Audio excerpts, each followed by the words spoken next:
presidency. That's something Donald Trump has made no secret of, that day one, literally within the first hours of reassuming the office, that was going to be a priority. Unclear how that's going to play out, but that's what we're expecting. Thank you for that. We will pause here just for a moment and listen in, because I believe that President-elect Donald Trump is going to be coming out of St. John's Episcopal Church.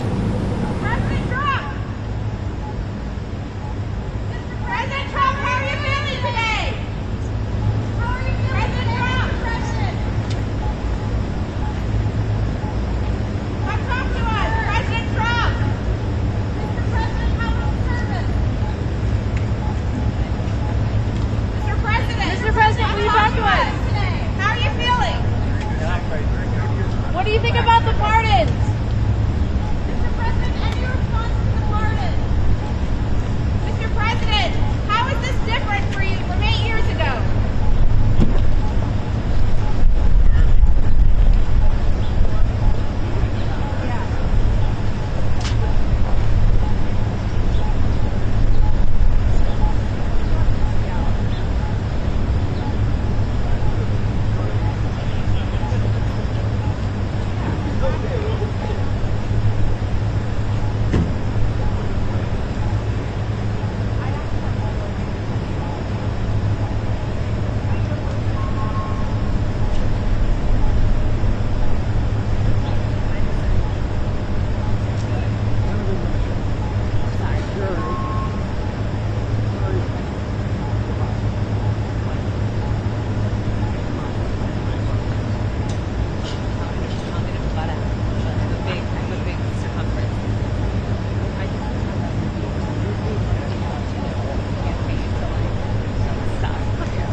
You're watching now as President-elect Donald Trump and incoming First Lady Melania Trump leave St. John's Episcopal Church. They are only on a short drive, though. They are headed to the White House, which is just across Lafayette Park from the church. When they get to the White House, they will be greeted by President Joe Biden and First Lady Jill Biden, again for the traditional changeover of sorts, a coffee and tea gathering with the outgoing and incoming president and president's spouse. So we are watching there at the White House, where we anticipate shortly we will see President-elect Donald Trump rolling up. And again, the next time that he comes back to the White House after this gathering, he will be entering it as the President of the United States, not as President-elect. So again, this is one of those moments on Inauguration Day that we typically see and watch for, but we didn't see 4 years ago when it was Donald Trump's turn to exit the White House and Joe Biden's turn to come into it. But we are back on schedule, at least in terms of some parts of this Inauguration Day. It is awfully cold, so we won't see the traditional view on the west front of the Capitol for the swearing-in ceremony. That will be happening inside the U.S. Capitol Rotunda, with a much smaller audience. Only about 600 people can fit in there, according to what organizers have told us, instead of the hundreds of thousands who perhaps would have been on the National Mall to watch the swearing in. But that will be the next stop after this one. Again, we are watching the White House here, where President-elect Donald Trump and Melania Trump will be shortly arriving for their meeting with President Joe Biden and First Lady Jill Biden. This is a tradition on Inauguration Day. It's not one that we saw 4 years ago, but it is something that we are watching for today, for the outgoing and incoming presidents to have an informal handoff of power before they ride together to the U.S. Capitol for the formal handoff of power, for the swearing in of the new president and the farewell of the outgoing president. That's what we'll see for Joe Biden and Jill Biden after the official swearing-in ceremony, when they depart the Capitol grounds, headed for Joint Base Andrews, and then on from there to Santa Ynez, California, for some respite and time away after their time in the White House has ended. So, Sagar, we are still sitting here and watching the White House. So after this, where will we see these outgoing and incoming presidents head? Where do they go next? They will make the traditional ride together, the outgoing president, the incoming president, on that 3-mile drive to the Capitol. Instead of taking that traditional walk down on the West Front, they'll be walking into the Capitol Rotunda for the oath. Notable that it was just 2 weeks ago that much of official Washington also gathered in the Rotunda. That's where Jimmy Carter's body was lying in state. And right. Now 2 weeks later, the public will again be focused on what happens underneath the Capitol dome. That ride together is always fascinating. We've seen images from the early 1900s of open vehicles, and you have names like William Howard Taft and Warren Harding and others riding. And now, obviously not an open top, but you should have Joe Biden and Donald Trump riding together in a armored limousine up to the Capitol, where Donald Trump will go from being the 45th president and an ex-president to now being the 47th president. Seeing there some of the Trump family members exiting the church, purportedly also getting ready to start making their way over to the Capitol for the swearing in, which will be happening in just over 2 hours from now.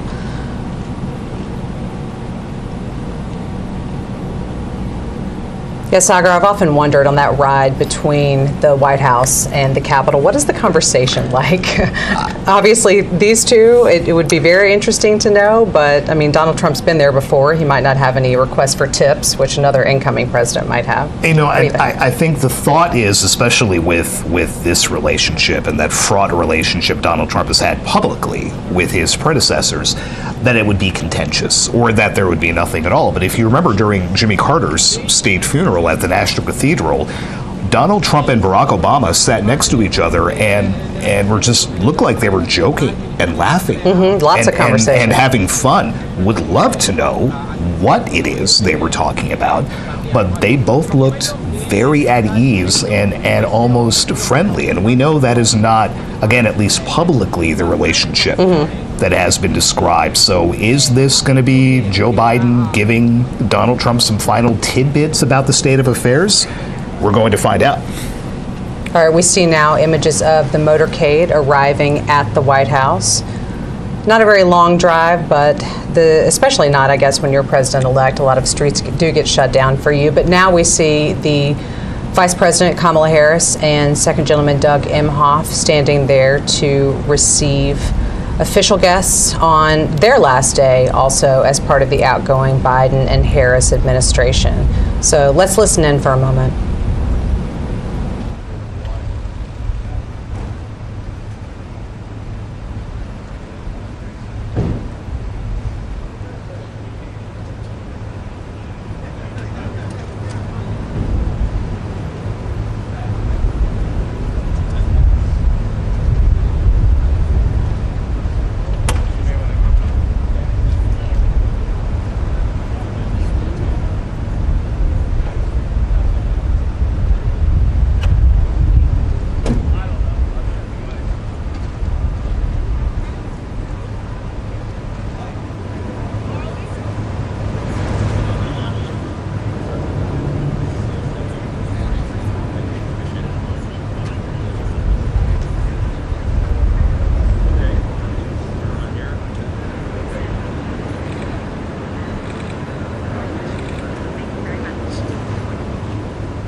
Oh,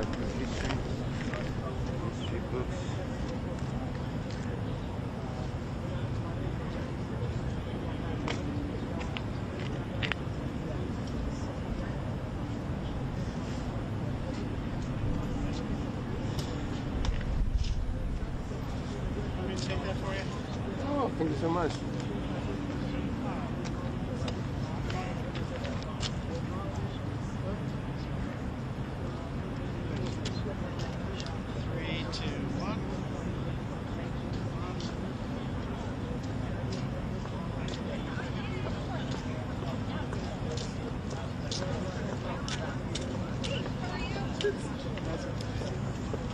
Nice. I like the effort. Thanks, mate.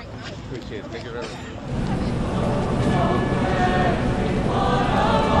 Here's a look inside the U.S. Capitol Rotunda, where we are seeing some musical selections being performed. Again, that is where President-elect Donald Trump will be taking the oath of office about 2 hours from now. Inside, because it is very cold here in Washington, and official events have been moved from the west front of the Capitol to inside the Rotunda. So let's listen in to this musical performance.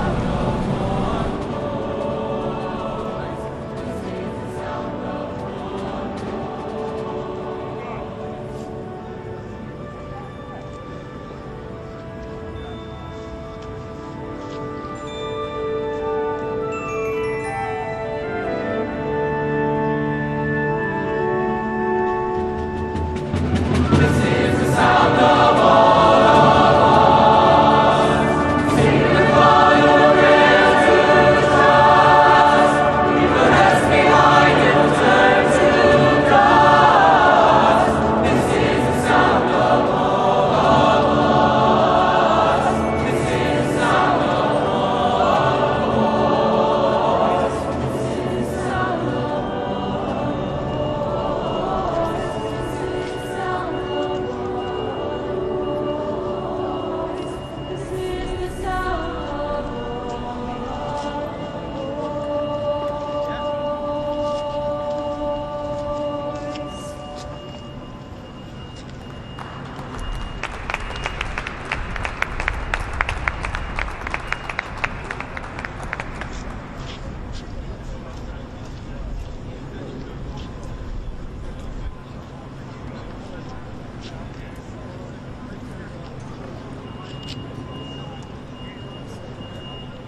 Now you're seeing the U.S. Capitol, where just in the past couple of moments we have seen some members of Donald Trump's family arriving. We just saw daughter Ivanka Trump and her husband Jared Kushner and their children arrive for Donald Trump's inauguration, which will be happening in just over 2 hours. On your screen, you also see a helicopter. That will be Marine One. At least it's Marine One when the president is on board. I'm a little bit unclear exactly what it is called when a former president is on board. And that will be the case when we see Joe Biden and Jill Biden departing the Capitol after the swearing in of Donald Trump. Then he will be the former president. They will be leaving the Capitol grounds, headed to Joint Base Andrews, and flying on to California from there. So there's the shot of the U.S. Capitol, and now there's the Capital One Arena. Again, that is also a location here in Washington playing a role in part of our inauguration of the next president. That is where Donald Trump will be going after he is sworn in for an event that is standing in for what would have been the inaugural parade throughout Washington, but instead will now be kind of a new sort of event with some of the same parties taking place. We expect to see a lot of music. We also expect that Trump, who will then be the president, may sign some of those executive orders that he has promised he will be enacting today as among his first official acts on becoming president for a second term. So there is also another shot of the U.S. Capitol down Pennsylvania Avenue. That is the traditional parade route where we would have anticipated seeing Donald Trump travel between the Capitol and the White House. He may be driving along that route, but it won't be lined with the tens of thousands of people who ordinarily would have been out there to see him make that very traditional inaugural trip. It is very cold, so officials have told people to stay inside to observe these official proceedings from elsewhere and not gather in large numbers outside. Here in Washington, it is currently about 24 degrees, and it is not anticipated to be much warmer than that at noon, which is when Donald Trump will officially be the next president of the United States. We are still waiting on the Trumps to arrive here at the White House for their tea and coffee private gathering with President Joe Biden and Jill Biden. But we will continue to watch for Donald Trump and Melania Trump to make that trip over to the White House, their last, before they officially become president and first lady.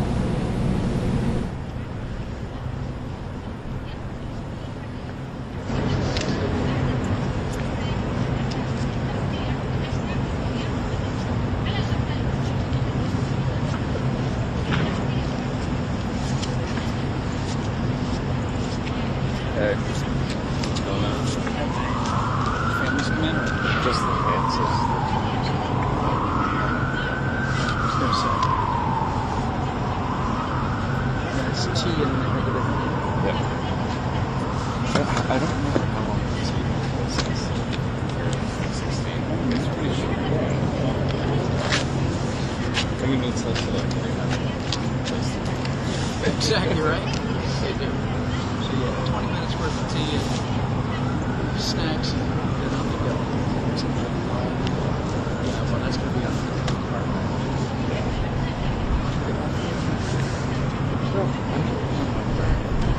I would assume I would think, yeah.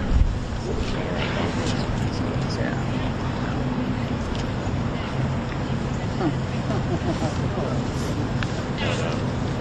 I'm not sure if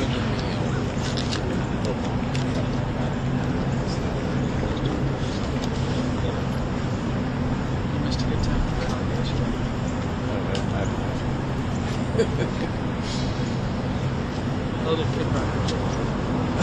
Yeah.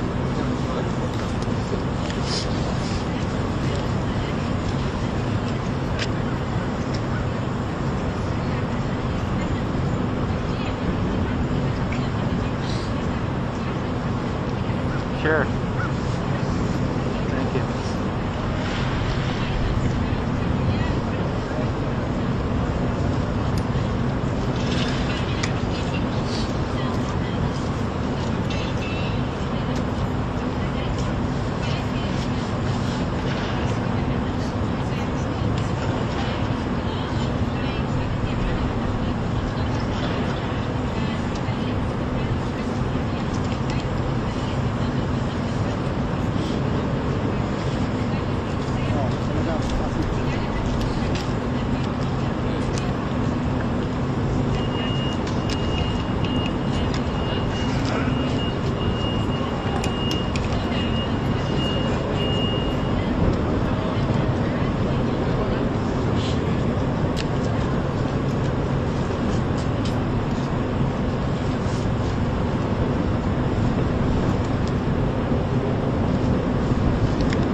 You're looking again at the White House, where we know that President-elect Donald Trump and his wife, Melania Trump, will shortly be arriving. Again, this is when they will be having their private meeting with President Joe Biden and First Lady Jill Biden, just the four of them, and it's part of that unofficial handover of power between an outgoing and incoming administration.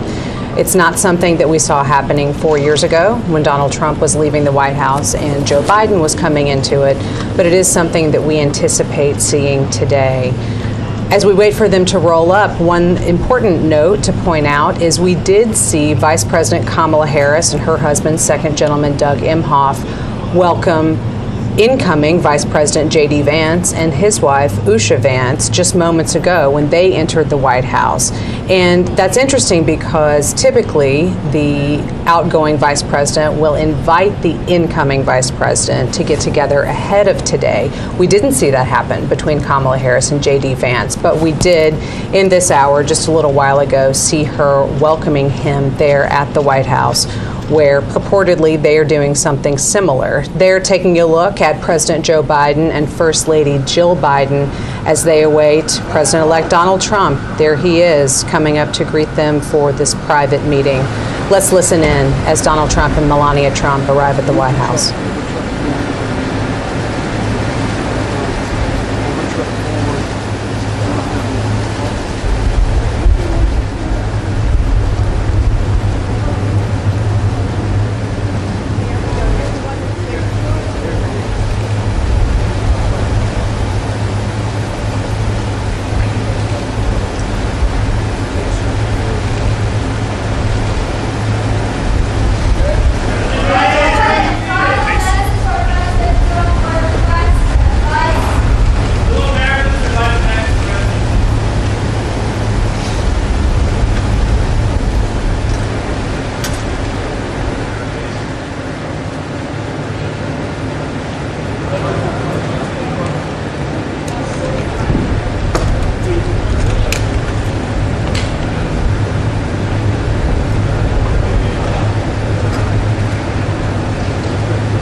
Ask them if they have health time from now on. Tell them that.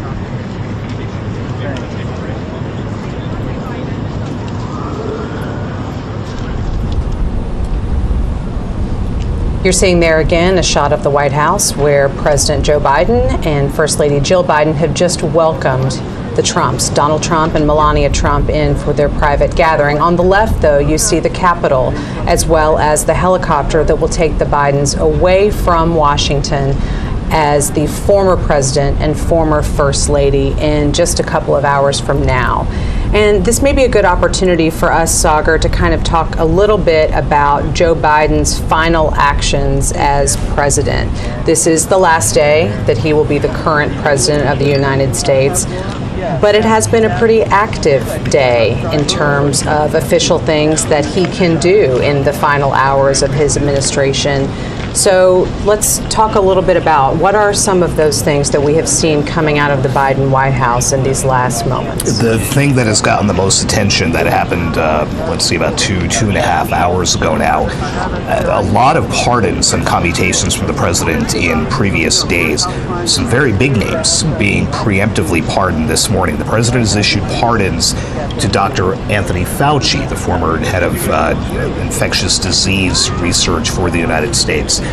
General Mark Milley, the former chairman of the Joint Chiefs of Staff, and the members of the House panel that investigated the January 6th attacks. This is after Trump had basically throughout his campaign vowed retribution against those that he perceived tried to hurt him, tried to hurt the nation. He has long gone after General Milley, whom again he handpicked as his senior military advisor to be in charge of America's military. Long at odds with Anthony Fauci over the handling of the COVID-19 pandemic. And then, of course, the January 6th riot, where the president-elect has already said he wants to pardon the rioters. President Biden has now preemptively moved to shield those officials from anything that might happen. He says this is not an admission of guilt or wrongdoing or a thought that they may face prosecution, but I couldn't not do something about this. Both General Milley and Dr. Fauci have come out and said that they appreciate it, that they did not want to have to fight back against what someone, in this case Donald Trump, perceived as some type of slight. Tony Fauci flat says, I have not committed any crimes. I have spent my entire career trying to keep the American people healthy, but I appreciate the president's move.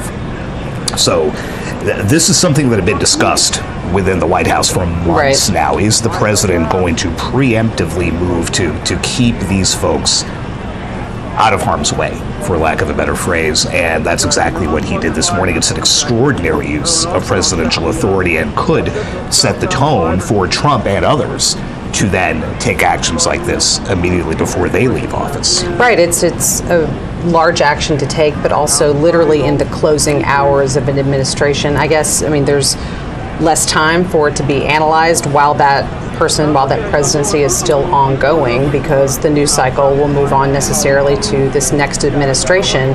I'm not attempting to analyze exactly why the timing was put like that, but it is something that those of us who cover this have been wondering for a long time. Is this going to happen? And now that it finally has happened in these very closing hours. It is customary for citizens who've been, in the president's case, convicted of drug crimes and things to receive clemency, but to do it in this kind of untested way with this type of name, Tony Fauci, Mark Milley, Benny Thompson, Liz Cheney, right down the row, incredibly unusual. And as we talk about the peaceful transfer of power, and they smiled and shook hands at the White House, and what are they going to chat about in the limousine? This is directly from President Biden to his successor, hey, you said you're going to do this, I'm not going to let you do it. So here you go. Hours before you have the office, it's still my job. I can do whatever I want. Just pretty stark to see it come out this morning. Certainly. And then again, that limo ride between where they are right now, you see on your screen in the White House, to where you see on the left-hand side, the U.S. Capitol building. That is something I would love to be a fly on the wall, just to hear what is discussed and what goes on in that conversation. You're seeing now other images of Washington. On the left-hand side, the U.S. Capitol down Pennsylvania Avenue, that traditional parade route where we expect Donald Trump to be traveling, but perhaps not officially in the parade that ordinarily would take place on an inauguration. That all has been called off and rescheduled to an event you see on the right-hand side in the Capital One Arena here in Washington, where there will be, it's still being called a parade, but we're not exactly sure that it will have the same sort of format, certainly not the marching down Pennsylvania Avenue, but that's where Donald Trump will be going after he is sworn in as president here in just a few hours. And we expect also to see him sign some of those executive orders that Sagar and I have been talking about, some actions that he can take as president and has promised to do, and said right there in Capital One Arena last night that he felt his supporters would be very pleased with the type of executive orders that he would be signing today. So we will keep an eye on all of those spots, but right now the Trumps and the Bidens continue their coffee and tea private gathering there in the White House on the upper right part of your screen.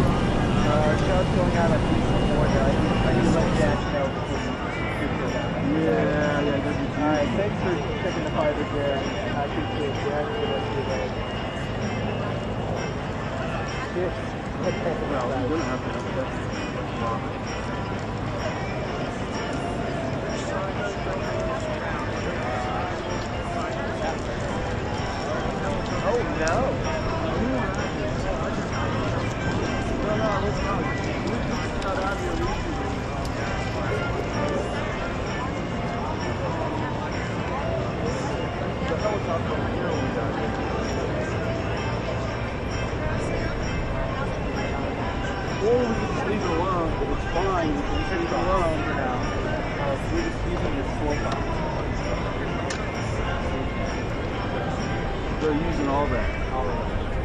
Yeah, so what you do is you got a piece of tape. Okay, I have zip ties.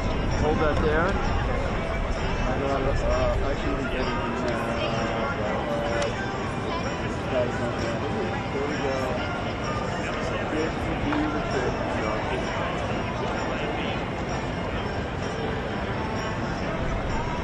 Okay, sort of stage.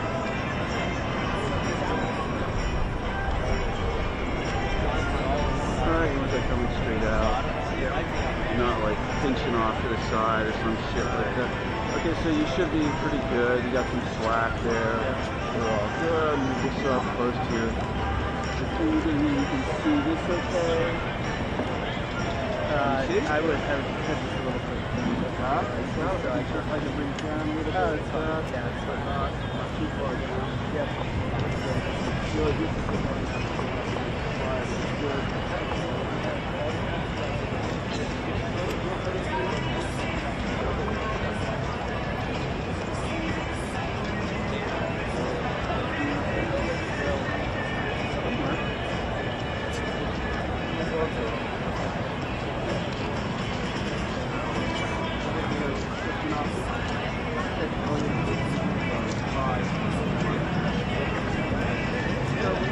All over there, we have one coil power tied up, the end way over there, on the other side, and we're going to right back to the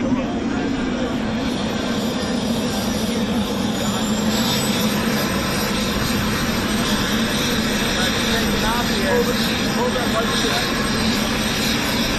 Hold the light check.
like to slow down as soon as the drying gets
Ladies and gentlemen, former speakers of the House of Representatives, the Honorable Kevin McCarthy, the Honorable John Boehner, accompanied by Mrs. Debbie Boehner, the Honorable Newt Gingrich, accompanied by Ambassador Callista Gingrich, and Mrs. Heather Foley.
Have that arcane knowledge ready to go?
Right there, man.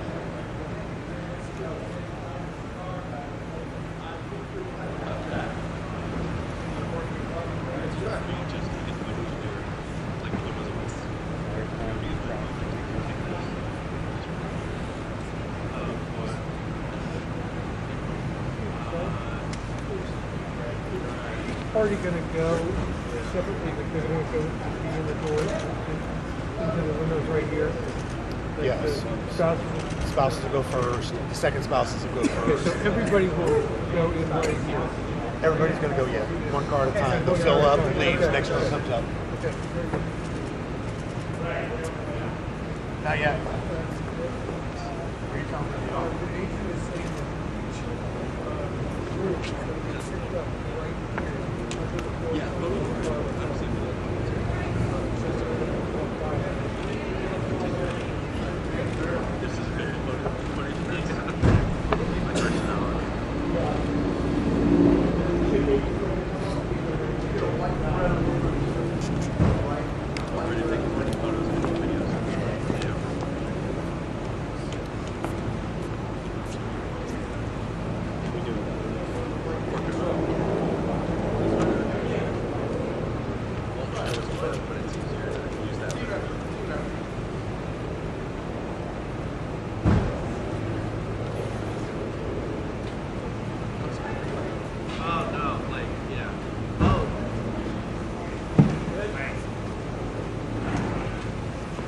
just like everybody goes out. I get it.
We're seeing now these first images of the people leaving the White House after these private meetings. That was just Second Gentleman Doug Emhoff and Usha Vance, JD Vance's wife. He's the incoming vice president, of course.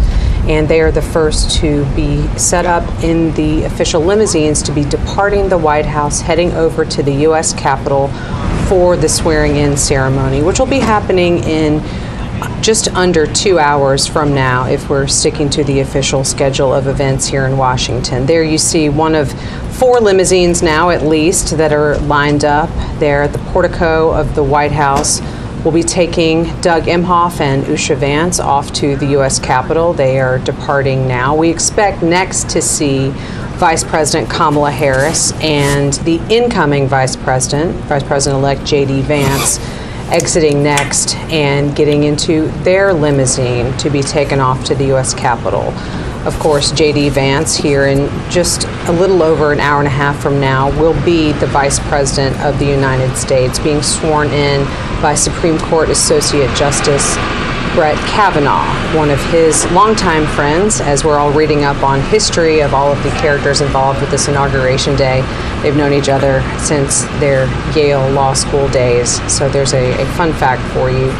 But here we're still looking at pictures of the White House where for the past little bit of time, under an hour, there's been a unofficial casual tea and coffee, off the record, at least not privy to reporters like me, but a meeting between President Joe Biden, First Lady Jill Biden, and the incoming President Donald Trump, President-elect, and Melania Trump, his wife. They have been gathering for one of these moments that we see on inauguration days here at the White House. And soon, those two will also be getting into a car together and making that trip just a couple of miles down to the U.S. Capitol, where the rest of the official swearing in for Donald Trump's inauguration will be happening on this Monday, January 20th, here in Washington, D.C.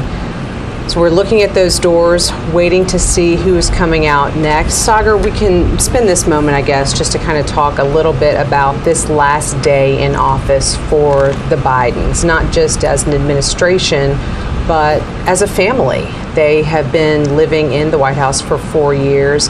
And once they leave here in just a few minutes, that move-out process really kicks in to do that turnover in between administrations. There's really only about 5 or 6 hours to get it all done. What all is going to be happening once they exit those doors? Yeah, it is a fascinating choreography that takes place right now at the White House. We're looking at the North Portico. Well, they arrived and they'll be leaving. On the other side of the White House, there are moving trucks lined up that will be waved in the instant that the Bidens and the Trumps leave. One group will be moving all the Biden stuff out. One group will be moving all the Trump stuff in. In between, stripping all the beds, shampooing the carpets, replacing what needs to be replaced. Linens, towels, whatever it might be. Closets stocked. The White House usher's office would have been in touch with the Trumps for the last few months about where certain things go, what are the favorite foods and snacks that we need to have in the various kitchens, in the residence, and elsewhere.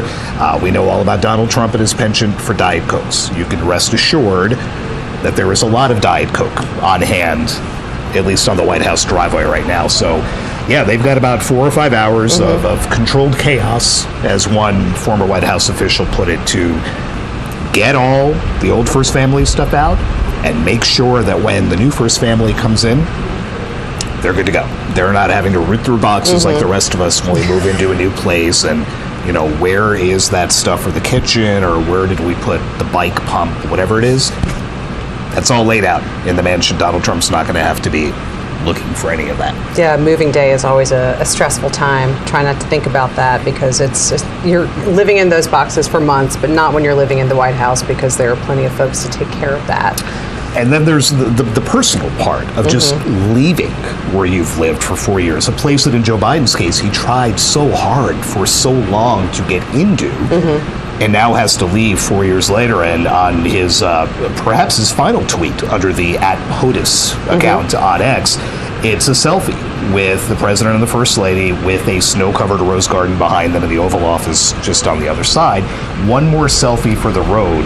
We love you, America. So you can almost picture them stepping out onto the colonnade on this horribly cold D.C. day to say, hey, let's take a quick selfie. I mean, I've done that, walking along that when we're, out covering White House events. But for the president and first lady to get to do that one last time, because as you said, when those doors open again and they walk out, that's it. They're boarding what would be known as Marine One and heading out. And that is the end of the Biden presidency. Yeah, it's just so interesting to think about, what you were just mentioning about that personal side of things. What we're watching are all of these official events, and what we know always is part of the tick-tock of a day, like Inauguration Day. There are set pieces. There are even specific times assigned to a lot of this, especially that noon time when it is according to the way that things are set out. It's not just we pick this time. It's like that is the official time. Now we're seeing those doors at the North Portico of the White House open again.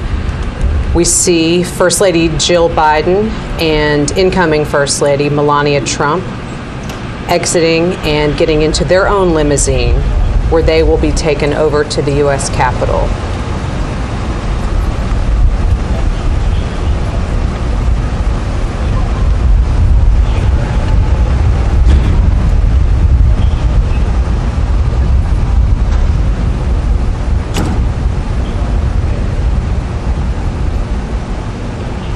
as we think about these situations, Sagar, we have talked a little bit about the outgoing president and the incoming president and kind of what they might share in casual conversation.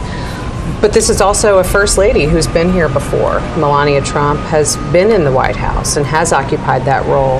And I wonder she's at the end of this next term, she will have been first lady for longer than Jill Biden was. She will have more experience, but I just wonder what their conversations are like too, in terms of what they hope to accomplish or what Melania is thinking about in this next 4 years. And Melania recently told Fox that it's easier this time around.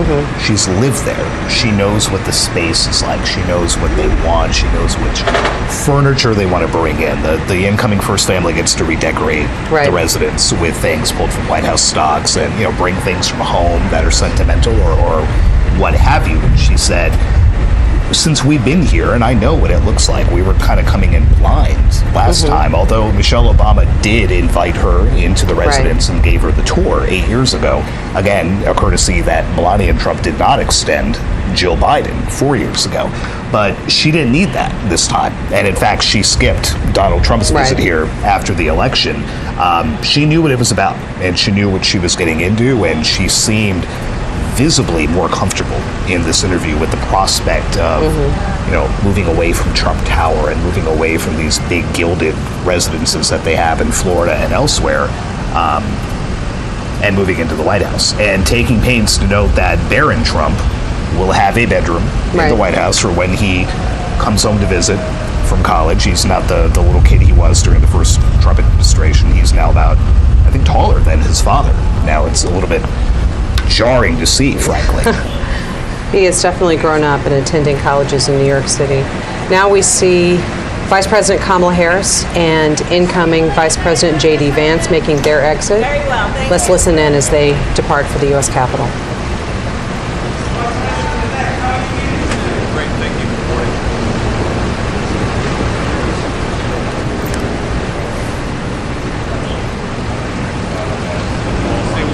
Thank you, sir.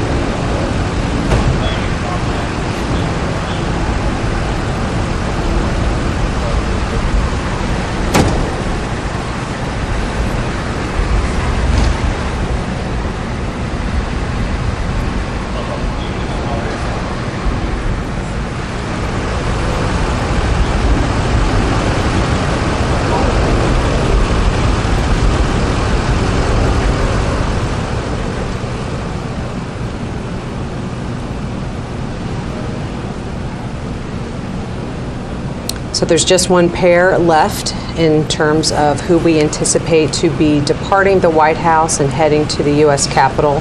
That will be President Joe Biden and President-elect Donald Trump, who will be getting into what you see there, that limousine that's pulling up here at the north portico of the White House to take them to the U.S. Capitol for Donald Trump's second inauguration. President Biden confirmed as President-elect Trump arrived this morning that he did in fact continue a tradition dating back to Ronald Reagan, now in 1989, of leaving his successor a handwritten note inside the Oval Office. There had been a little bit of question about whether that was going to happen. Donald Trump left Joe Biden a note. Remember, he did not concede the race, still has not conceded it, but he did leave Joe Biden a note. President Biden has refused to divulge what was in that, except he called it shockingly gracious. And Trump himself said that he spent a few days mulling over what to put in it. So President Biden's not saying what is in the note, but he is now the first president to receive a note from the person for whom he then had to write a note. We're full of presidential history and tidbits today, and that's absolutely. It's just one of the circumstances. That's another one that wasn't on the list for this morning, but there it is. Thank you for that. I guess I'm just a nerd, but I do really enjoy learning more about this presidential history. And this is one of those days where we all kind of get good reminders of a lot of different inauguration-related tidbits, particularly. So much rich history here. We would note that when the Trumps arrived, President Biden made it a point to say, "Welcome home," to Donald Trump as they approach. So I think the facial expressions will tell us something when they walk out those doors. A lot of smiles and handshakes on the way in. and now the reality of making that final walk out that door and that trip to Capitol Hill. It is kind of interesting to think about this in the context of what we just saw a few weeks ago with former President Jimmy Carter's funeral, where we had the current president and several former presidents and their wives in attendance, seated together, greeting each other kind of backstage before they all came out. And there's always a lot of armchair quarterbacking in terms of trying to figure out exactly what the mechanics are and if any of these folks get along. But as we know, there is the ex-president's club, where only someone who has been through the mechanics of this job really understands other aspects of it. And I think that's something that's important to remember when we have these moments. There are a lot of political disagreements, certainly over a variety of different issues, but it is a select few people who really have been there and understand the gravity of the office. And it's what America wants to put on display every 4 years, right? January 20th is the day to show the world, yes, this campaign was bitter. It was nasty. You and I were out there enough and heard these speeches. But when it comes time and the election happens, more often than not, the loser says, you know what, I lost. And the people made their choice. Now we move ahead. Now you make the change. And here we see these doors opening again, where President Joe Biden and President-elect Donald Trump are exiting the Capitol. They're preceded by Senator Amy Klobuchar, Democrat from Minnesota. Let's listen in as they leave the White House.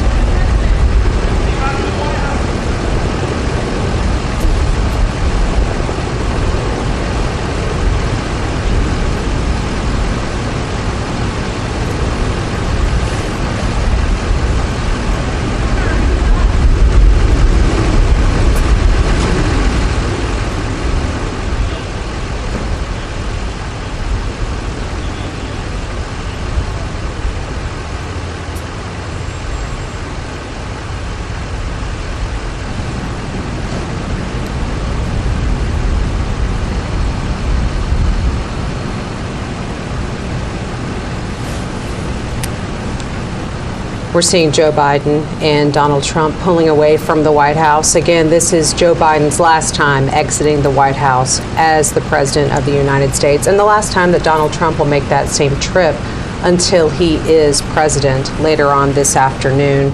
They're making their way over to the U.S. Capitol now, and as they make that relatively short trip, Sagar, I thought we could talk a little bit about some inauguration history. Clearly, America has been swearing presidents into office since 1789, but it hasn't always happened in Washington. Where was George Washington first sworn in? Yeah, where did that take place? It didn't happen until 1801 here in Washington, because in 1789, New York City was the U.S. Capitol. So George Washington had to go all the way from Mount Vernon in Virginia, get all the way up to New York City in bad weather. And so the swearing in didn't happen until, well, it then used to be March 4th was the date. It didn't happen until April 30th. And so George Washington took the oath of office there. I walk on untrodden ground was one of the lines that he uttered. 4 years later, he took it in Philadelphia, which, again, at the time was the capital. It wasn't until Thomas Jefferson that the first oath was taken here. It has been taken here every time since, whether that was in the Capitol, whether the oath was in the White House, like Ronald Reagan was forced to take it 40 years ago.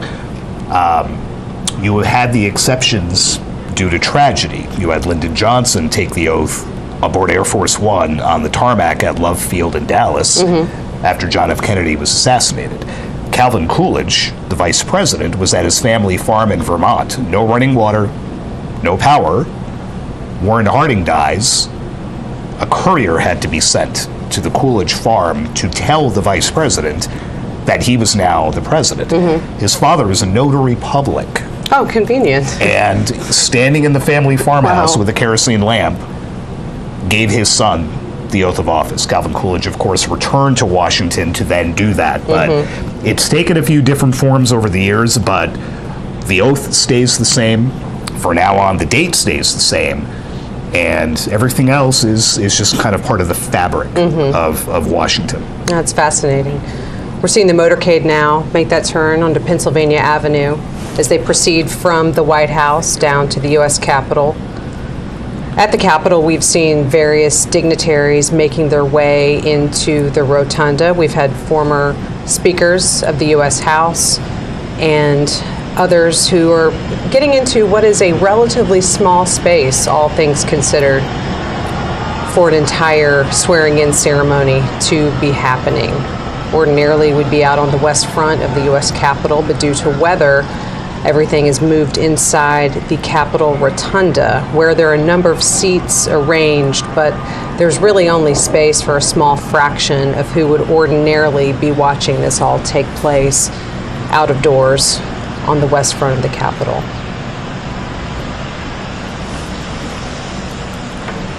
We've alluded to it so many times, but it's just so odd, having been in Washington for so long, to look at these streets and there are basically police officers and a few tourists and what look to be perhaps some construction workers.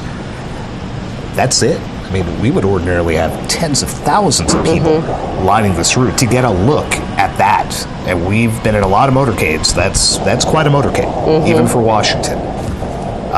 With that look, heading up toward the United States Capitol, decked out in flags, and you can see those flags lining the street to give you a sense of just how cold it is here in Washington. That's the wind whipping those flags. And we saw the wind so intense there at the White House on the North Portico that I saw one of the flags kind of knock one of the Marines' caps backwards when they were holding the doors open for everyone. And it is extremely cold, but also blustery out there. So I'm glad you and I are inside.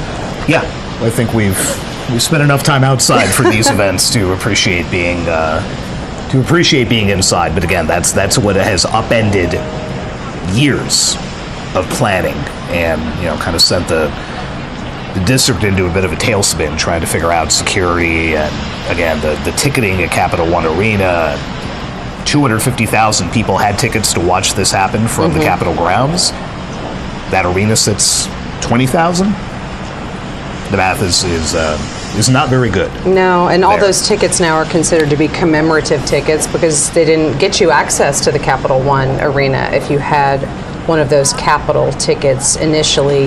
And I'm sure there are a lot of disappointed people who had come to town hoping to get that viewpoint, but there is the event at Capital One Arena. I'm sure that there are a lot of places around Washington where folks have gathered to watch what is history. Regardless of party, it is still a historic moment to watch a new president taking the oath, and it will look different. I mean, this hasn't happened from inside the rotunda in 40 years, so a lot of people who would have been paying attention to all the coverage today maybe weren't so much 40 years ago. So that it'll look different, but it's still part of history. As we said, 600 people fit inside the rotunda. So, for example, the only former lawmakers that have been physically allowed inside the rotunda are 3 former Republican House speakers. Newt Gingrich is there, John Boehner is there, Kevin McCarthy, not a good Trump ally, but he is there. And the House came into session this morning, quickly recessed so that members could make their way over, but that traditional roster of so many folks is not going to be in place this time. Though we do know that a lot of these tech billionaires that Donald Trump has allied himself with, who have flocked to Washington, not just today, but in the weeks since the inauguration, have also scored some prime seating near where the president-elect will take his oath. It's always important in these sorts of circumstances to look and see who is in there and then try to telegraph as much as we can what that signifies. And I think we already know in the incoming Trump administration the sort of relationships that he has been working to build with some of those that we're going to be seeing in there. The motorcade is now going to be approaching the U.S. Capitol, where we will see all the people who just loaded up at the White House, then arriving at the Capitol. In about an hour, we will be seeing that swearing in take place for Donald Trump. Again, there on your screen, you see the U.S. helicopter. It would be Marine One when a president is on board, but otherwise, That is what Joe Biden will be boarding after Donald Trump is inaugurated. That is what will take then the former president and former first lady off to Joint Base Andrews, where they will begin a trip out to California, purportedly a vacation, an opportunity to kind of reset after their time in the White House has concluded. But for the next hour and change, Joe Biden will still be president, and he will be arriving here at the U.S. Capitol with the incoming president, President-elect Donald Trump, who has been part of this motorcade for the last couple of minutes, coming from the White House. Down there is that shot you see of Pennsylvania Avenue leading up to the U.S. Capitol. Not outside, but inside. He will soon be inaugurated for his second term in office. Here we see some of those shots of the motorcade as they make their way up to the area where all of the parties will be getting out of their limousines and walking into the Capitol. Awaiting them in the rotunda already, you have Congress's top officials. You have House Speaker Mike Johnson, a Republican, who has very closely allied himself with the incoming president, saying to him, it's bright, sunny outside and bright in our heart. Then you have the Senate's top Democrat, Chuck Schumer, who walked in carrying a royal blue cap, and when asked how he feels today, said, feel great about the Bills. Now, that comes after the Buffalo Bills. Schumer, of course, from New York, beat the Baltimore Ravens last night to advance to the AFC Championship. So it was a way for Chuck Schumer to get in a plug for a home state team on the day after a big NFL playoff weekend.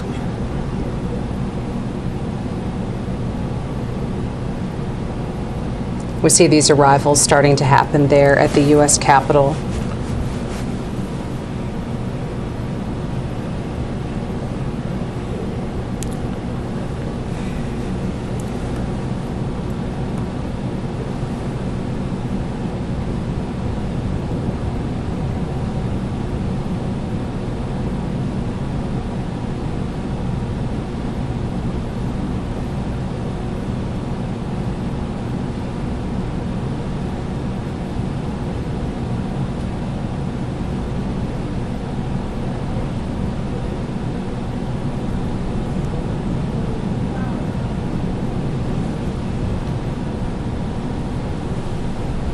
We understand there were some other officials there in the motorcade with the president and president-elect as they were making their way into the U.S. Capitol. Amy Klobuchar, the senator, as we just referenced earlier, but also some other elected officials, including Deb Fischer of Nebraska, and then also House lawmakers, Steve Scalise, Representative Hakeem Jeffries, and other White House staff and officials accompanying the President, First Lady, incoming President and First Lady, and then, of course, Vice President Kamala Harris, her husband, and JD Vance and his wife.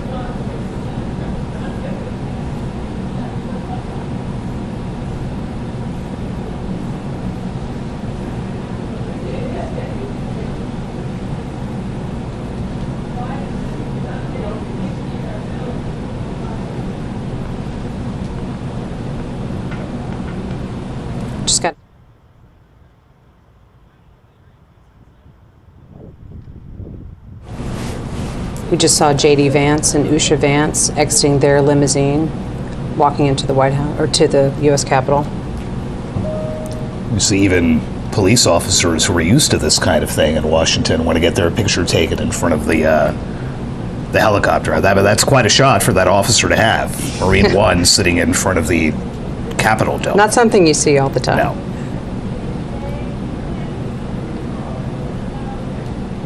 And you would note the flags. That one flag you can see flying in front of the Capitol dome back up at full staff after they had been lowered for the Jimmy Carter warning. We see now people from that motorcade have been making their way into the Capitol. That includes President-elect Donald Trump. We're looking now inside the Capitol Rotunda. There you see Elon Musk, one of those businessmen who are invited to be part of this very small, relatively speaking, swearing-in ceremony. There's Melania Trump.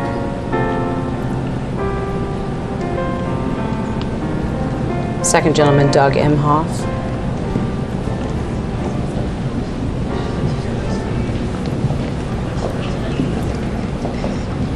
Good morning, Mr. Vice President. How do you feel? There's JD Vance and his wife, Lucia.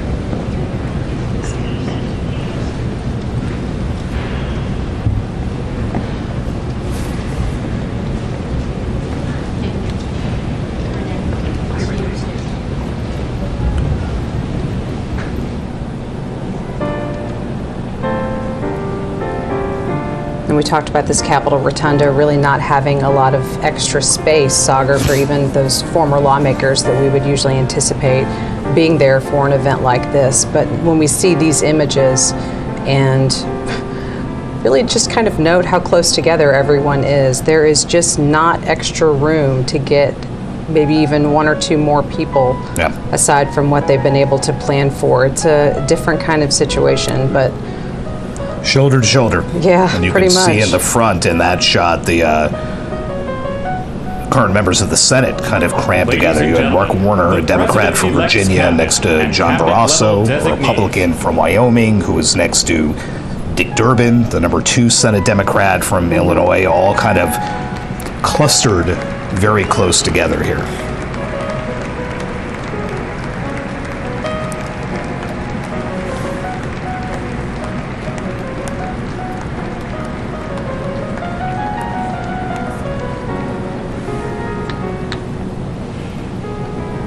Talked earlier about Brett Kavanaugh being the one who will administer the oath to JD Vance. Vance is only 40. Be not the youngest vice president, but one of them. There was a 36-year-old vice president, but that was back in James Buchanan's administration in the late 50s. But there have been others in their 40s, Al Gore, Teddy Roosevelt, but breaking with a bit of precedent here. A fairly young JD Vance set to take the oath of office, followed, of course, by the oldest man to take the oath as president in Donald Trump. we're seeing now some members of the incoming Trump administration walking into the rotunda. Clearly, those confirmation hearings for a number of positions have been ongoing in the Senate for at least a week, a little over, and we anticipate those to resume again tomorrow. There have not been official votes, but there will be some more open hearings as well as some business meetings and markups of some of the committee work before a lot of those nominations proceed to the full Senate for their vote. You had Kevin Hassett, who was looking to come back as the Trump White House's top economist after serving in that role in the first Trump administration. Tulsi Gabbard, who would be the national intelligence chief, Pam Bondi, Doug Burgum, all lined up there to watch the man they hope is their boss to be taking the oath.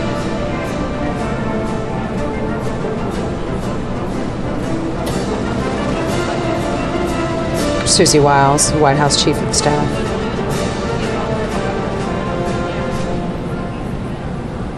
It used to be fun at these outdoor events on the West Front to look around it again. You'd see the justices of the Supreme Court sitting together. You'd see the Joint Chiefs, the nation's top military officers, sitting together and taking a look out at the crowd. In fact, we just got a look at General C.Q. Brown, who is the now outgoing chairman of the Joint Chiefs of Staff, the nation's top military officer.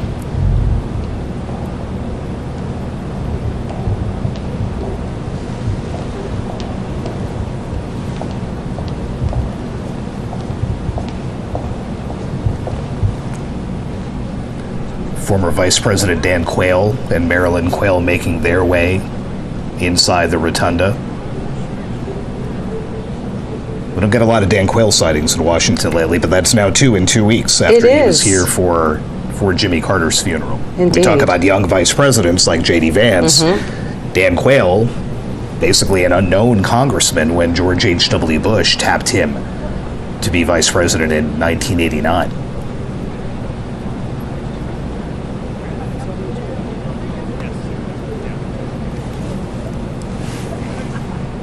It is rare to get all of these officials together in the same space, but I think there have been a lot of remarks lately about how that does happen at inaugurations and funerals, and we have had two of those in close proximity here in Washington in recent weeks. It is reassuring, frankly, is it, for those of us who spend so much time covering the division here in Washington and the rancor, to see these people sit next to each other, to chat with them, to do what George W. Bush did at the Carter funeral and literally tap Barack Obama on the belly as he walked by. Former Vice President Mike Pence coming in. Clearly he was Vice President in Trump's first administration. Now joining the dignitaries who are in the U.S. Capitol Rotunda.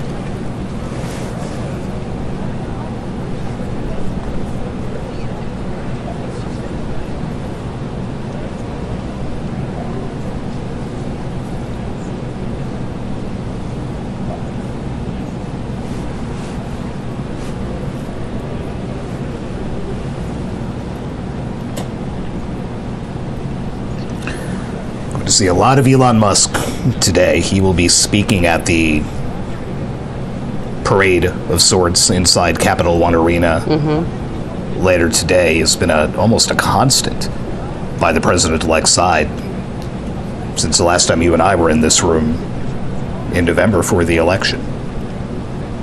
And up until then, he had stumped so heavily for Trump on the campaign trail, particularly in Pennsylvania, which was one of those major areas of focus. But yes, was part of the events at Capital One Arena last night with his son X, who actually joined him on stage with Donald Trump and didn't make his own remarks, but certainly was part of his father's remarks.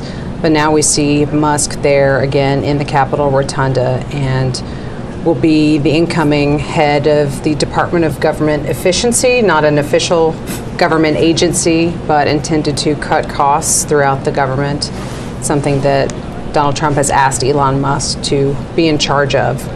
So we will see what that agency or what that department accomplishes. A new agency to cut back on the other agencies.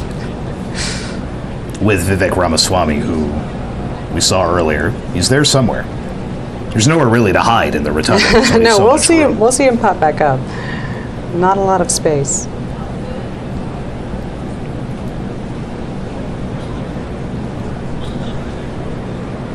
It looks a lot bigger when you're in there and there aren't 600 people. It does. There's Robert F. Kennedy Jr., again appointed by Trump to head the Department of Health and Human Services, yet to have a hearing on Capitol Hill, although that is anticipated to be among some of the more contentious confirmation hearings that could be happening for this administration. Now, the other side of that shot, Marco Rubio, the Secretary of State designate, who did testify last week, and another tech titan, Jeff Bezos.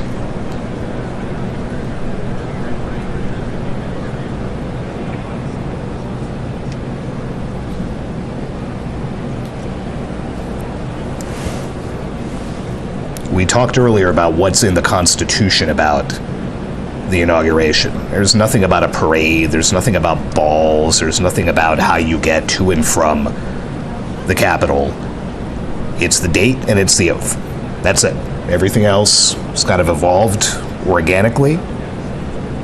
In this case, evolved due to the weather. But all it prescribes is that by noon, that oath has to be taken. We are just over an hour away from that and should be approximately 55 minutes, let's say, from Donald Trump reciting those 35 words for a second time.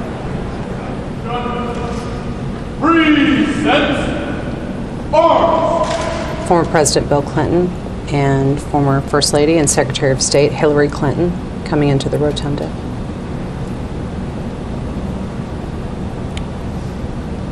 Hillary Clinton said watching Donald Trump take the oath 8 years ago after he beat her in that election was one of the hardest days of her life, but she felt a duty to be there and again to be here today with her husband, the former president.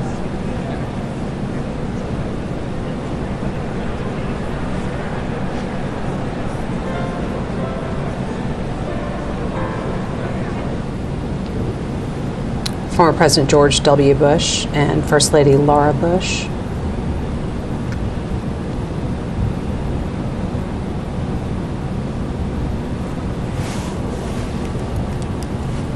We lamented that the indoors are going to rob us of one of the great visuals from inaugurations past. George W. Bush sitting there in his clear poncho. Yeah, almost looked to be a homemade rain cover of sorts.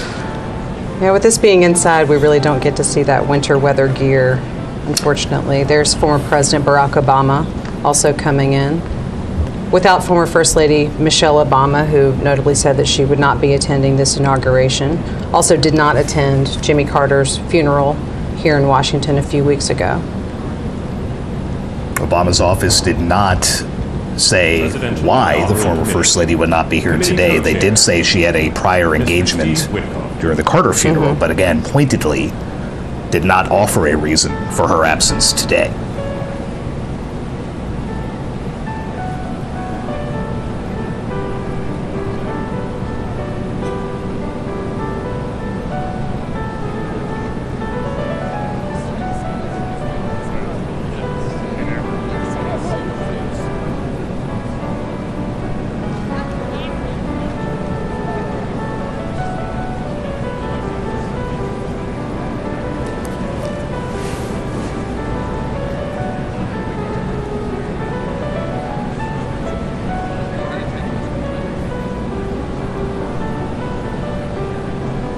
We're still taking a look inside the Capitol Rotunda there on the left-hand side, but on the right, that is again the Capital One Arena, where Donald Trump, after he is inaugurated, will be making his way in what would be the inaugural parade, is now subbed in for an indoor event there at Capital One Arena here in Washington. People have been gathering there for hours, and they will be still waiting for some hours before the new president arrives. But these are a lot of his strong supporters, and assuredly they will still be there by the time he shows up.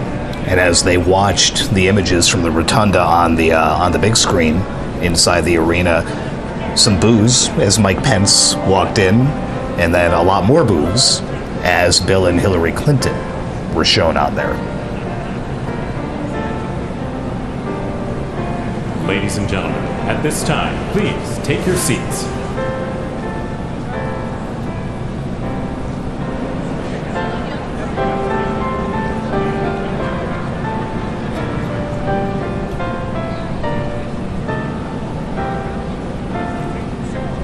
Folks in the Capital One Arena are able to watch all of the ceremonies and events from the Capitol Rotunda on the Jumbotron screen there in the middle of the arena.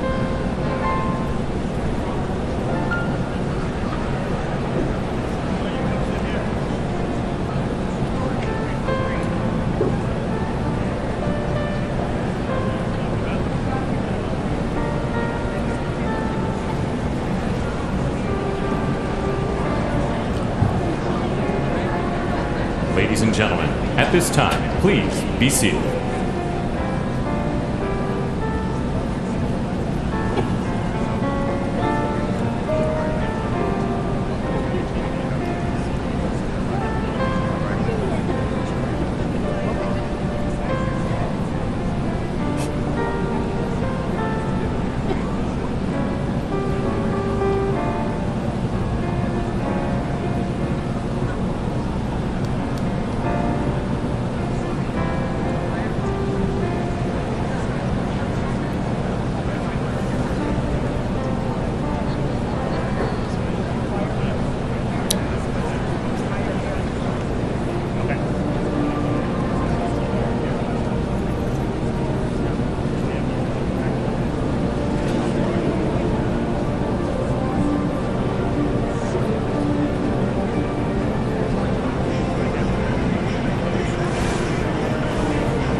Here we see Supreme Court justices making their way into the Capitol Rotunda. Clearly, two of them will play a direct part of the proceedings here, of the official swearing in. Chief Justice John Roberts will be the one to administer the oath to the president, as is tradition. And then Associate Justice Brett Kavanaugh will administer the oath to incoming Vice President-elect JD Vance. Interesting to note his wife's ties to both. You had Usha Vance served as a clerk for Chief Justice Roberts. That is a coveted post in the legal community, and JD Vance was once a student in a law seminar taught at Yale by Justice Kavanaugh, and that explains the ties there and the reason that you just saw Brett Kavanaugh walking in ahead of Clarence Thomas, who is the senior member of the court, who always asks the first questions during oral arguments before the Chief Justice does. It is always Justice Thomas. And that was a little bit striking to see Justice Kavanaugh, who came to the bench years after Justice Thomas, walking in front of him.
Here you see members of Donald Trump's family making their way into the rotunda.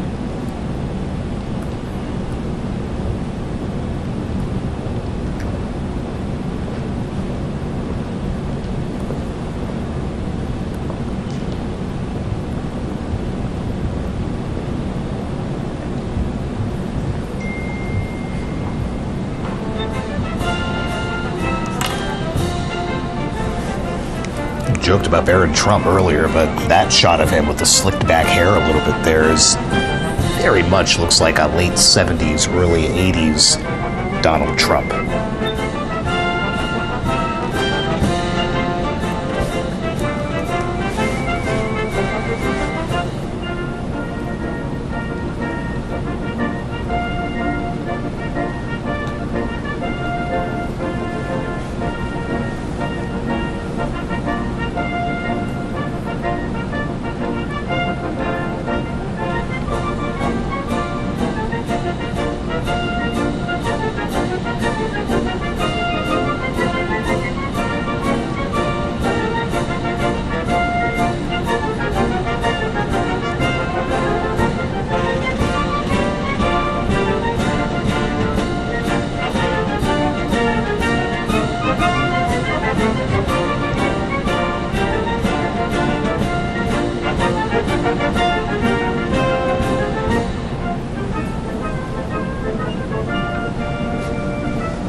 Ladies and gentlemen, former Vice Presidents, the Honorable Dan Quayle, accompanied by Mrs. Marilyn Quayle, and the Honorable Michael Pence.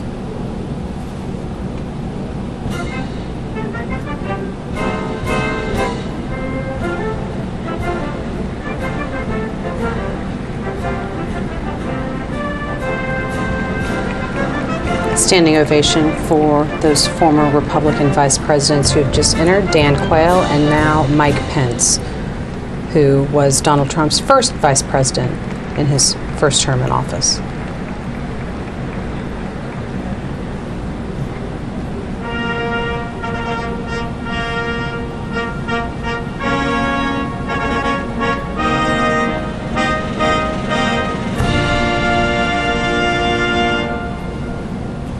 Ladies and gentlemen, the 42nd President of the United States, the Honorable William J. Clinton, accompanied by the Honorable Hillary Rodham Clinton.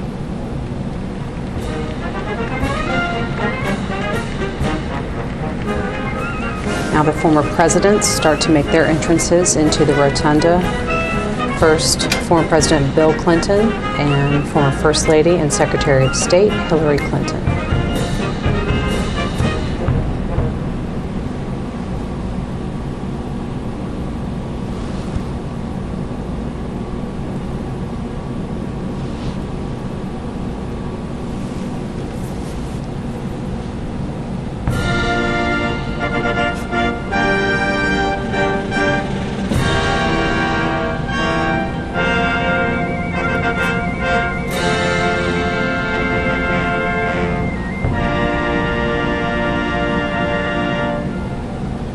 Ladies and gentlemen, the 43rd President of the United States, the Honorable George W. Bush, accompanied by Mrs. Laura Bush.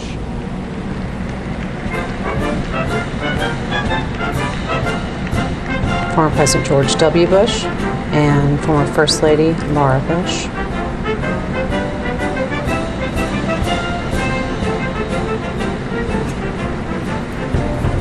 George W. Bush always looks like he has fun at these events, winking and nodding at people and smiling, again, just simply tapping Barack Obama on the stomach on his way into the National Cathedral for the Carter funeral.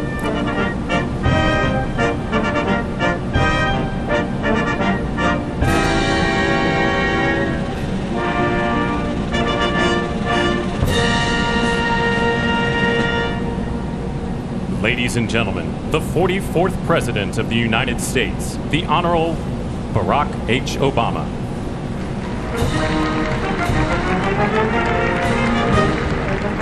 Former President Barack Obama, clearly the most recent president to precede either a Biden or Trump administration, because clearly now we will have the second of the Trump administrations. Before his first one, former President Obama was in office.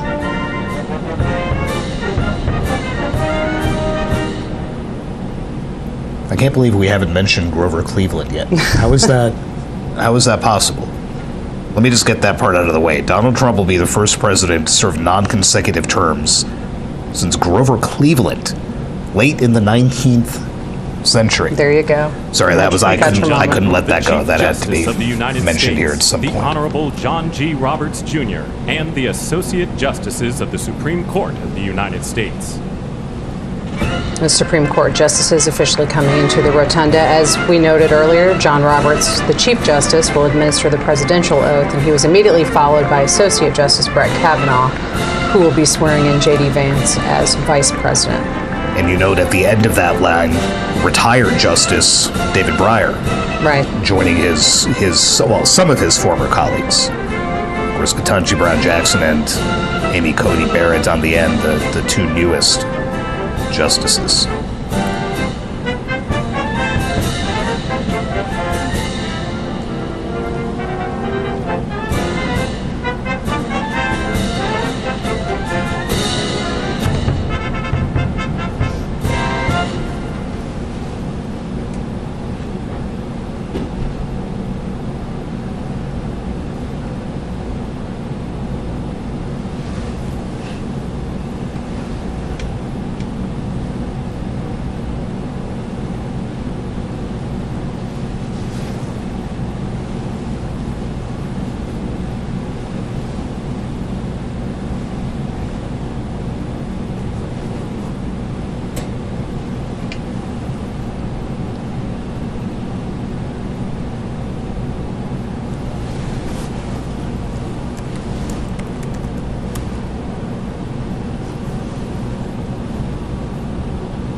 And we see Second Gentleman Doug Emhoff, and next to him, First Lady Jill Biden, about to make their Tiffany entrance Trump into the rotunda. and Barron Trump. But first, Donald Trump's children.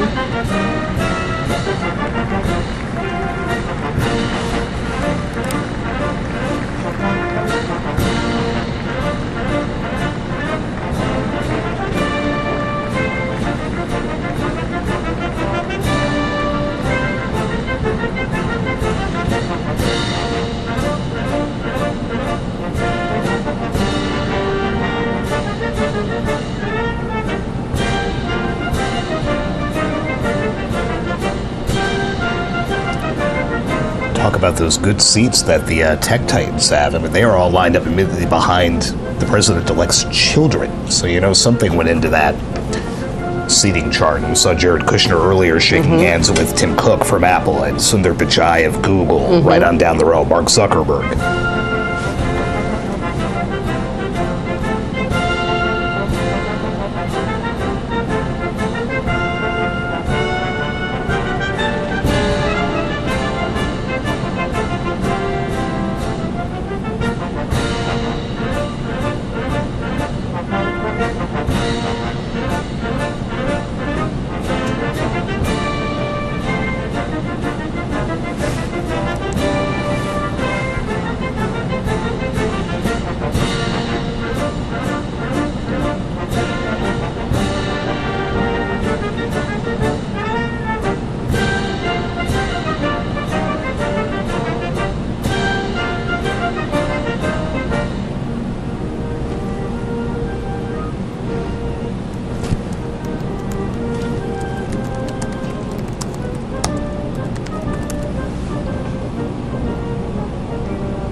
Ladies and gentlemen, escorting Dr. Biden and Mr. Emhoff, the Republican Staff Director of the Joint Congressional Committee on Inaugural Ceremonies, Ms. Emily Leviner, the Senate Secretary for the Minority, the Honorable Gary Myrick, the House of Representatives Chief Administrative Officer, the Honorable Catherine Spindor, and Mr. Bruce Fisher.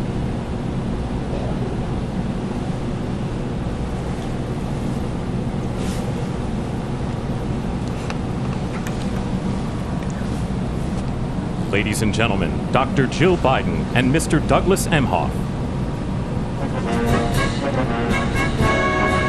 Now First Lady Jill Biden and Second Gentleman Doug Emhoff officially making their entrance into the rotunda.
Sagar, I was just looking ahead to the schedule of what we're going to see in terms of this swearing-in ceremony, and there is several moments of participation from Amy Klobuchar, a Democratic senator from Minnesota, and someone was asking me, why is she part of this inauguration? She was not a supporter of Donald Trump, but she is part of the committee that organized this entire inauguration. So it's an official role for her today, in addition to being a member of the U.S. Senate. Someone whose world was upended on Friday after all that work on getting this event together outdoors ended. And here we are inside the rotunda, but a spot where at least Amy Klobuchar is well familiar from Indeed. from her time in the Senate.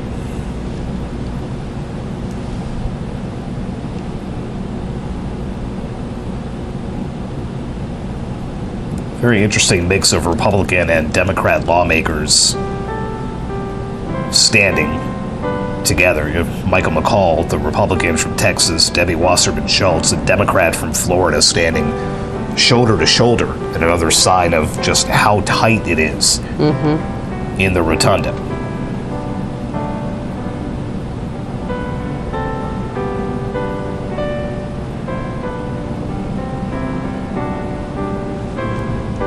See Melania Trump's father standing in front of Elon Musk and next to Barron Trump.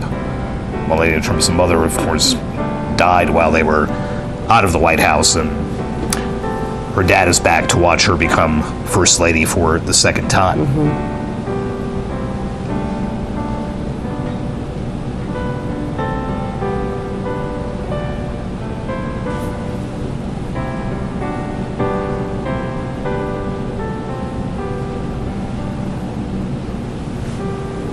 According to the schedule that they had put out, and things in Washington rarely, if ever, happen on schedule, except things like the inauguration, we should be seeing JD Vance take his oath as Vice President in about 10 minutes from now. As Brett Kavanaugh awaits actually administering that oath.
See the spouses, Lucia Vance, and then Melania Trump about to be escorted into the rotunda.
Ladies and gentlemen, performing "O America," please welcome the Armed Forces Chorus and America's tenor, Christopher D. Macchio.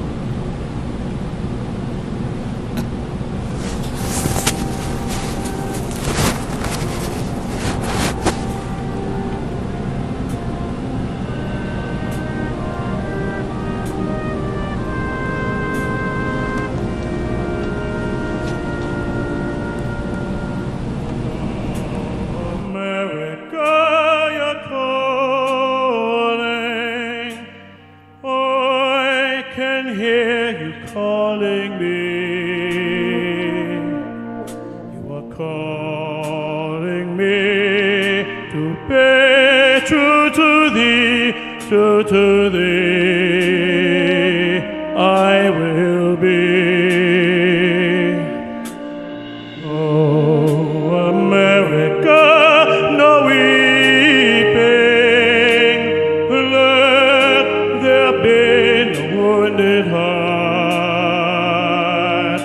I will keep you in my keeping till there'll be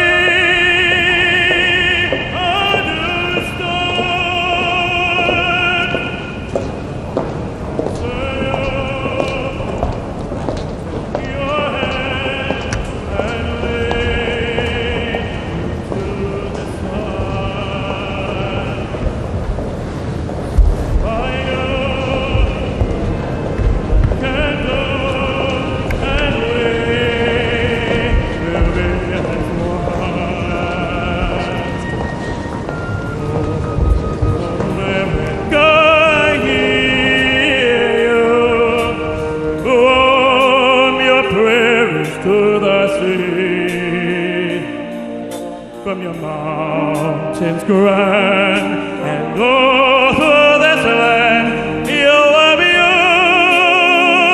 beautiful to me. Oh, America, you're calling. Oh, I can hear you calling me. You're calling me to pay to thee, to thee, oh, I will be.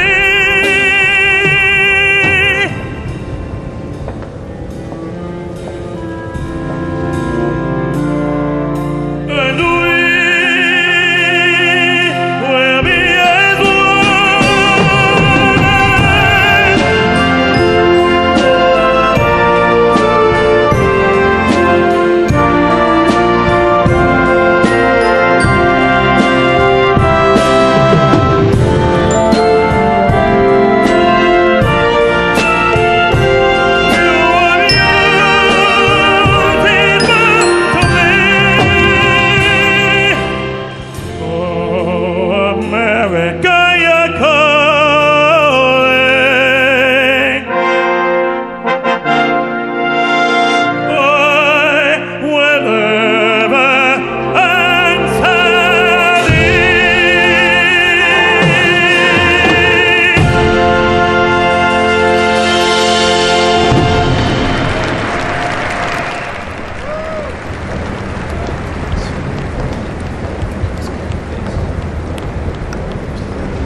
the Honorable Jackie Barber, the Clerk of the House of Representatives, the Honorable Kevin F. McCumber, Mr. John Bessler, Mrs. Kelly Johnson, Mrs. Iris Weinschall Schumer, and Mrs. Jennifer Scalise.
Ladies and gentlemen, escorting the President of the United States and the Vice President of the United States, Ranking Member of the Joint Congressional Committee on Inaugural Ceremonies, the Honorable Deb Fischer, House Democratic Leader, the Honorable Hakeem Jeffries, and Senate Majority Secretary, the Honorable Robert Duncan. Hakeem Jeffries and Senate Majority Secretary, the Honorable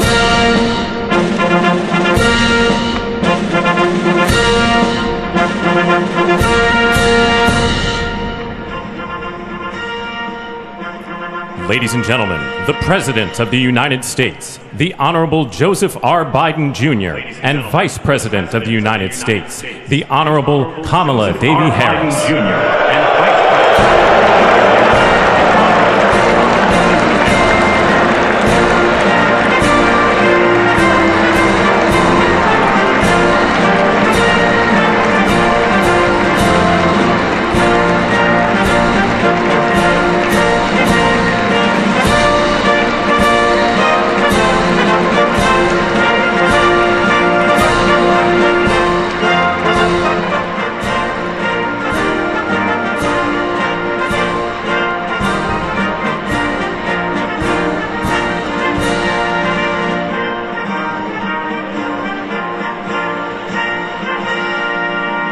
Ladies and gentlemen, escorting the Vice President-elect, the Executive Director for the Joint Congressional Committee on Inaugural Ceremonies, Mr. Michael Wagner, Senate Deputy Sergeant-at-Arms and Doorkeeper, Jason Bell, and House Deputy Sergeant-at-Arms, Mr. Sean Keating.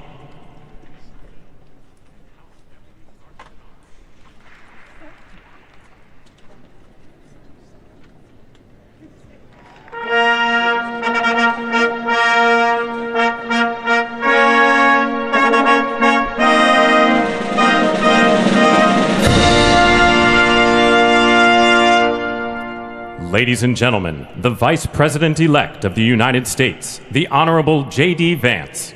The Vice President-elect of the United States.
Ladies and gentlemen, escorting the President-elect, the Staff Director for the Joint Congressional Committee on Inaugural Ceremonies, Elizabeth Farah, House Sergeant-at-Arms, the Honorable William P. McFarland, Senate Sergeant-at-Arms and Doorkeeper, the Honorable Jennifer A. Hemingway, Senate Majority Leader, the Honorable John Thune, and the Joint Congressional Committee on Inaugural Ceremonies, House Democratic Leader, the Honorable Hakeem Jeffries, House Majority Leader, the Honorable Steve Scalise, Speaker of the House of Representatives, the Honorable Mike Johnson, Senate Democratic Leader, the Honorable Charles E. Schumer, Ranking Member of the Joint Congressional Committee on Inaugural Ceremonies, the Honorable Deb Fischer, and Chairwoman of the Joint Congressional Committee on Inaugural Ceremonies, the Honorable Amy Klobuchar.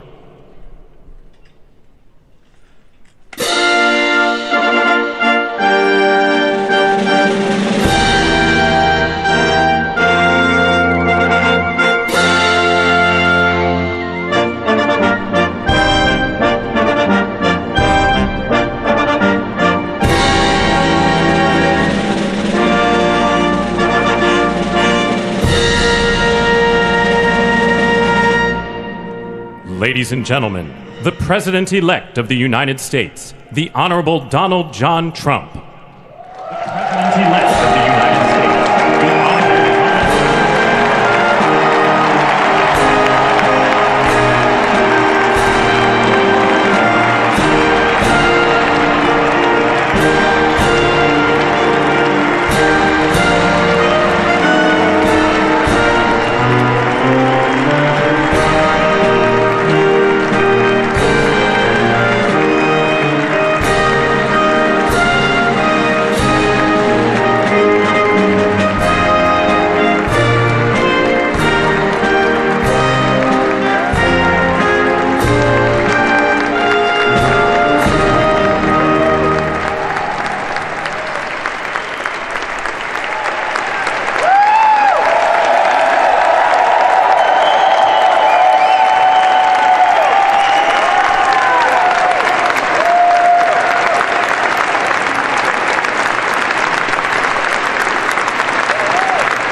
Ladies and gentlemen, please be seated.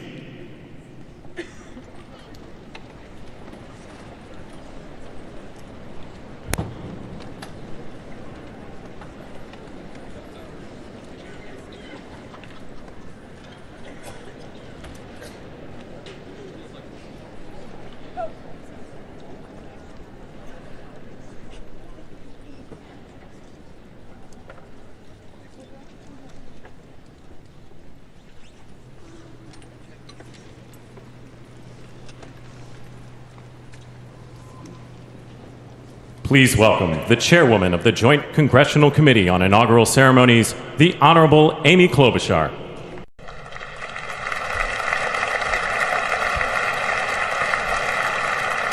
Good morning, everyone. Welcome to the 60th presidential inauguration. Today, President-elect Trump and Vice President-elect Vance will take their oaths of office, and we will witness the peaceful transfer of power at the heart of our democracy.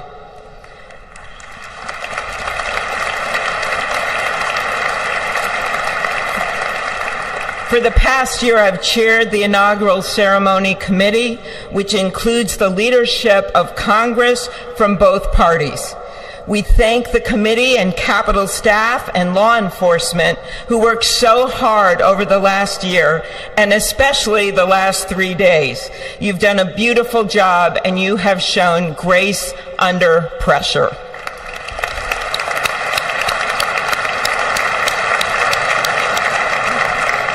Our theme this year is our enduring democracy. The presence of so many presidents and vice presidents here today is truly a testament to that endurance. We welcome President Biden and Dr. Biden. We welcome Vice President Harris and Doug Emhoff, President Obama, President Clinton and Secretary Clinton, President Bush and Laura Bush, Vice President Pence, Vice President Quayle and Marilyn Quayle. The justices of the United States Supreme Court are with us, all 9 of them I counted, and of course the Trump and Vance families. This ceremony marks what will soon be 250 years of our democracy. It is the moment when leaders, elevated by the will of the people, promise to be faithful to our Constitution, to cherish and defend it.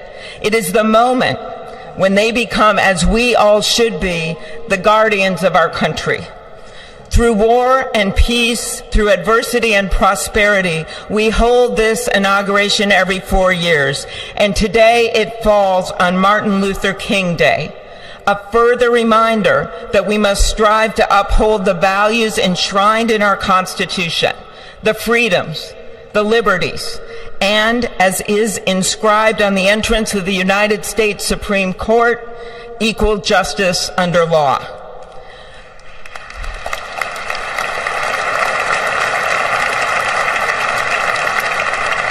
But what makes this moment more than a passing ceremony is all who are watching it across the country, the people of this nation, the ordinary people doing extraordinary things. President Kennedy, who at one point worked as a senator in this building and would often walk through this very rotunda, once said, "In a democracy, every citizen, regardless of interest in politics, holds office. Every one of us is in a position of responsibility."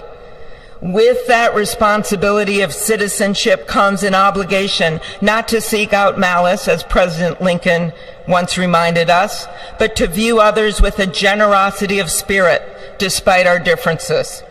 With that responsibility of leadership comes an obligation to stand our ground when we must and find common ground when we can.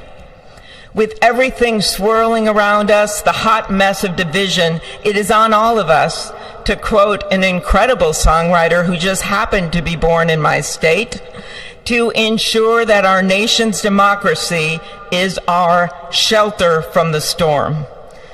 There's a reason this ceremony takes place at the Capitol. In other countries, it might be in a presidential palace or a gilded executive office building. Here it is traditionally held at the Capitol, the People's House. It is a fitting reminder of the system of checks and balances that is the very foundation of our government, 3 equal branches of government. That is how, for nearly 250 years, our great American experiment, grounded in the rule of law, has endured. So, as we inaugurate a new president and vice president, let us remember that the power of those in this room comes from the people. The construction workers who build our country, the teachers and healthcare workers who nurture us, the troops defending our freedoms, and yes, the firefighters in Los Angeles putting themselves on the line for us.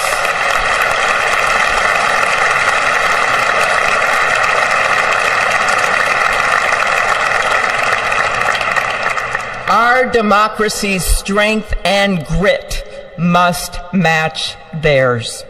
May God bless our nation. Thank you.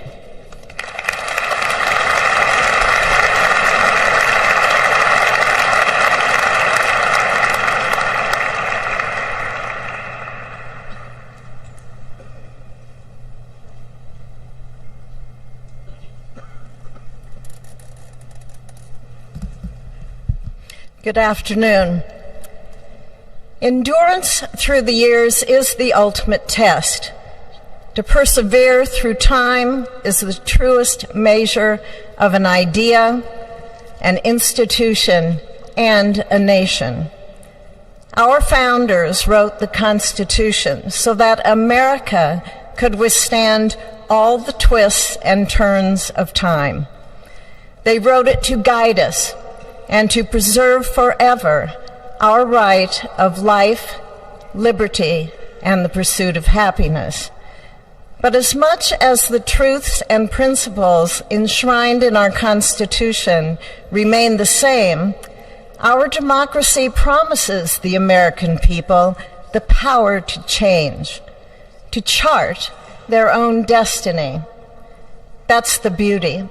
That is the importance of democracy. It allows the endurance, the permanence of a nation through change.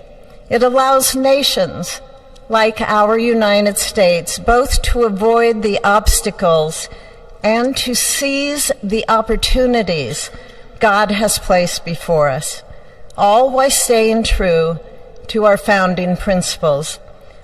Today is our country's 60th inauguration ceremony.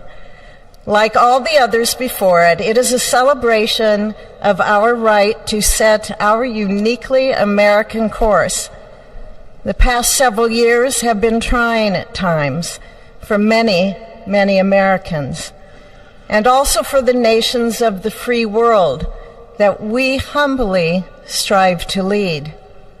In November, Americans chose again to steer this nation towards greatness, the secure, safe, and prosperous future that our founders envisioned for all of us.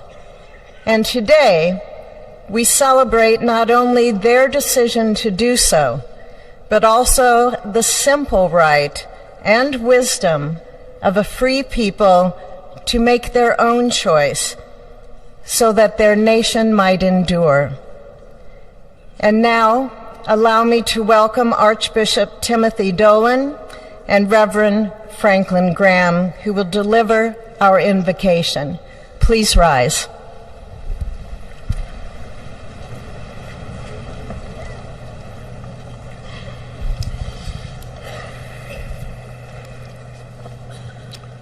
Be still and know that I am God, supreme among the nations, supreme on the earth.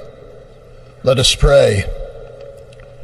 Remembering General George Washington on his knees at Valley Forge, recalling Abraham Lincoln at his second inaugural, with malice toward none, with charity for all, with firmness in the right as God gives us to see the right. Remembering General George Patton's instructions to his soldiers as they began the Battle of the Bulge 8 decades ago. Pray. Pray when fighting. Pray alone. Pray with others. Pray by night. Pray by day. Observing the birthday of the Reverend Martin Luther King, who warned, without God, our efforts turn to ashes. We, blessed citizens of this one nation under God, humbled by our claim that in God we trust, gather indeed this Inauguration Day to pray for our President Donald J. Trump, his family, his advisors, his cabinet, his aspirations, his vice president, for the Lord's blessings upon Joseph Biden, for our men and women in uniform, for each other whose hopes are stoked this new year, this Inauguration Day. We cannot err in relying upon that prayer from the Bible, upon which our president will soon place his hand in oath, as we make our own the supplications of King Solomon for wisdom as he began his governance.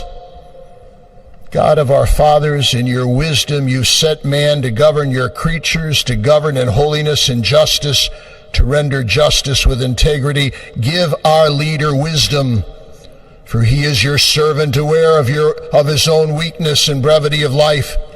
If wisdom which comes not from you be not with him, he shall be held in no esteem. Send wisdom from heavens that she may be with him, that he may know your designs. Please, God, bless America. Please, mend her every flaw. You are the God in whom we trust, who lives and reigns forever and ever. Amen.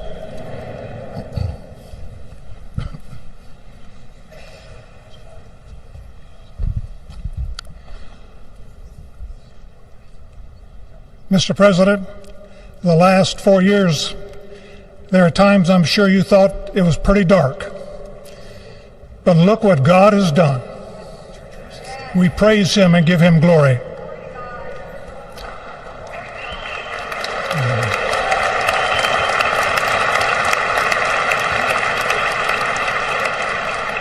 Let us pray.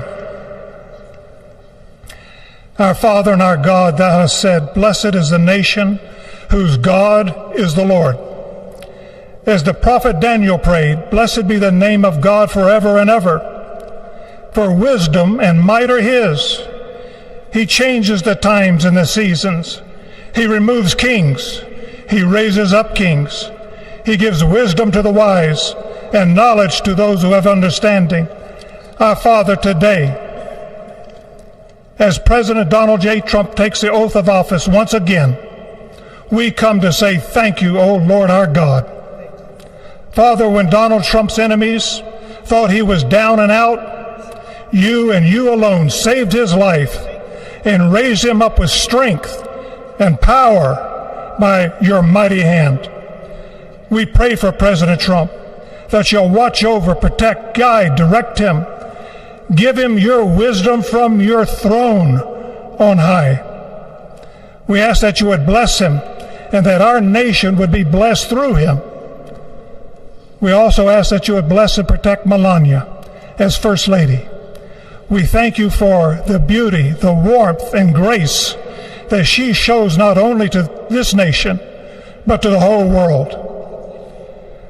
We thank you for Vice President-elect JD Vance and his wife Usha and their young family. May he be a strength to President Trump, to stand beside him, to hold up his arms like Aaron held up the arms of Moses in the midst of battle. The prophet Samuel reminded the people, it was you that brought them up from the land of Egypt. And he said, now stand still, that I may reason with you before the Lord. So, Father, we take this moment to stand still, to remember the great things that you have done for this nation. Thank you for the protection, the bounty, the freedoms that we so enjoy. We remember to keep our eyes fixed on you, and may our hearts be inclined to your voice. We know that America can never be great again if we turn our backs on you. We ask for your help, and we pray all of this in the name of the King of Kings, the Lord of Lords, your Son, my Savior, and our Redeemer, Jesus Christ. Amen. Ladies and gentlemen, please welcome Associate Justice Kavanaugh to administer the Vice Presidential Oath of Office.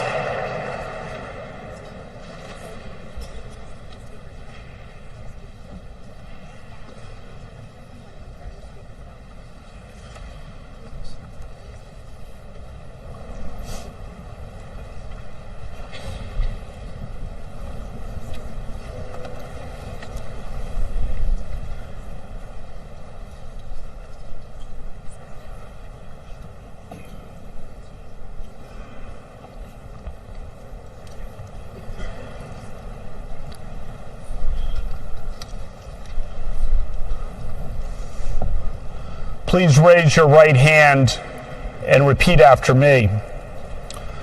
I, James David Vance, do solemnly swear. I, James David Vance, do solemnly swear that I will support and defend the Constitution of the United States. That I will support and defend the Constitution of the United States against all enemies, foreign and domestic. Against all enemies, foreign and domestic. That I will bear true faith. That I will bear true faith and allegiance to the same. And allegiance to the same. That I take this obligation freely. That I take this obligation freely. Without any mental reservation. Without any mental reservation. Or purpose of evasion. Or purpose of evasion. And that I will well and faithfully discharge. And that I will well and faithfully discharge. The duties of the office. The duties of the office. On which I am about to enter. On which I am about to enter. So help me God. So help me God. Congratulations, Mr. Vice President.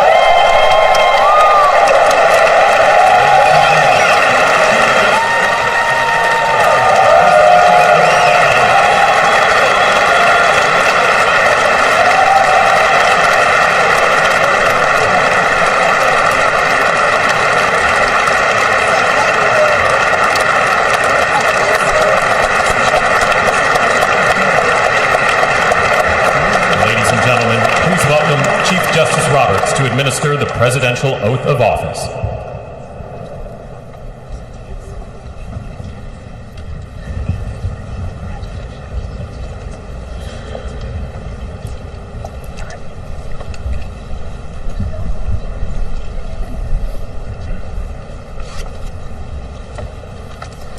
Please raise your right hand and repeat after me. I, Donald John Trump, do solemnly swear. I, Donald John Trump, do solemnly swear. That I will faithfully execute. That I will faithfully execute. The office of President of the United States. The office of President of the United States. And will, to the best of my ability. And will, to the best of my ability. Preserve, protect, and defend. Preserve, protect, and defend. The Constitution of the United States. The Constitution of the United States. So help me God. So help me God. Congratulations, Mr. President.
is my honor and pleasure to introduce to you the 45th and the 47th President of the United States of America, Donald J. Trump.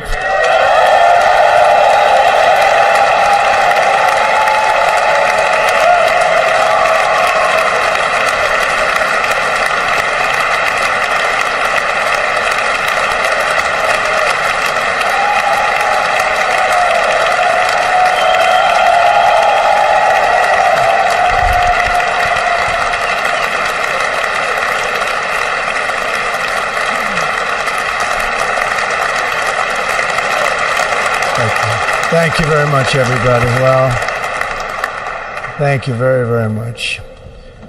Vice President Vance, Speaker Johnson, Senator Thune, Chief Justice Roberts, Justices of the United States Supreme Court, President Clinton, President Bush, President Obama, President Biden, Vice President Harris, and my fellow citizens.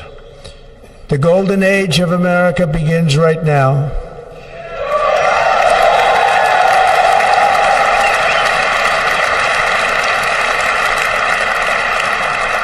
From this day forward, our country will flourish and be respected again all over the world.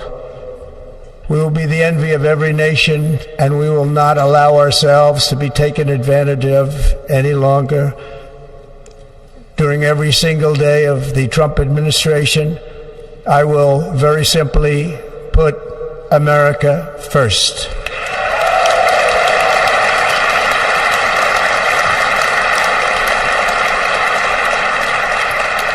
Our sovereignty will be reclaimed. Our safety will be restored. The scales of justice will be rebalanced. The vicious, violent, and unfair weaponization of the Justice Department and our government will end.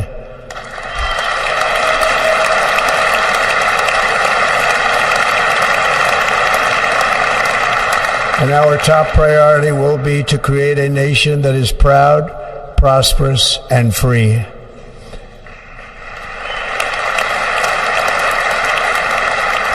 America will soon be greater, stronger, and far more exceptional than ever before. I return to the presidency confident and optimistic that we are at the start of a thrilling new era of national success. A tide of change is sweeping the country. Sunlight is pouring over the entire world. And America has the chance to seize this opportunity like never before. But first, we must be honest about the challenges we face. While they are plentiful, they will be annihilated by this great momentum that the world is now witnessing in the United States of America. As we gather today, our government confronts a crisis of trust. For many years, a radical and corrupt establishment has extracted power and wealth from our citizens while the pillars of our society lay broken and seemingly in complete disrepair. We now have a government that cannot manage even a simple crisis at home, while at the same time stumbling into a continuing catalog of catastrophic events abroad. It fails to protect our magnificent, law-abiding American citizens, but provides sanctuary and protection for dangerous criminals, many from prisons and mental institutions that have illegally entered our country from all over the world. We have a government that has given unlimited funding to the defense of foreign borders, but refuses to defend American borders or, more importantly, its own people.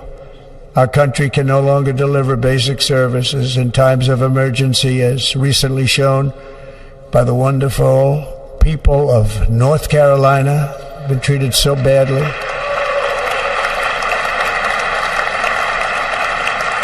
And other states who are still suffering from a hurricane that took place many months ago. Or more recently, Los Angeles, where we are watching fires still tragically burn. From weeks ago, without even a token of defense, They're raging through the houses and communities, even affecting some of the wealthiest and most powerful individuals in our country, some of whom are sitting here right now. They don't have a home any longer. That's interesting. But we can't let this happen. Everyone is unable to do anything about it. That's going to change. We have a public health system that does not deliver in times of disaster, yet more money is spent on it than any country anywhere in the world. And we have an education system that teaches our children to be ashamed of themselves in many cases, to hate our country despite the love that we try so desperately to provide to them. All of this will change starting today, and it will change very quickly.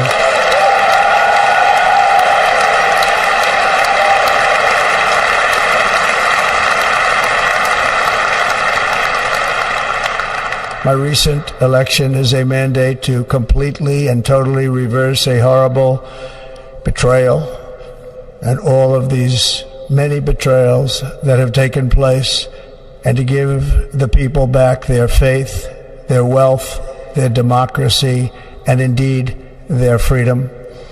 From this moment on, America's decline is over.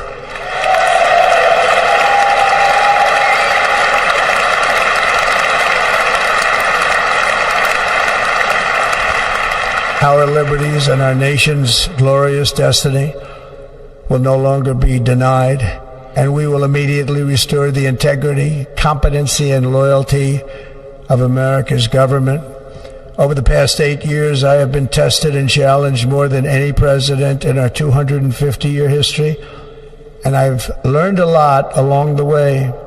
The journey to reclaim our republic has not been an easy one, that I can tell you. Those who wish to stop our cause have tried to take my freedom and indeed to take my life. Just a few months ago in a beautiful Pennsylvania field, an assassin's bullet ripped through my ear. But I felt then, and believe even more so now, that my life was saved for a reason. I was saved by God to make America great again.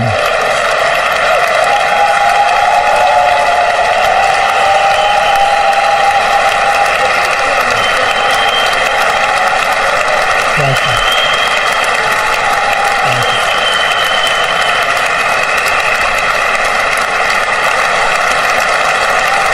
Thank you very much.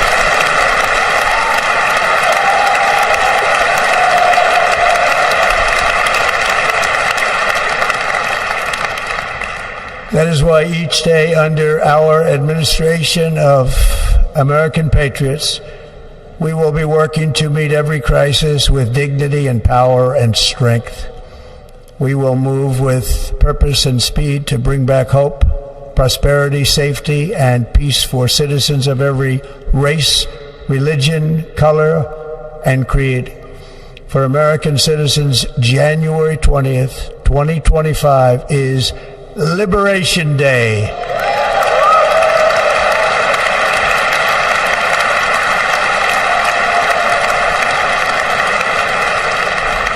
It is my hope that our recent presidential election will be remembered as the greatest and most consequential election in the history of our country.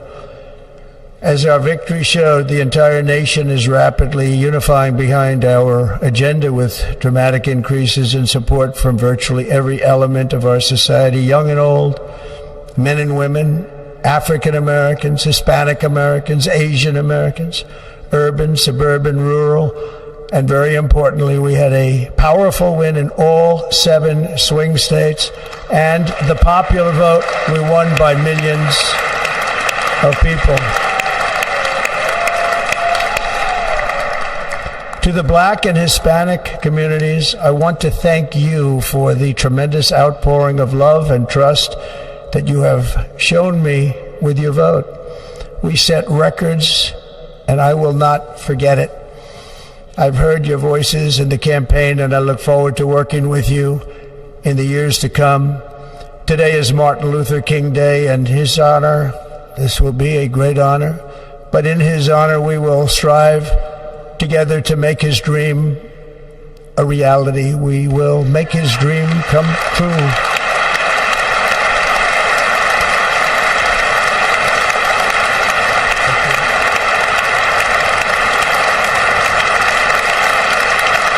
Thank you. Thank you. National unity is now returning to America, and confidence and pride is soaring like never before. In everything we do, my administration will be inspired by a strong pursuit of excellence and unrelenting success. We will not forget our country. We will not forget our Constitution, and we will not forget our God. Can't do that.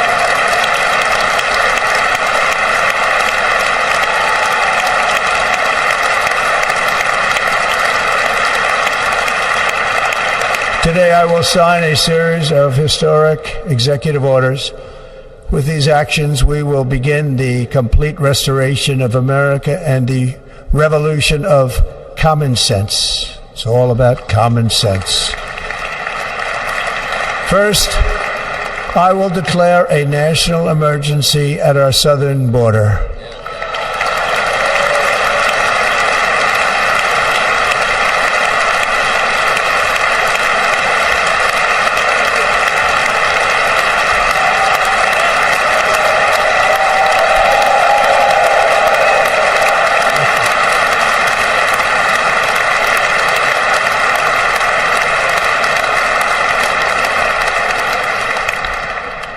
Illegal entry will immediately be halted, and we will begin the process of returning millions and millions of criminal aliens back to the places from which they came.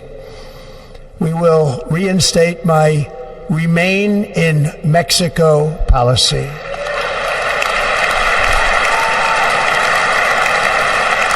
I will end the practice of catch and release. And I will send troops to the southern border to repel the disastrous invasion of our country.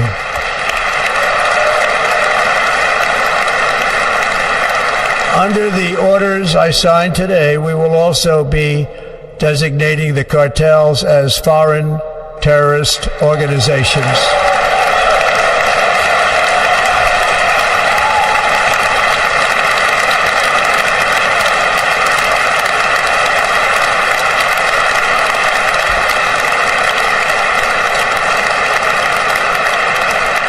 And by invoking the Alien Enemies Act of 1798, I will direct our government to use the full and immense power of federal and state law enforcement to eliminate the presence of all foreign gangs and criminal networks, bringing devastating crime to U.S. soil, including our cities and inner cities.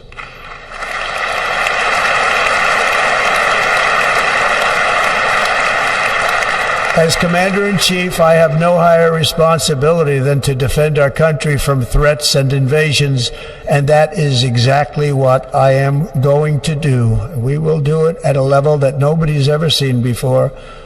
Next, I will direct all members of my cabinet to marshal the vast powers at their disposal to defeat what was record inflation and rapidly bring down costs and prices.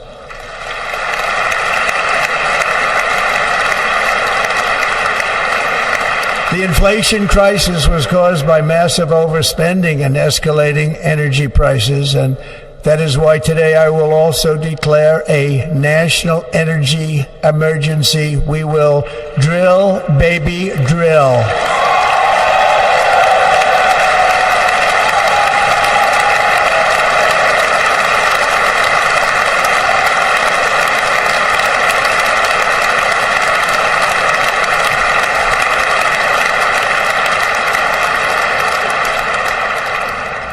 America will be a manufacturing nation once again, and we have something that no other manufacturing nation will ever have, the largest amount of oil and gas of any country on earth, and we are going to use it. Let me use it. We will bring prices down, fill our strategic reserves up again, right to the top, and export American energy all over the world. We will be a rich nation again, and it is that liquid gold under our feet that will help to do it. With my actions today, we will end the Green New Deal and we will revoke the electric vehicle mandate, saving our auto industry and keeping my sacred pledge to our great American auto workers.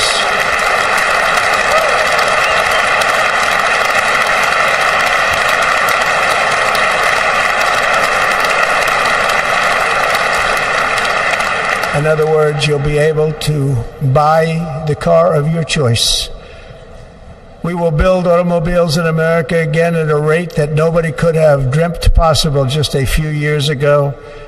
And thank you to the auto workers of our nation for your inspiring vote of confidence. We did tremendously with their vote. I will immediately begin the overhaul of our trade system to protect American workers and families. Instead of taxing our citizens to enrich other countries, we will tariff and tax foreign countries to enrich our citizens.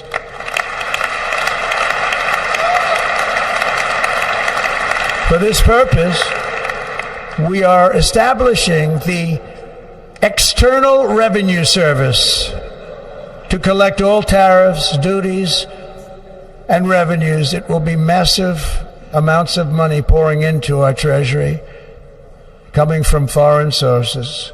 The American dream will soon be back and thriving like never before.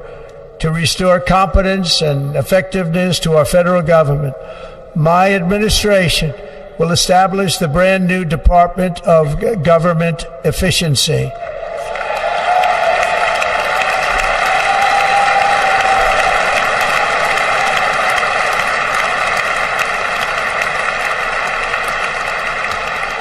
After years and years of illegal and unconstitutional federal efforts to restrict free expression, I will also sign an executive order to immediately stop all government censorship and bring back free speech to America.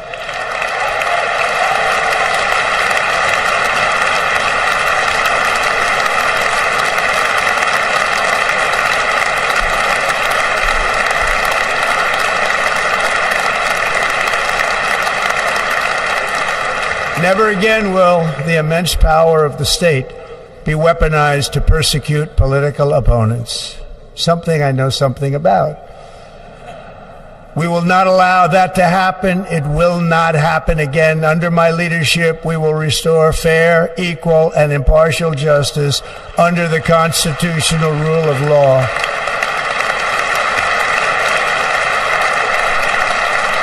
And we are going to bring law and order back to our cities. This week, I will also end the government policy of trying to socially engineer race and gender into every aspect of public and private life.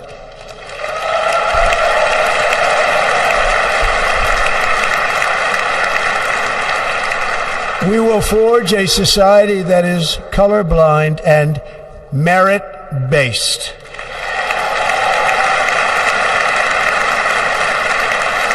As of today, it will henceforth be the official policy of the United States government that there are only two genders, male and female.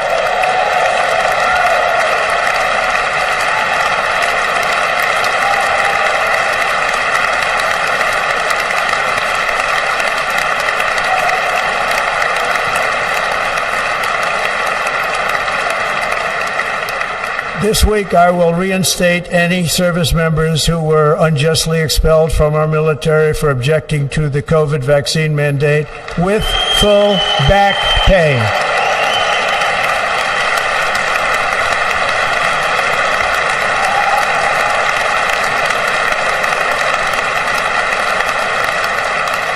And I will sign an order to stop our warriors from being subjected to radical political theories and social experiments while on duty. It's going to end immediately.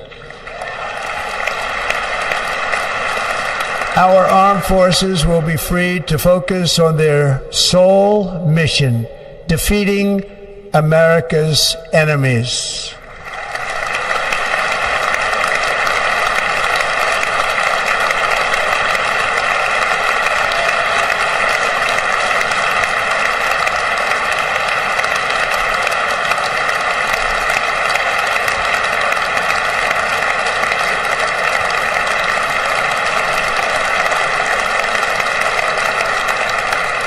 Like in 2017, we will again build the strongest military the world has ever seen.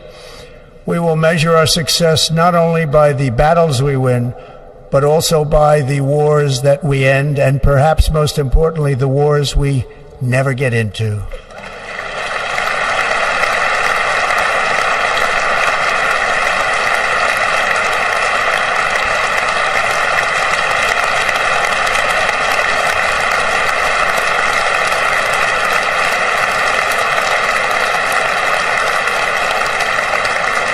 My proudest legacy will be that of a peacemaker and unifier. That's what I want to be, a peacemaker and a unifier.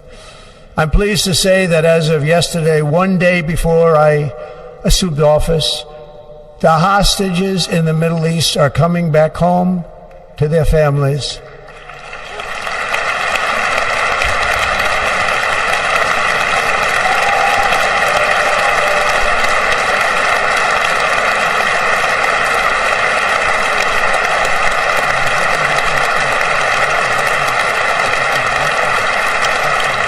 Thank you. America will reclaim its rightful place as the greatest, most powerful, most respected nation on earth, inspiring the awe and admiration of the entire world. A short time from now, we are going to be changing the name of the Gulf of Mexico to the Gulf of America, and we will restore the name of a great president, William McKinley, to Mount McKinley, where it should be and where it belongs.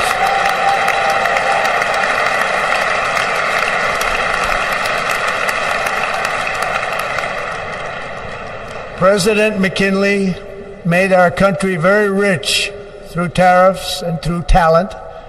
He was a natural businessman and gave Teddy Roosevelt the money for many of the great things he did, including the Panama Canal, which has foolishly been given to the country of Panama after the United States. The United States, I mean, think of this, spent more money than ever spent on a project before and lost 38,000 lives in the building of the Panama Canal. We have been treated very badly from this foolish gift that should have never been made, and Panama's promise to us has been broken. The purpose of our deal and the spirit of our treaty has been totally violated. American ships are being severely overcharged and not treated fairly in any way, shape, or form, and that includes the United States Navy. And above all, China is operating the Panama Canal, and we didn't give it to China, we gave it to Panama, and we're taking it back.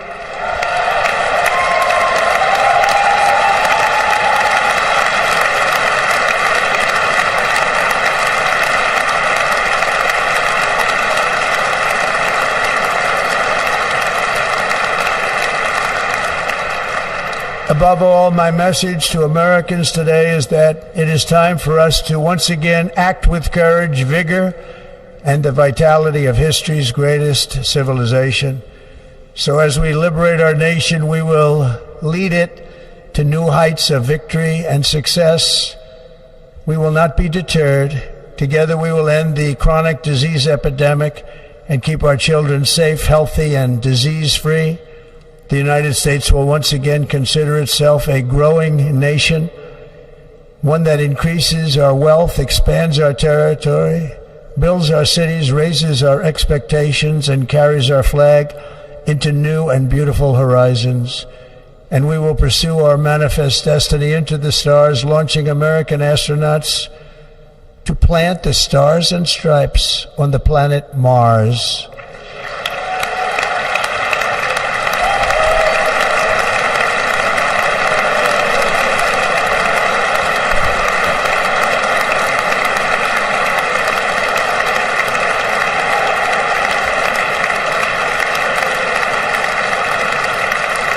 Ambition is the lifeblood of a great nation, and right now our nation is more ambitious than any other. There's no nation like our nation. Americans are explorers, builders, innovators, entrepreneurs, and pioneers. The spirit of the frontier is written into our hearts. The call of the next great adventure resounds from within our souls. Our American ancestors turned a small group of colonies on the edge of a vast continent into a mighty republic of the most extraordinary citizens on earth. No one comes close. Americans pushed thousands of miles through a rugged land of untamed wilderness. They crossed deserts, scaled mountains, braved untold dangers, won the Wild West, ended slavery, rescued millions from tyranny, lifted billions from poverty, harnessed electricity, split the atom, launched mankind into the heavens, and put the universe of human knowledge into the palm of the human hand. If we work together, there is nothing we cannot do and no dream we cannot achieve. Many people thought it was impossible for me to stage such a historic political comeback. But as you see today, here I am. The American people have spoken.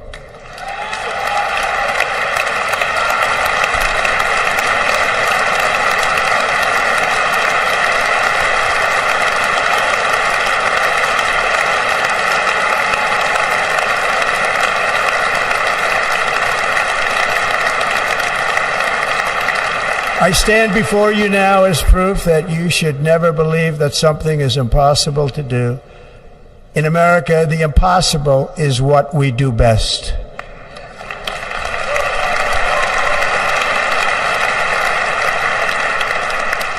From New York to Los Angeles, from Philadelphia to Phoenix, from Chicago to Miami, from Houston to right here in Washington, D.C., our country was forged and built by the generations of patriots who gave everything they had for our rights and for our freedom. They were farmers and soldiers, cowboys and factory workers, steel workers and coal miners, police officers and pioneers who pushed onward, marched forward, and let no obstacle defeat their spirit or their pride. Together they laid down the railroads, raised up the skyscrapers, built great highways, won 2 world wars, defeated fascism and communism, and triumphed over every single challenge that they faced. After all we have been through together, we stand on the verge of the 4 greatest years in American history. With your help, we will restore America, promise, and we will rebuild the nation that we love, and we love it so much. We are one people, one family, and one glorious nation under God. So to every parent who dreams for their child, and every child who dreams for their future, I am with you, I will fight for you, and I will win for you. We're going to win like never before.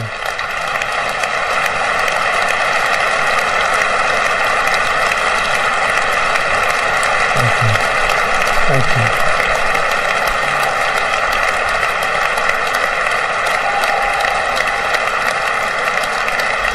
Thank you. Thank you. In recent years, our nation has suffered greatly, but we are going to bring it back and make it great again, greater than ever before. We will be a nation like no other, full of compassion, courage, and exceptionalism. Our power will stop all wars and bring a new spirit of unity to a world that has been angry, violent, and totally unpredictable. America will be respected again and admired again. including by people of religion, faith, and goodwill. We will be prosperous. We will be proud. We will be strong, and we will win like never before. We will not be conquered. We will not be intimidated. We will not be broken, and we will not fail. From this day on, the United States of America will be a free, sovereign, and independent nation. We will stand bravely. We will live proudly. We will dream boldly, and nothing will stand in our way because we are Americans. The future is ours, and our golden age has just begun. Thank you. God bless America. Thank you all. Thank you. Thank you very much. Thank you very much. Thank you.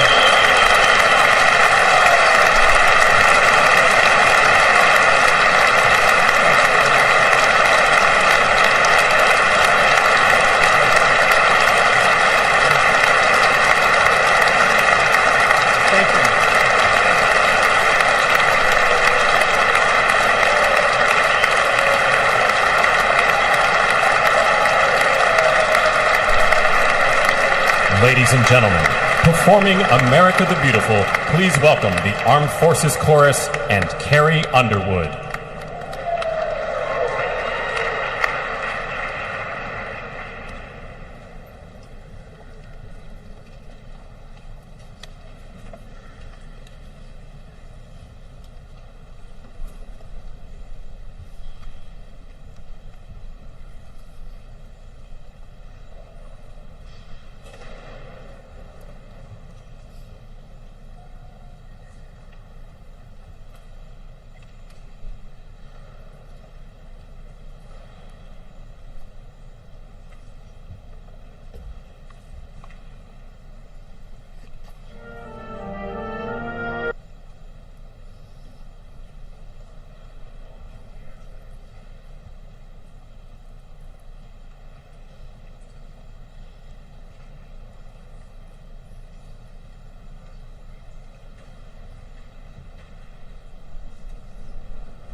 You know the words, help me out here. Oh, beautiful for spacious skies, for amber waves of grain, for purple mountain majesties above the fruited plain. America, America, God shed His grace on thee and crown thy good with brotherhood from sea to shining sea.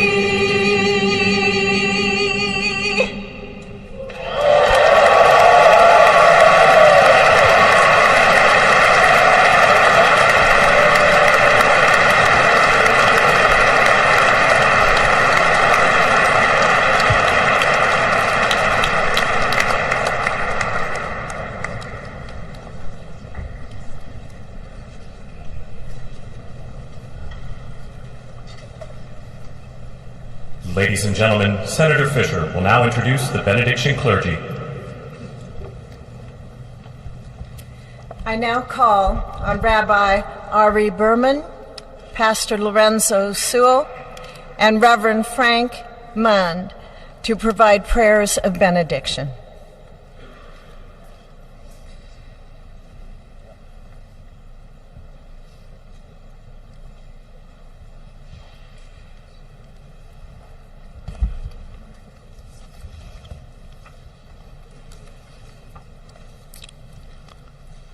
Let us pray.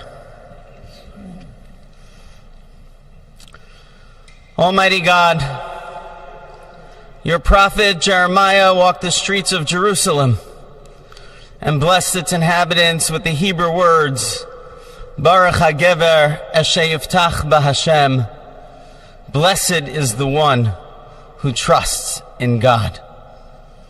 Thousands of years later, this great nation, which adopted these words as its motto, "In God we trust," stands at a moment of historic opportunity. Americans are searching for meaning. Our merciful Father, help us rise to meet this moment. Bless President Donald J. Trump and Vice President JD Vance with the strength and courage to choose the right and the good. Unite us around our foundational biblical values of life and liberty, of service and sacrifice, and especially of faith and morality, which George Washington called the indispensable supports of American prosperity. Guide our schools and college campuses, which have been experiencing such unrest, to inspire the next generation, to pair progress with purpose, knowledge with wisdom, and truth with virtue.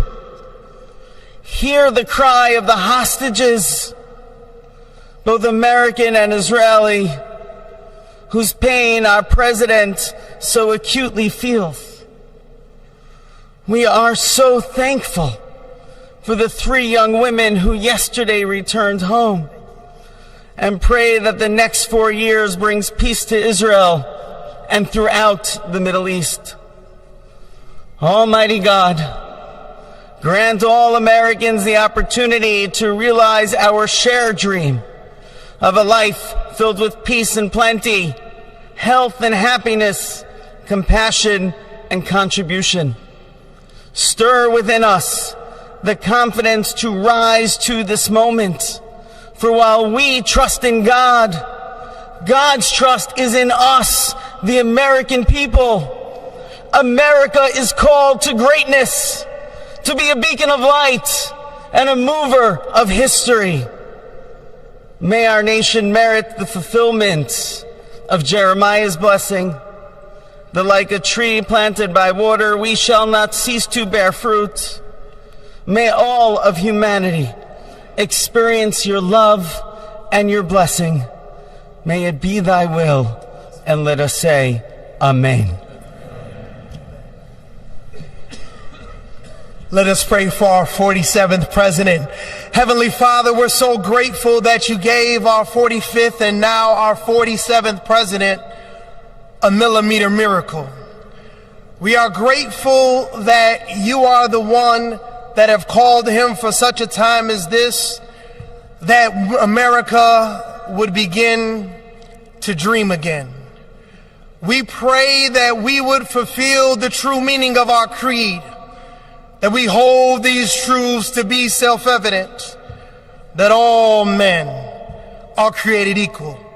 We pray that you use our president, that we will live in a nation where we will not be judged by the color of our skin, but by the content of our character. Heavenly Father, in the name of Jesus, we are so grateful today that you will use our 47th president so we would sing with new meaning, my country, 'tis of thee. Sweet land of liberty, of thee I sing. Land where my fathers died, land of the pilgrim's pride, from every mountainside. Let freedom ring, and because America is called to be a great nation, We believe that you will make this come true. So let freedom ring from the prodigious hilltops of New Hampshire. Let freedom ring from the mighty mountains of New York. Let freedom ring from the heightening Alleghenies of Pennsylvania. Let freedom ring from the snow-capped Rockies of Colorado. Let freedom ring from the curvaceous hilltops of California. But God, we're asking you not only that, let freedom ring from Stone Mountain, Georgia. Let freedom ring from Lookout Mountain of Tennessee. Let freedom ring from every hill and every molehill in Mississippi, from every state, every city, every village, and every hamlet. And when we let freedom ring, we will be able to speed up that day. All of your children, black men and white men, Protestant and Catholic, Jew and Gentile, will be able to sing in the meaning of that old Negro spiritual, free at last, free at last. Thank you, God Almighty. We are free at last. If you believe where the Spirit of the Lord is, there is liberty. Come on, put your hands together and give your great God great glory.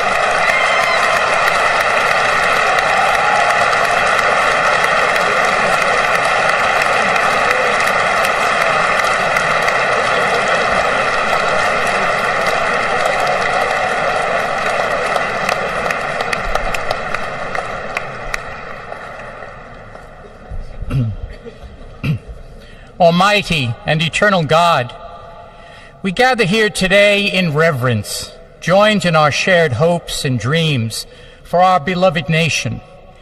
In this sacred moment of the inauguration of President Donald J. Trump and Vice President JD Vance, we turn our hearts to you, seeking your divine assistance and abundant blessings upon this pivotal moment in history.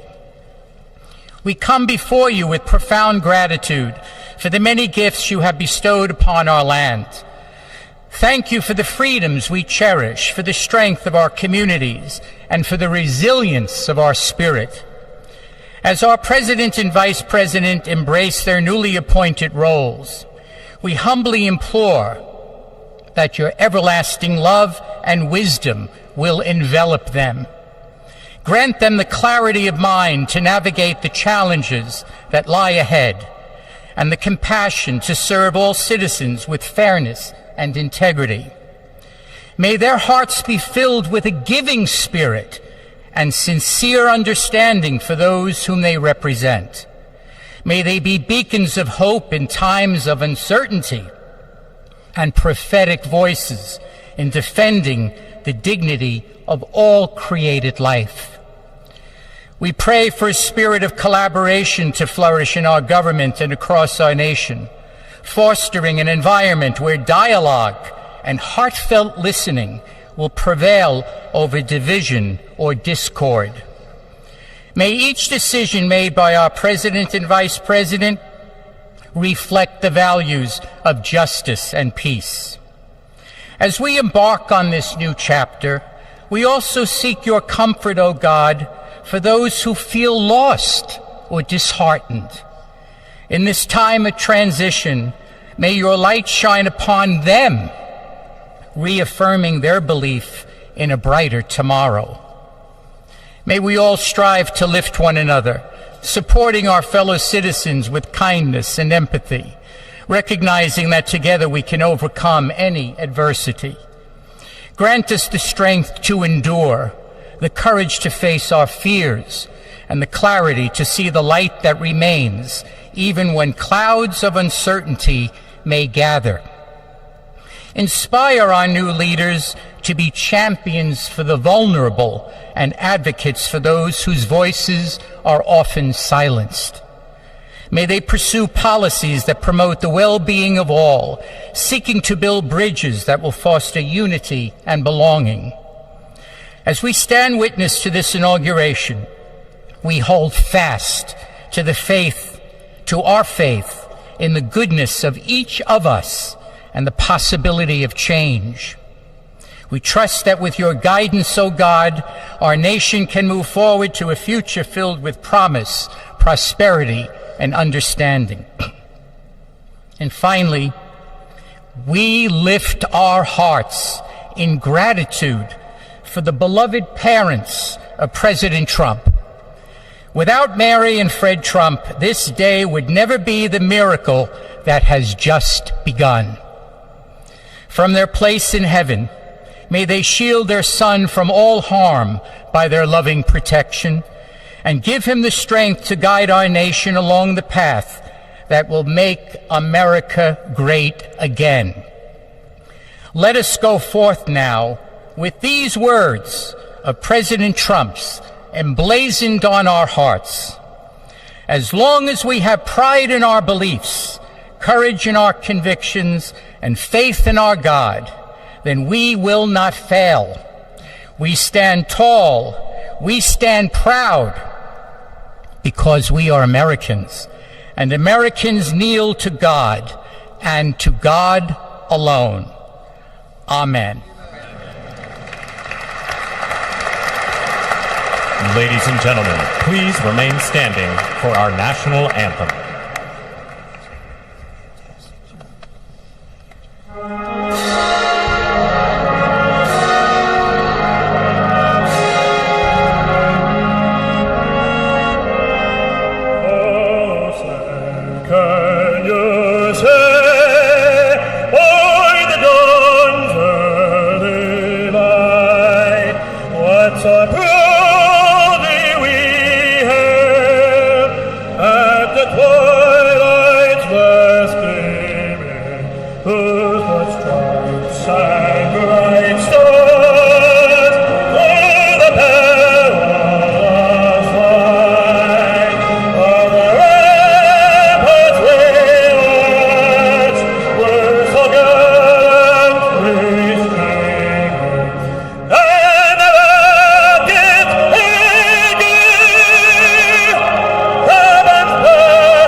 Ladies and gentlemen, please be seated.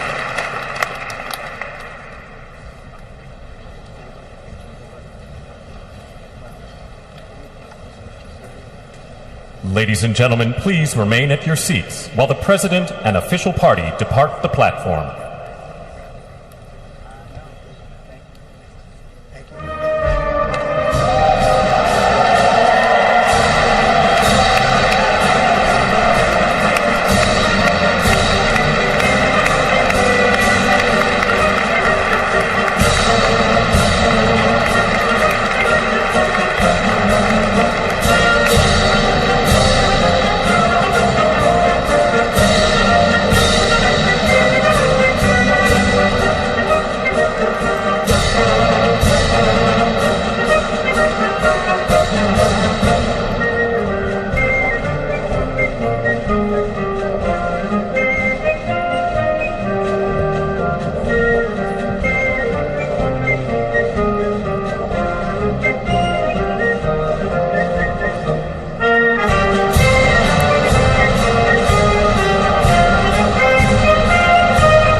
So you're watching pictures there on the left hand of your screen as members of Congress and other participants in the swearing-in ceremony leave the Capitol Rotunda. They're filing out.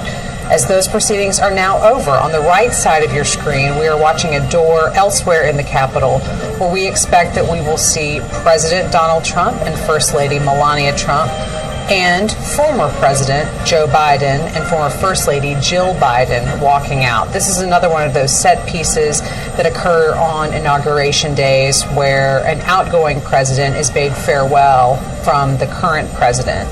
So earlier, remember, we were looking and seeing those pictures of the helicopter there on the Capitol grounds that is waiting to take the Bidens from this part of their journey onward to Joint Base Andrews and then California. We are watching and waiting for them to come out and get started on that process. And as we do, Saagar, let's talk a little bit about Biden's last official acts as president. In the minutes, basically, before Donald Trump was sworn in and took the oath, what did we see coming out of the Biden administration? Yeah, we had mentioned earlier this morning that he had issued some high-profile, preemptive pardons to Dr. Anthony Fauci, to General Mark Milley, to members of the January 6th committee. Literally in the waning moments before Donald Trump took the oath, he extended preemptive pardons to his two spouses, to Valerie Biden and to Robert Biden and their spouses, to basically protect them from threats from Trump. He, the president, in a written statement said that his family had been subjected to unrelenting attacks and threats, and that he had no reason to believe the attacks would end. So he has extended pardons to family members, also to Native American activist Leonard Peltier, who's been serving a prison sentence for killing two FBI agents back in the 70s. So a flurry of last-minute executive action like that from President Biden in the very minutes before he became former President Biden. And it's interesting to think, just a bit of context, back when Joe Biden issued the pardon for his son, for Hunter, and there was a lot of commentary about how this is coming so late in a presidency. Clearly, he was trying to kind of wait as long as possible so there wouldn't be any blowback or opportunity for people to be critical of the administration. That was nothing in terms of last minute compared to what we just saw today from what you were just running through. Right, and an AP Newark Center for Public Affairs research poll at the time found that the Hunter Biden pardon was very unpopular, not something people were really pleased that the president was doing, essentially using the power of his office to make sure that his surviving son was immune from prosecution. Like you said, that now almost seems like it was months and months and months ago, like a lot of things here in Washington do, but to take care of, essentially, of his brother and sister and their spouses minutes before leaving the presidency is something else altogether. Definitely. We are still watching now, waiting for Joe Biden and Jill Biden to exit the Capitol as they get into a waiting helicopter that will take them on to Joint Base Andrews and then California. We anticipate they will be going to Santa Ynez, which is an area that the Bidens most recently traveled to in August after his remarks at the Democratic National Convention in Chicago. The president and First Lady spent some time of reflection and relaxation and just kind of away from politics at that portion, at that area of California. Now we do see the people that we were just talking about exiting the Capitol. We have the president and First Lady, followed by the former president and former First Lady, Vice President Vance and his wife, as well as former Vice President Harris and her husband. So a moment of bipartisanship as the Trumps and Bidens take part in this next set piece of official Inauguration Day events here in Washington, the farewell to the outgoing president and First Lady. And again, something we did not see 4 years ago. Right. Because the Trumps had already left for Florida before Joe Biden and Jill Biden even got to the Capitol. Right. This gets back to a much more familiar scene.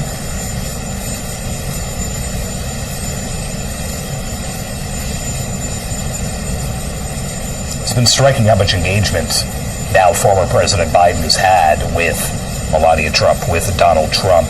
He made it a point to speak to one of JD Vance's young children right after his father took the oath, had a big smile on his face and leaned down and spoke with the boy, shook hands with Carrie Underwood after she performed, very quickly shook hands with Donald Trump after he took the oath. He's had a pretty big smile on his face for a lot of what we've seen today.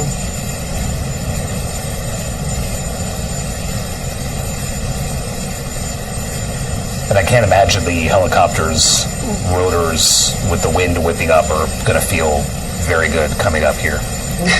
Having sat on the White House South Lawn way too many times when both of those men boarded Marine One, it's cold on a hot day. On a really cold day like this, not fun. It is still only here in the mid-20s here in Washington.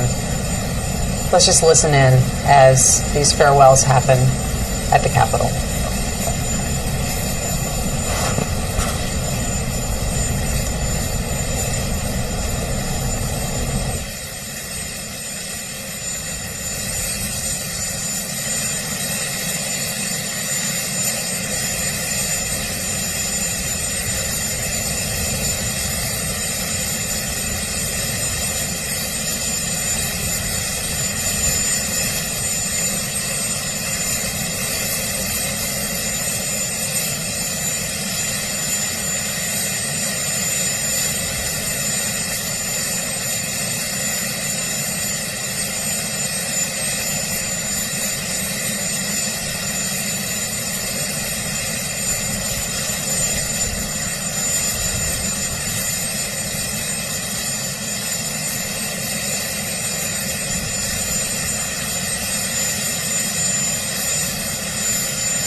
Oh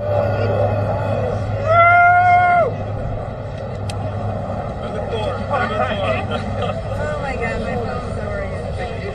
Can you like text me? Let's go, Brandon!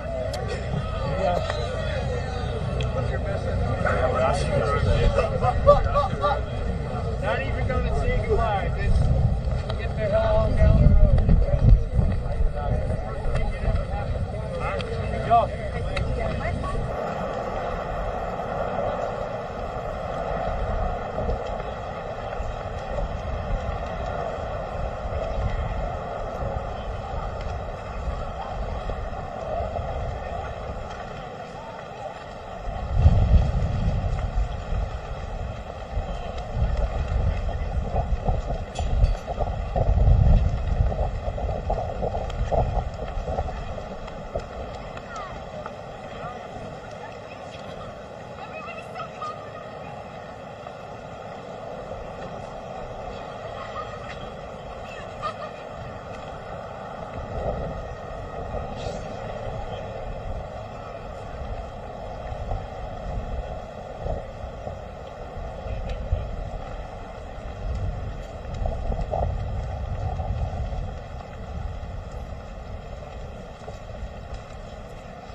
No, there's no way. There's no way.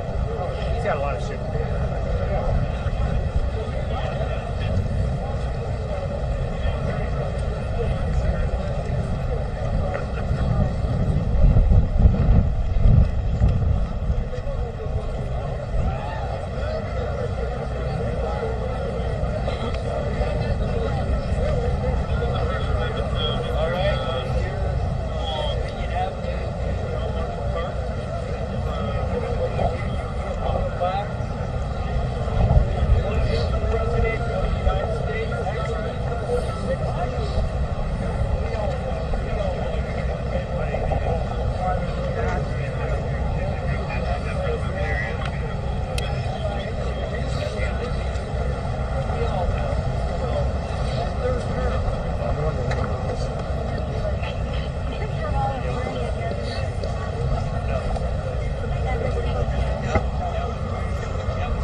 decisive winner of the Electoral College and the popular vote, the 45th and the 47th, and the greatest president of our lifetimes, Donald J. Trump.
Well, thank you all so much for being here. And was that a hell of a speech or what? That was, man. That was a good way to start it off. You know, I didn't know exactly what the president would put in that speech, and I hoped to myself that he wasn't going to hold back, and sir, you didn't hold back. That was a hell of a way to start the next 4 years. But I just want to say from the bottom of my heart, and I know I speak for the president and for all of us, thank you, thank you, thank you for making this possible. We love you. We wouldn't be here without you, and we're going to make America great again together for the next 4 years.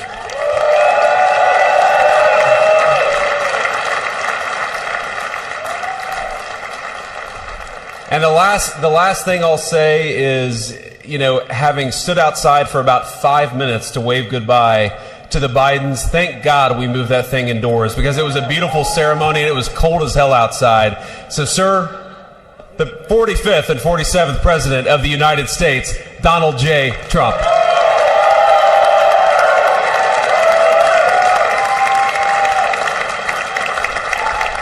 No, he's right. I said, oh, look at this beautiful sunny day.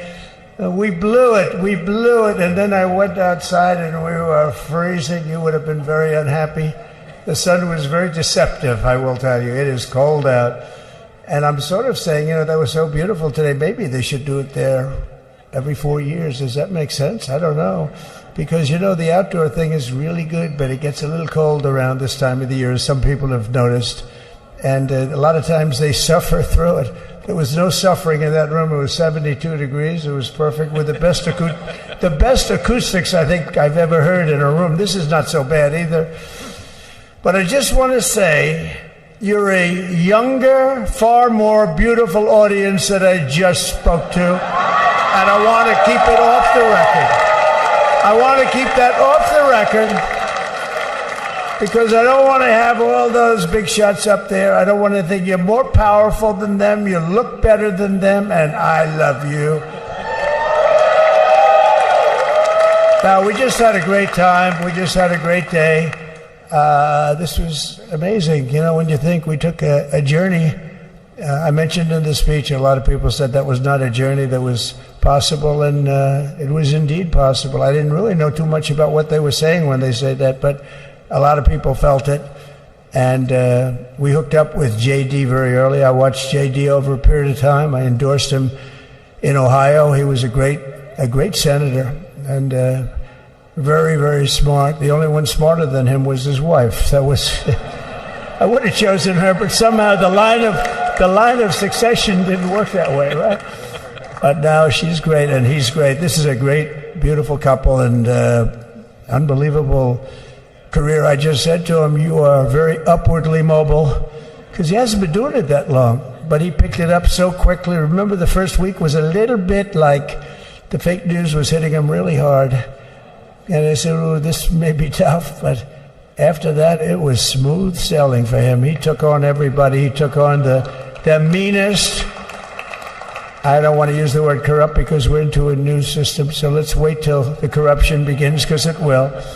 But he took on some pretty mean people, and he handled it well. I want to also congratulate Mike Johnson for the job that he's doing.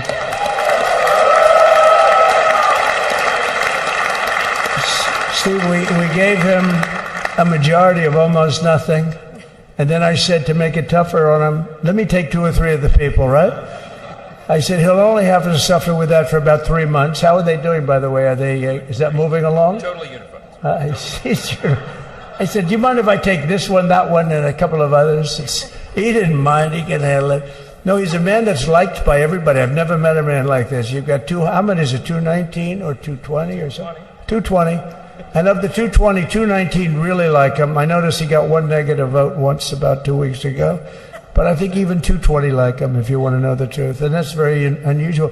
I know a lot of nice guys in Congress, and they have 35 people that hate him. So if you have 35 people that hate you and you only have 1 or 2 or 3 votes, you'll have 5, I think. But that's going to be like, you know, the good news is when we get to that 5 number, it's going to feel like a massive majority. You can be really nasty to a couple of them at least, you know? So it's going to feel like hitting your head on the wall and stopping. It feels so good to stop, but he's done a fantastic job. And Steve Scalise he's our hero, because, you know, I was with him. You talk about being shot. I was with him. He got some bad ones, and his incredible wife, and she really loves him. You know, you never know about that. I've been with other people. They were doing poorly, and the wife is like looking at her watch. She can't get out of the hospital fast enough. How's he doing? Oh, I don't know. He's all right. That woman was a mess.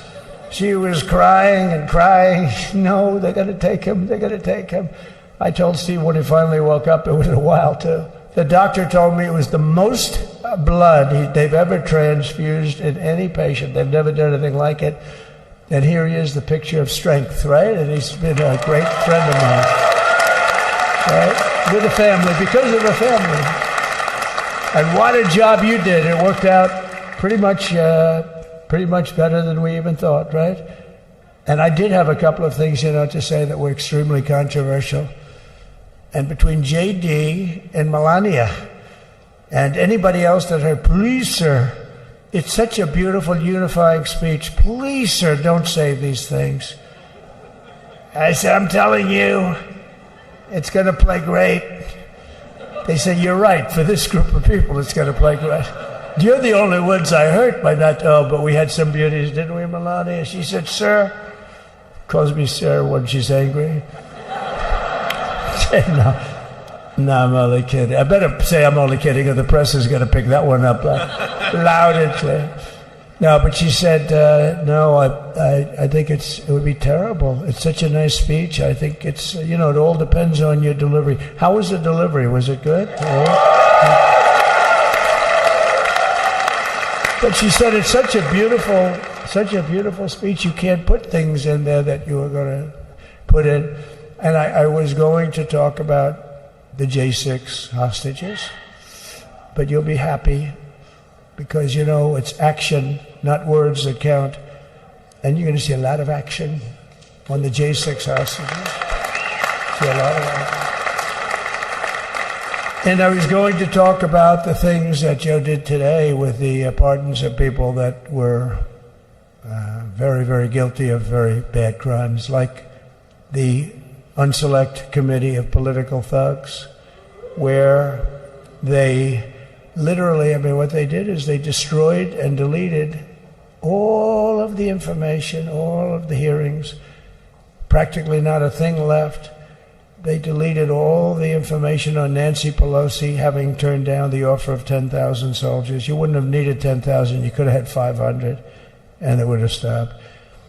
Because we may have had 1 million people that day, the people that were there. You don't see any photographs, but we have a lot of great photos. But you don't see those photographs. They don't put them in to show the people at the Capitol. But I was talking about that. I was going to talk about that. They said, please don't bring that up right now. You can bring it up tomorrow. I said, how about now in front of the I'll bring it up right now. This little time delay is good because we're getting great reviews on the speech. Now watch. They'll take the speech and say, I didn't like it because he left there and he's talked to people. But we're giving you a little more information than we gave upstairs. But no, they pardoned a lot of people. They pardoned, before we even get to today, they pardoned, 33 murderers, absolute murderers, the worst murderers. When you get the death sentence in the United States, you have to be bad because they don't give it much. And he pardoned almost everybody having a death sentence. And if you went through the crimes that were committed, you wouldn't even believe them. The level of violence, the people that were killed, the innocence of people that were killed, and children killed by these people. And he pardoned them for whatever reason. He spared them, but they didn't spare the people that they killed. And who knows what happens in the future. It's one of the worst because a lot of times they let them out early after that. They say you're going to be in for life, but then all of a sudden they get let out for good behavior and then they go on a rampage. It's one of those little things, right? But I was going to talk about that. But I was really going to talk about the level of, what's going on. Why are we doing this? Why are we trying to help a guy like Milley? Why are we doing Milley? He was pardoned. What he said, terrible what he said. Why are we helping some of the people? Why are we helping Liz Cheney? Liz Cheney is a disaster. She's a crying lunatic and crying crying Adam Kinzinger. He's a super crying. I never saw the guy not crying. He's always crying. I look at him. I remember years ago he was actually on my side. And then one day, you know, when you don't want to kill people in wars, they turn against you. Liz Cheney hated the concept of not going to war with everybody. Let's kill everybody. Let's spend a lot of money on military equipment. You know, where her father works, right? And but what she did was incredible. Think of it. They destroyed and deleted all of that information that went on for almost 2 years against Trump.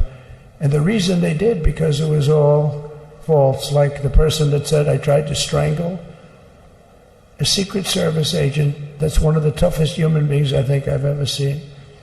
I actually had a friend saying, please don't change that, sir. You are the coolest sucker in history. Remember, she said, I put my hands around his neck because he wouldn't go to the Capitol. Made up fiction. And I was rebuffed. And the guy on the right is a massive weightlifter, probably stronger than me. Do you think he's stronger than me, honey? You know who I'm talking about. Possibly stronger than me. Slightly younger than me, like, I won't say how many years because I don't want to talk about that, but a lot of years. But I had a friend that said, why are you disputing that story? That's the coolest story I've ever heard. That I would attack a karate champion, get slightly rebuffed, and then throw my arms around a guy with a neck about this big. Even though there are bars, you know, there are bars, you can't really do that anyway. So I wanted to talk about that. But all of that stuff got deleted. And the reason it got deleted is they were all caught in lies. You know, Secret Service testified, and they said it didn't happen. Actually, the two guys were very embarrassed. They're suffering because their friends are saying, did Trump really do that to you? But they gained a whole new respect for me. But it was just make-believe stuff, and there were a lot of make-believe stories made up.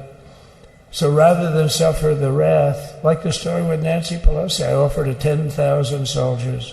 She knows it. She admitted it on tape that her daughter made. She's a videographer or whatever you call her, which I'm glad she is. Oh, she can't be in good stead with Nancy.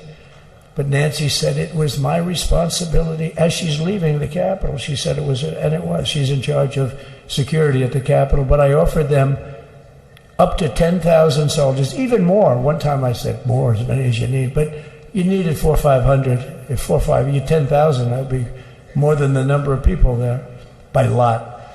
But we offered her 10,000. Think of it, 10,000 soldiers. In other words, J6 wouldn't be J6. There would have been no J6. But she rebuffed them. She didn't like it. No, she didn't like it. Maybe she wanted that to happen. But she's guilty as hell.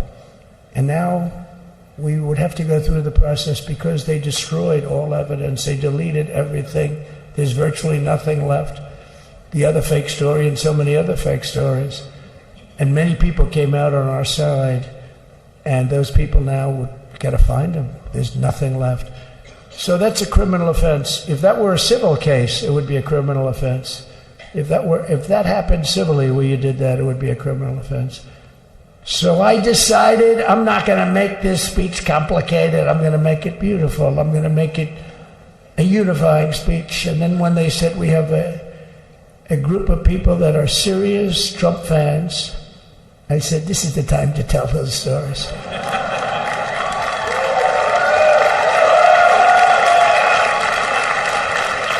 He knows. So anyway, but seriously, I'd like to, I think it was a tremendous success. I think we're very lucky we put it inside because it is really cold. We just went to the helicopter out of respect for something that's taken place for a long time. I guess it's as old as helicopters. You used to get into a stagecoach, now you get into a helicopter. Times change. But it's pretty old custom. And it's a beautiful custom, actually. It's a beautiful custom. I wish we could have had a better relationship. I wish we could have had a better relationship between Republicans and Democrats. I was with Senator Schumer. I said, Chuck, I think it's time we all start getting along a little bit because it doesn't make sense. I mean, we literally never get a Democrat vote. They never get a Republican vote, almost. And although there is a bill coming up very shortly that we have a lot of Democrat votes, right? That's going to be a very A beautiful bill. We're going to have a deciding, I would say, within a week or so, I think. And it's going to be a very good bill. You all know what I'm talking about. So I just want to thank you all for being here. You have been our fans from day one. All these people all over. You've been our fans. This has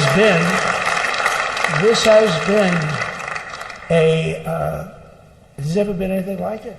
There's never been anything like it. This has been a movement like no movement ever in history for probably any country, let alone this country. You know, if somebody's running for president, and if they go out and they announce they're going to Arizona, they're going to Nevada, they're going to someplace, if you have 200 or 300 people, that would be standard. Ronald Reagan would go out. I mean, outside of the last couple of days where people get a little excited, but even then you have a couple of thousand people. But if you're going to go someplace, any place, any one of the swing states, any one of the other states, I mean, how about the non-swing states? We won Alabama by 48 points. We won Tennessee by massive numbers. Wyoming, we won by numbers that are, nobody's ever seen numbers like that. And, you know, places like California, we did great, but when they send out like 38 million ballots, nobody knows where the hell they're sending them, and then they come pouring back, the whole thing. You know, they passed a law in California that if you work in an election bureau, and if you so much as ask for a voter ID, if you say, sir, ma'am, could I please look at your voter ID? They have the right to put you in jail. You're a criminal. Can you believe that? There's only one reason that happens. They want to cheat. So they had it where voter ID wasn't accepted. But now if you even ask for it, this is seriously a bill that was just signed, passed in their legislature, and it was signed.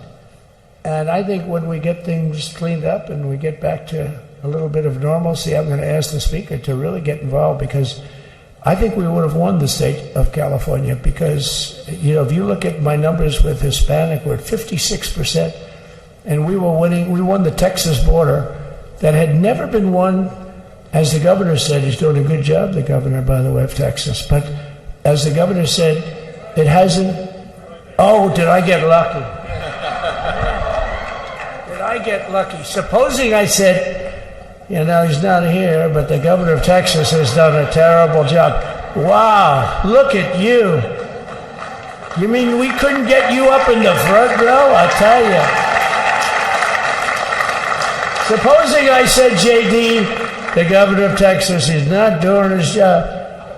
You heard what I said. See, I didn't know you were there. I said he's doing a great job. He's doing a phenomenal job. But now you're going to have a partner that's going to work with you, because you didn't have, not only didn't he have a partner, he had people selling the wall, right? We have a fence structure that we worked on, the governor worked on with me.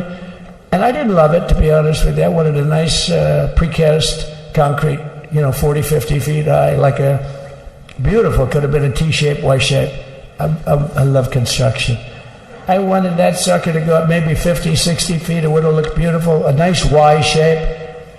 And they said, the problem is, sir, they climbed that like a rabbit. I said, what do you mean? No way. And they brought some of these guys out. They climbed it like... And the other thing is, you hit it with acid and the thing will disintegrate. You know, they have things for concrete. So they needed very hardened steel, very special steel. And then they needed 7,000-pound concrete inside that steel, inside that steel. And then they have a rebar that's the toughest steel made. Very hard to cut. So this is why very little is cut. I mean, it's right. And then they put a anti-climb panel on top. I hated it. I said, it's so unattractive. And I said, why would that work? I don't believe it works. And I went to watch the Border Patrol, gave a display. We had actually two sets of climbers. The guys that climb up walls with drugs on their back, I mean, they got like 60, 70 pounds of drug, and they go as fast as you can walk. They go bip, bip, bip. Or we have Mount Everest type climbers. And honestly, the drug guys were much better. I couldn't believe it. The drug guys blew them away, right? But it's true, the anti-climb panel, they couldn't get around it. They just couldn't. You didn't have it. So sometimes you sacrifice beauty for efficiency, and we did. So we built this wall, and we built over 500 miles of wall. That's why we had such good numbers. The famous chart that came down very thankfully. The chart that came down on my right, Governor, had I not looked over there, I'm not speaking right now. You might be speaking here. You want to know the truth? You, JD, and we've got a lot of great people in this party, but I got very lucky, but we had the best numbers we've ever had. But I bought, what happens is when you fill it up, it's like water. You fill it up. Now we have 571 miles of wall. And they would always say, when we renovated a wall, so there'd be like a piece of plywood sitting there for 60 years, or a 2x4 sitting for 60 years on the ground and rotting. Because, and they'll say, you didn't build a new wall. Here we're building 50 feet up in the air, 30 feet sections, 50-foot sections, all steel, all concrete, all everything. And all, by the way, they don't even want me to say this, but what the hell, it doesn't take that long time. They're all wired for all of the equipment. We put wires in everything so they can easily wire for all the different types of equipment. And if there's a doubt, we have a wire. Whenever we just look, you just find the wires all over the place up top, so we can just hook it up. We don't have to have wires on the outside, which wouldn't do too well, right? So anyway, we built an extra 200 miles of wall, and the governor wanted to buy it. He tried to buy it, and they wouldn't sell it to him. He wanted to put it up himself. Could have been done in 3 to 4 weeks, 200 more miles, because when you do it, now they just keep going further out, getting around. So we did an extra 200 miles, and it was all bought, and they announced that they're not going to put it up. And that's when I realized they wanted open borders, and that's when I realized that people are going to come pouring through the wall like nobody's ever seen before. But you've seen it. A lot of you are here because of that. I made it my number one issue. They all said inflation was the number one issue. I said I disagree. I think people coming into our country from prisons and from mental institutions is a bigger issue for the people that I know. And I made it my number one. I talked about inflation too, but how many times can you say that an apple has doubled in cost? I'd say it, and I'd hit it hard, but then I go back to the fact that we don't want criminals coming into our country. We don't want the jails of every country in the world virtually being deposited into the United States. And that man had to suffer with it. And he did an unbelievable job. I'll tell you, he was a very popular governor, but now he's like an unbeatable governor because of your border policies. He was fantastic. And he really was. So. Governor Abbott he's a great man, a great leader. And but it did make him did you do it? You didn't do that for politics. You did it because you wanted to do the right thing. But I'll tell you, it sure as hell worked for politics too. It's self-preservation, that's right. But no, because the people are demanding it. The people of Texas are demanding it. The people are demanding it all over. So anyway, so we built it, and they wouldn't let us use it. They wouldn't let the governor use it. And other governors, they wouldn't let him use it.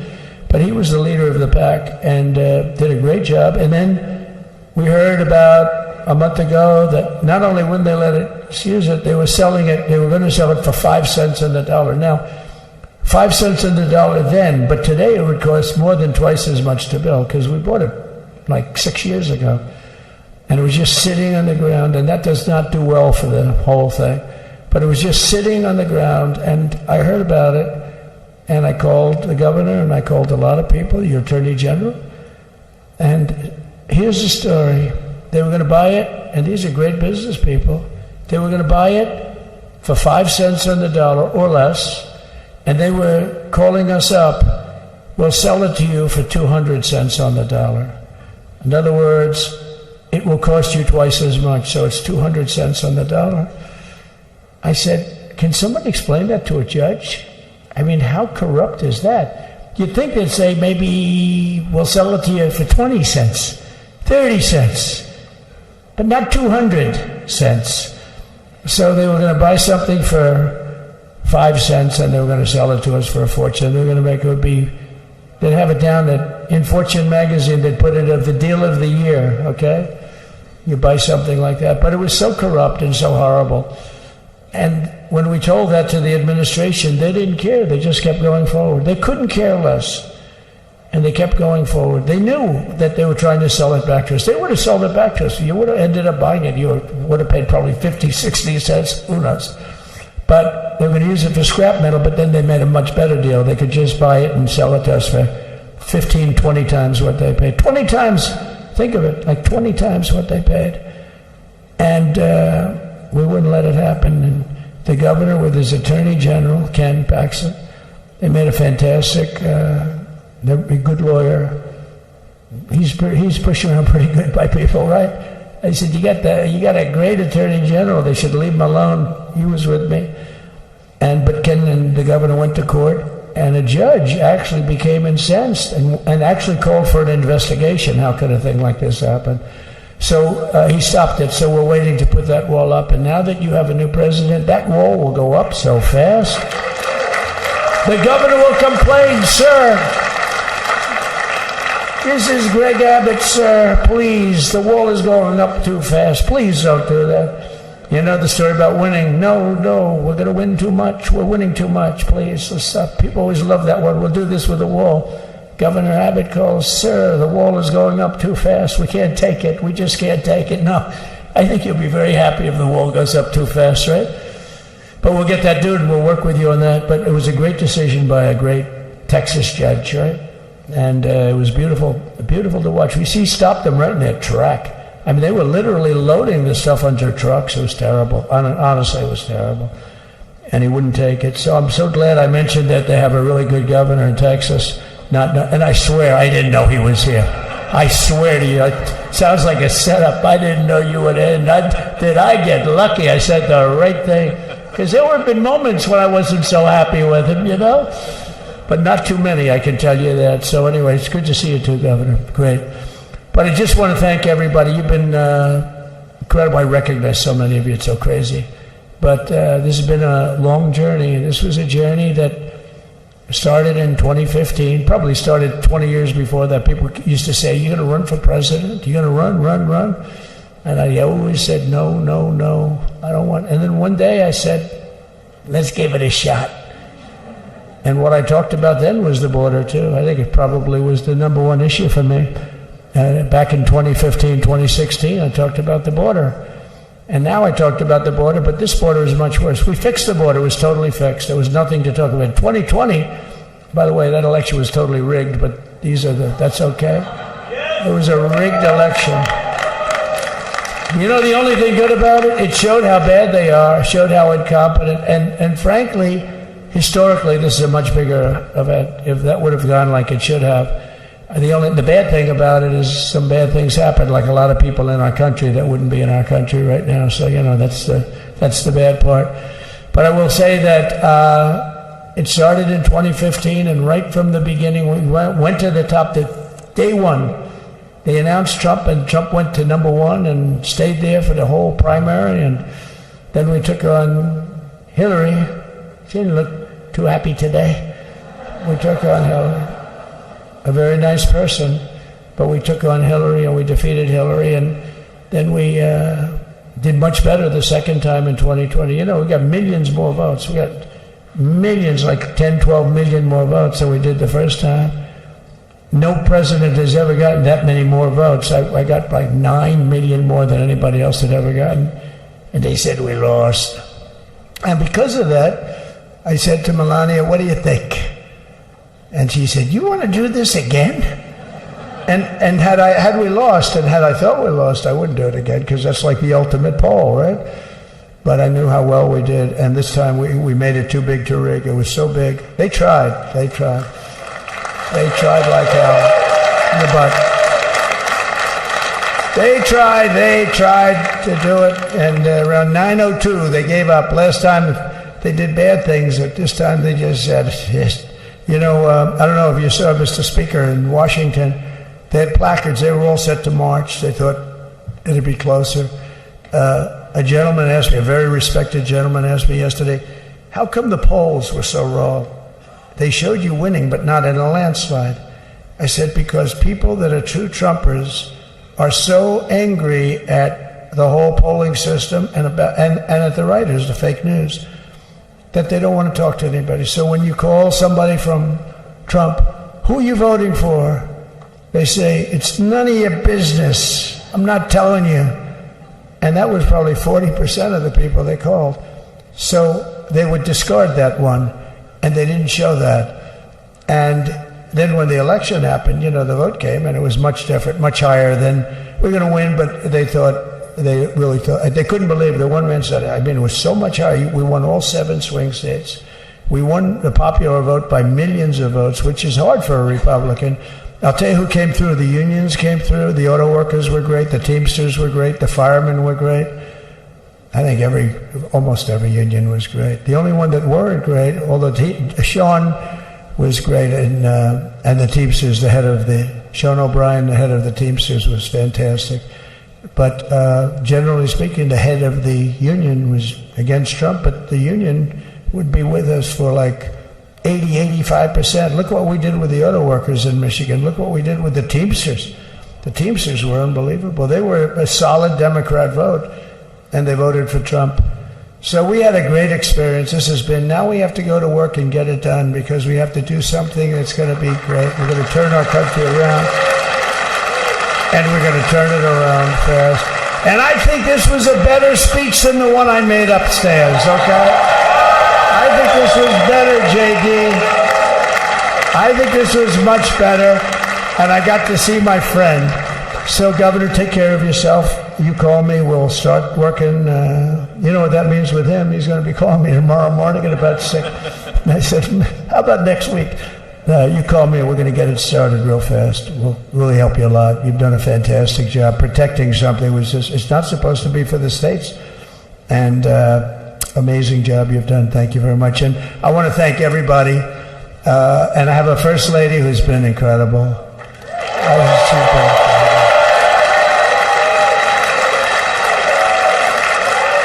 I shouldn't say this. I'm going to get hell when I say this, but her feet are absolutely aching. Those heels. And we thought we were leaving. We were going home. Sir, would you be able to go down and say hello to some of your other fans that are here? I said, I didn't know that. Wow. Did you get to see pretty clearly the picture, I hope? Good. That's good. But because you wouldn't want to make the same speech again, right? But she said, darling, I love you so much, but my feet are killing me. I said, honey, let me just see how far it is. I asked the person. Oh, not that long, maybe 400 or 500 yards. That's 5 football fields. I said, can you make it? She said, we're going to make it no matter what. We're going to make it because we have to go. Right? Right? And then we went out to the helicopter just prior to this and said goodbye. And it's a custom, and the wind is blowing like crazy. And with the hat that she's wearing, she almost blew away. We almost lost her. She was being elevated off the ground. She almost blew away. No, so we all appreciate it because you've been a great First Lady, a beautiful and a great First Lady, and they love our First Lady.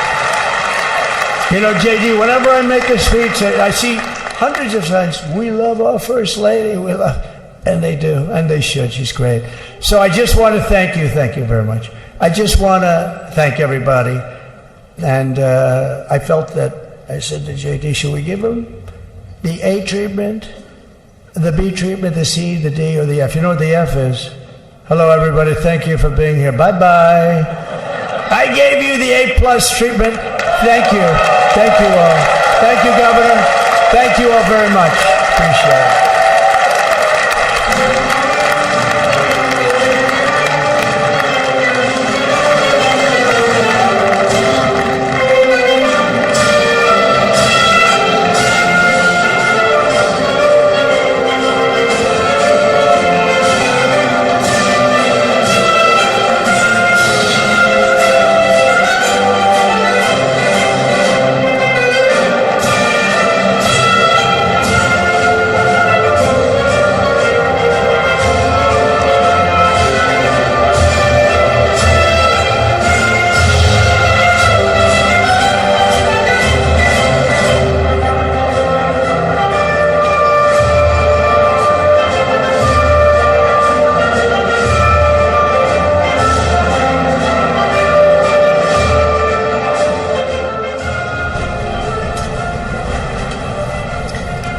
So you were looking at pictures here from another portion of the Capitol where President Donald Trump has been speaking to supporters after his inaugural speech, actually in a speech that went just about as long or maybe even a little bit longer than his actual inaugural address. And this was kind of what we hear and expect is more of the campaign type rally speeches that we've heard, not as long or perhaps as animated, but more comfortable and familiar, and also flicking at some of the actions that we do anticipate President Trump will be working on as soon as he sits down at a desk and has those executive orders in front of him. All of those dozens, if not 100 or more executive orders that we expect the president to be signing today.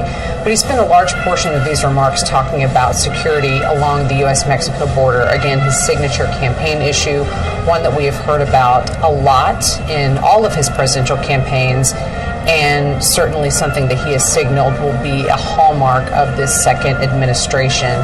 So these events have wrapped up here. There are still several other things on the official docket for the rest of this inauguration day. Another thing that has happened while we were listening to the president's remarks is former President Joe Biden and former First Lady Jill Biden have departed from Joint Base Andrews. They have taken off on their trip to California. And Sagar, I think you can help walk me through a little bit of the nomenclature about some of these aircraft that we've been looking at today. I know I mentioned earlier, I know it's Marine One, the helicopter when the president is on board, but I didn't know what to call it when there is someone other than the president on board. So talk to me about that helicopter that the Bidens used to get to Joint Base Andrews, and then the aircraft that they're on to fly on to California. So you have that familiar color scheme on these Sikorsky helicopters, the green and the white with United States of America written on them. Just like with Air Force One, that helicopter is only Marine One when the sitting commander-in-chief is on board. So seeing as how Joe Biden was no longer the commander-in-chief, what to call that? Those helicopters are flown by the Marine Helicopter Squadron 1 out of Joint Base Andrews. They are called the Nighthawks. So this became Nighthawk 46, was its call sign for the 46th president. Got off the helicopter, walked to what would have been called Air Force One just a few hours before that. That instead was Special Air Mission 46, SAM 46. The military likes nothing better than the acronyms and the names and playing up things like that. So, the joke there on Capitol Hill was that Joe Biden got to Joint Base Andrews, gave a speech, got on what used to be Air Force One, and was wheels up and flying at the time that Donald Trump was still giving what amounted to a second inaugural address to a second group of supporters. Good. Thank you I learned a lot. I learned a lot here. That's what we're here for. Not just military aircraft nomenclature, but in general, kind of what we're walking through on this inauguration day. As you're looking at your screen, again, just a reminder of what we're looking at. Of course, that's the U.S. Capitol in your upper left quadrant.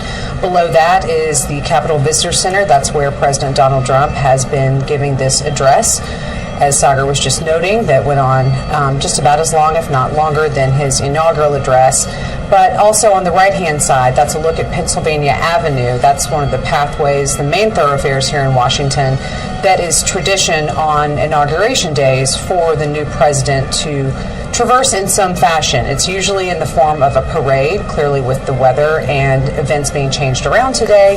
That will be a pathway instead that will take President Trump from the Capitol to the Capital One Arena, which you're now looking at there on your screen in the upper right-hand quadrant.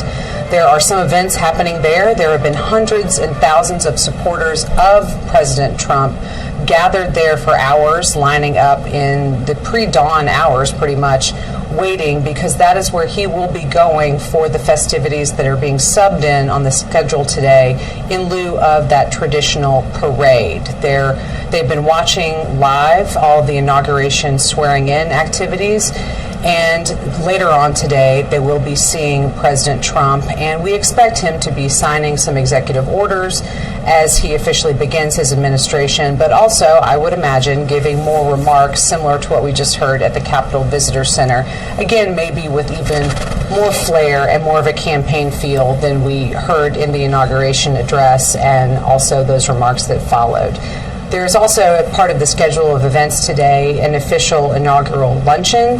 That happens in this space between now and when the parade would be beginning, but now is actually going to be taking place at the Capital One Arena.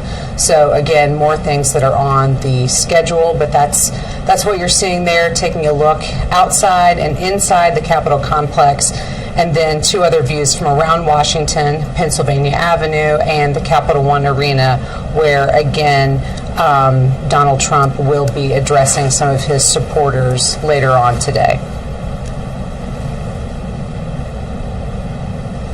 And as you can see now there in the lower left, those are shots from that luncheon that we were just talking about as members of Congress and other officials are gathering. This is another one of those Inauguration Day traditions. We're a little bit behind the official schedule at this moment, but that is, again, that's kind of what happens. We go with the flow.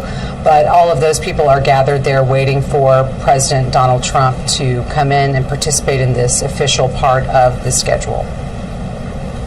I mean, steak and crab cakes. You can't go wrong on that menu. Yeah, so what's on the menu, Sagar? You have some intel? That's it. Steak and crab cakes. Okay. Well, that's not it, but that's what jumps out. Steak from Nebraska for Senator Deb Fischer, who's part of the Inaugural Organizing Committee. There is a Minnesota apple desserts in a nod to Amy Klobuchar, the Democrat there. And again, as a Baltimore guy, crab cakes would jump out at me. So we'll have to get some intel from someone in the room as to whether they're legitimate Baltimore jumbo rub crab cakes or, you know, the diced up backfitting kind of thing that Baltimore folks want no part of.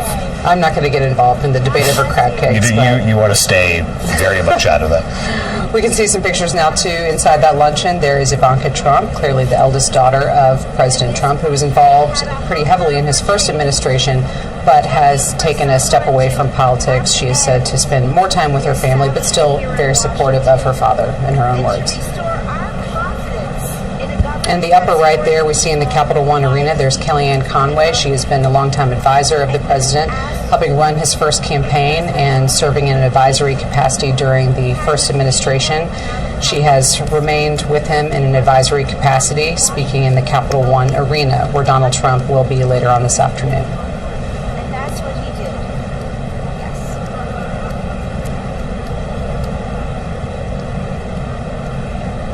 The list of speakers for that event in the Capital One Arena is a Trump who's who as well. Elon Musk, of course, influencer Charlie Kirk. We saw former trade advisor Peter Navarro a few minutes earlier. Arkansas Governor Sarah Huckabee Sanders was supposed to speak. She, of course, was Trump's second press secretary. Texas Congressman Ronnie Jackson, who was the president's doctor. Tom Homan, who's going to be the guy ostensibly carrying out all these immigration operations and all the talk about deportation that the president-elect had been making. Steve Witkoff, who's been in the news because of the hostages release in Gaza. He's the president's Mideast envoy. Kash Patel, the FBI director designate, who has not received a confirmation hearing yet and may have the steepest climb of all the Trump appointees so far. And then Dan Scavino, who's one of the architects of Trump's media and digital outreach during his first campaign and his first term. So that's all pretty much a fitting lead up to what will be the third speech we have heard the now president make today. He's gotten longer in the last two. This one, before a decidedly home crowd, could be another vintage Trump performance. Of men and women and children across this great nation who wanted to be there and be part of something bigger than all of us. To stand up and say, this is our country, that we kneel for the Lord, we stand for the flag, we don't confuse the two, and we're here because we believe in those three words that President Trump said every time. Secure the border, respect law enforcement, cut your taxes, repeal, replace Obamacare, get rid of Common Core. And this time, in 2024, you were there again. But so were so many Americans who had never voted or had never voted Republican. That's the magic of Donald Trump. President Trump, thank you. President Trump has done away with all these acronyms. CRT, BLM, ESG,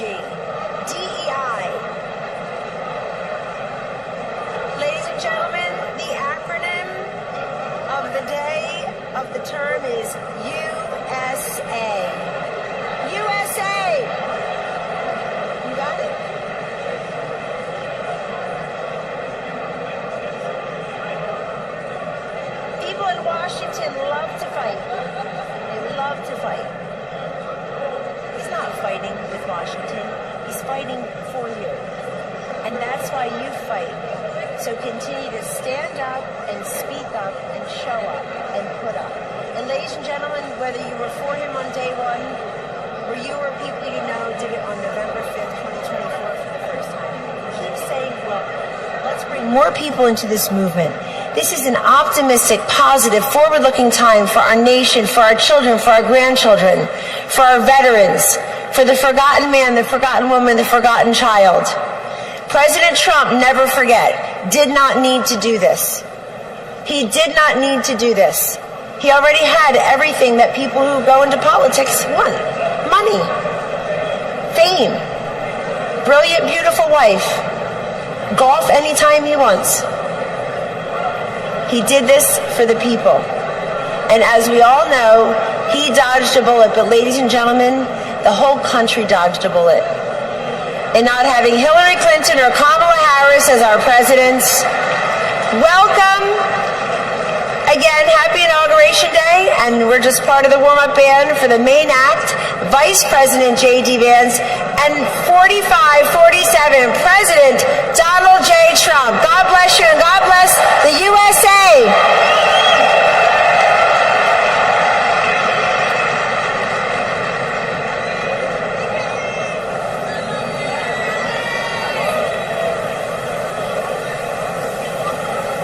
Ladies and gentlemen, please welcome to the stage Congressman Dr. Ronnie Jackson.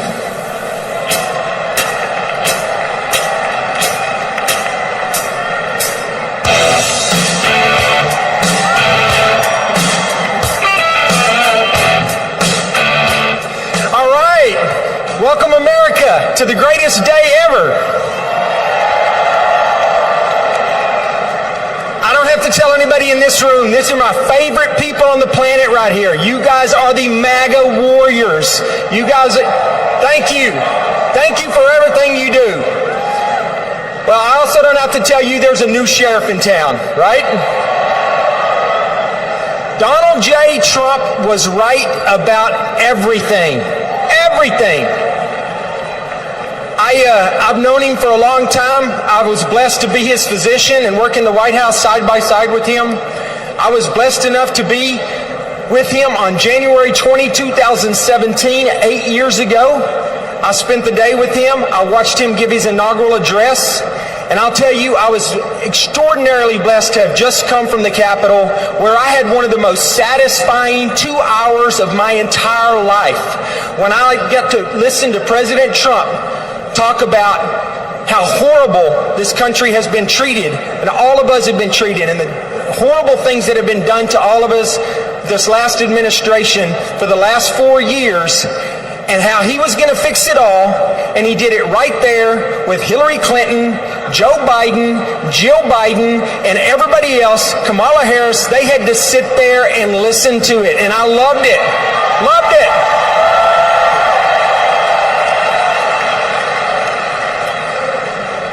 I'll tell you what, I thought for sure, I've always said that the 45th President of the United States is the absolute best president that this country has ever had. But you know what? I think the 47th President's going to be even better.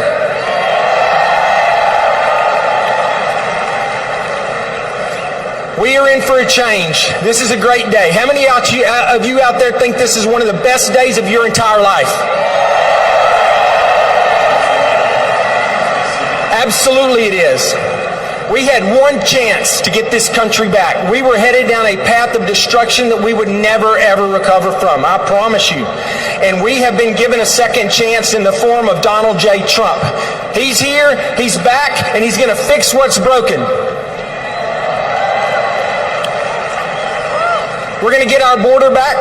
We're going to stop the illegal immigrants and the cartels that have laid devastation to this country. We're going to lock them up. We're going to get rid of them.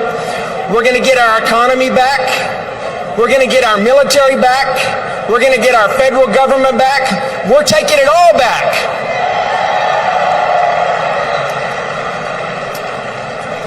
This is a great time to be an American. This is a great day to be an American. And I just wanted to come here, and I can't wait till he gets here to talk to all of you guys. I want to thank you for what you've done, because he got elected because people like you got out and you voted, and you took neighbors who've never voted to the polls, and we all voted, and there was an overwhelming mandate in this country for Donald Trump to come in here and to take this country back. And so I know we're all excited to be here today. It's going to be super exciting when he gets here in a minute. I just wanted to come up here and tell you how much I love you, how much I appreciate you. I want to say God bless you, God bless the United States of America, and God bless Donald J. Trump. Thank you, guys.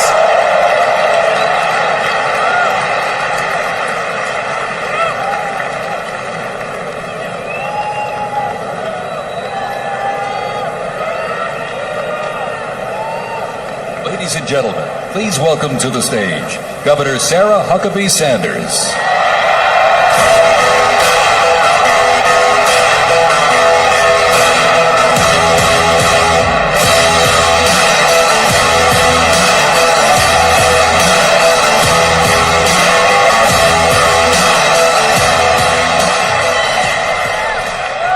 What a great day to be an American. I have to admit, it's a little surreal to be back in Washington, D.C. right now. 8 years ago, I was one of the very first... We went to the helicopter. It was freezing. The sun is a little deceptive. Yes, it is. So what would you like us to do? Sign your orders. Official documents. Okay, I assume they're going to be happy with these documents? Yeah, they're I'm trying.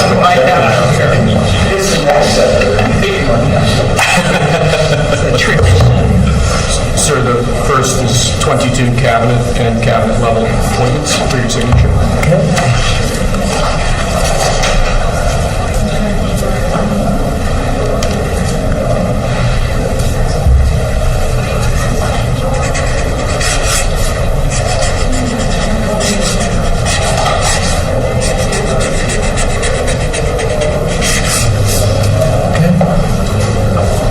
The next one will be,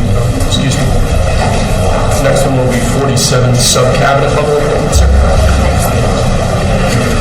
But you don't have to sign what you say.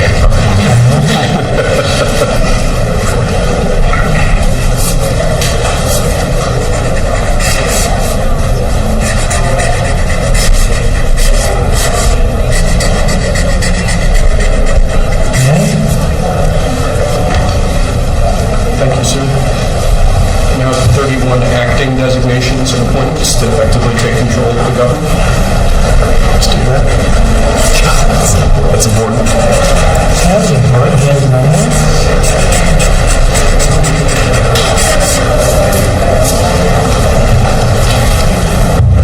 And we have 15 commission chairman and acting chairman appointments.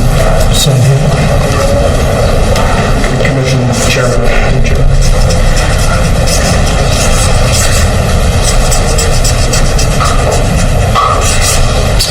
He was number one at Harvard also. You know that? Good counsel. They have something in common. Thank you, sir. Lastly, we have a proclamation ordering that all future inauguration days, including this inauguration day, that flags shall be flown at full mast. Very important.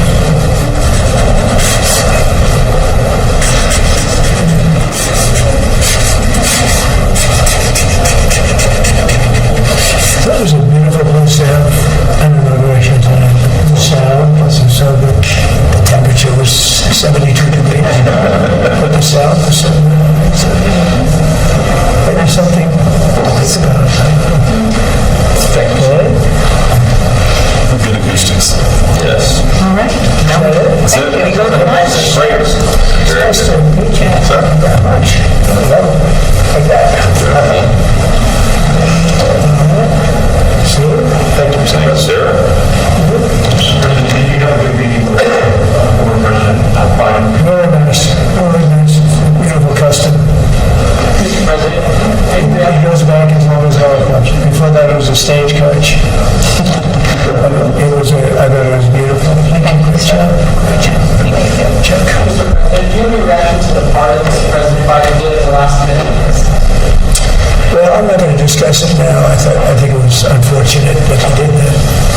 discuss it now. There's plenty of time to discuss it. Thank you, guys. Thank you very much, guys. Thank you very much. Okay. For the lunch. Ready for lunch? Okay. Thank you.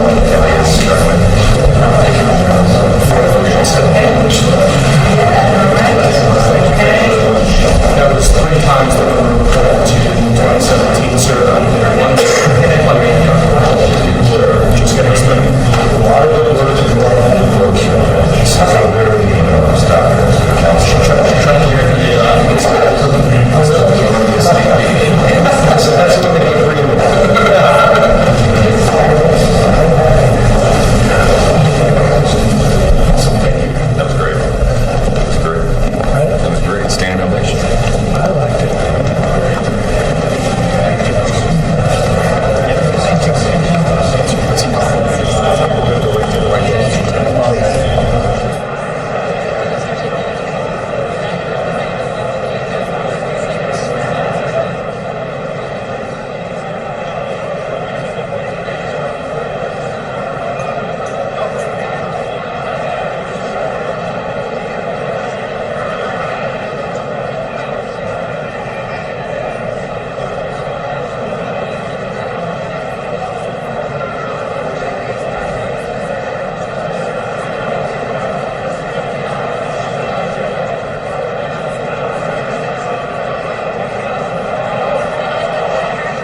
Please be seated.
Ladies and gentlemen, at this time, please rise for the introduction of the official party.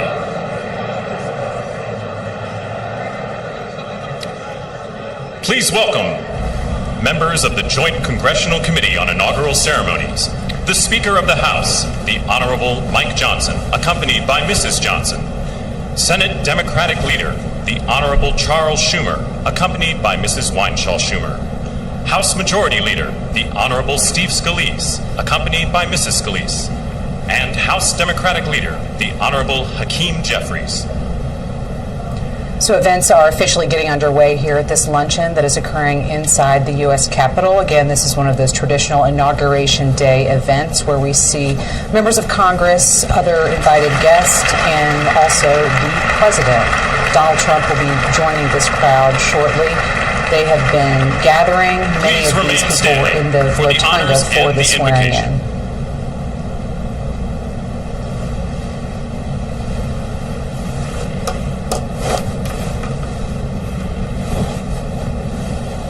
Ladies and gentlemen, escorting the Vice President of the United States, ranking member of the Joint Congressional Committee on Inaugural Ceremonies, the Honorable Deb Fischer and Mr. Fischer.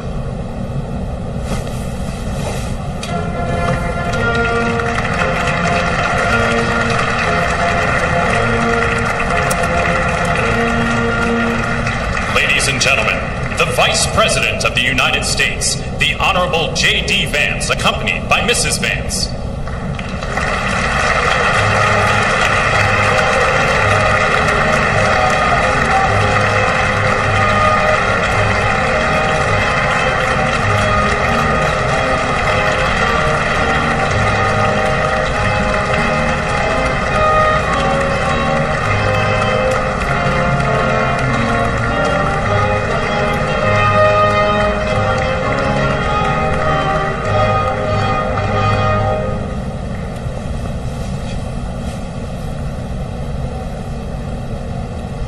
Ladies and gentlemen, escorting the President of the United States, the Chairwoman of the Joint Congressional Committee on Inaugural Ceremonies, the Honorable Amy Klobuchar and Mr. Bessler.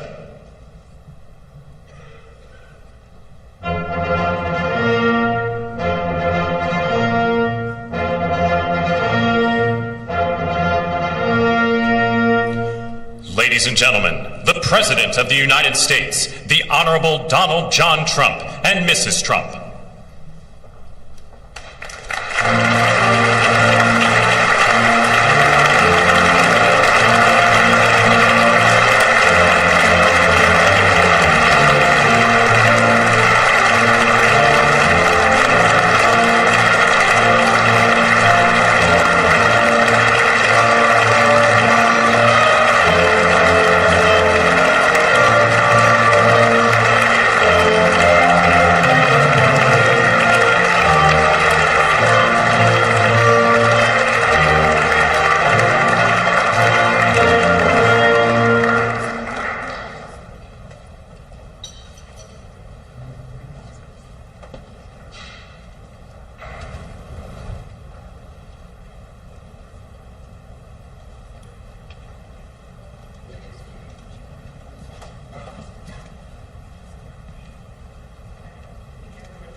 I have a feeling people are very hungry, so I'm going to get this started.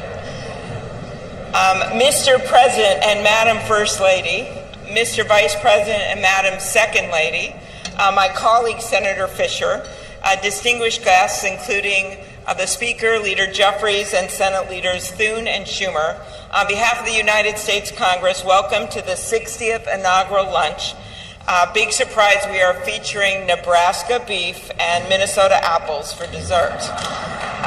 We are here in Statuary Hall, where these luncheons have taken place since President Reagan's first inauguration in 1981, and where the House of Representatives once met over 150 years ago. That would be before you were born, Mr. Speaker.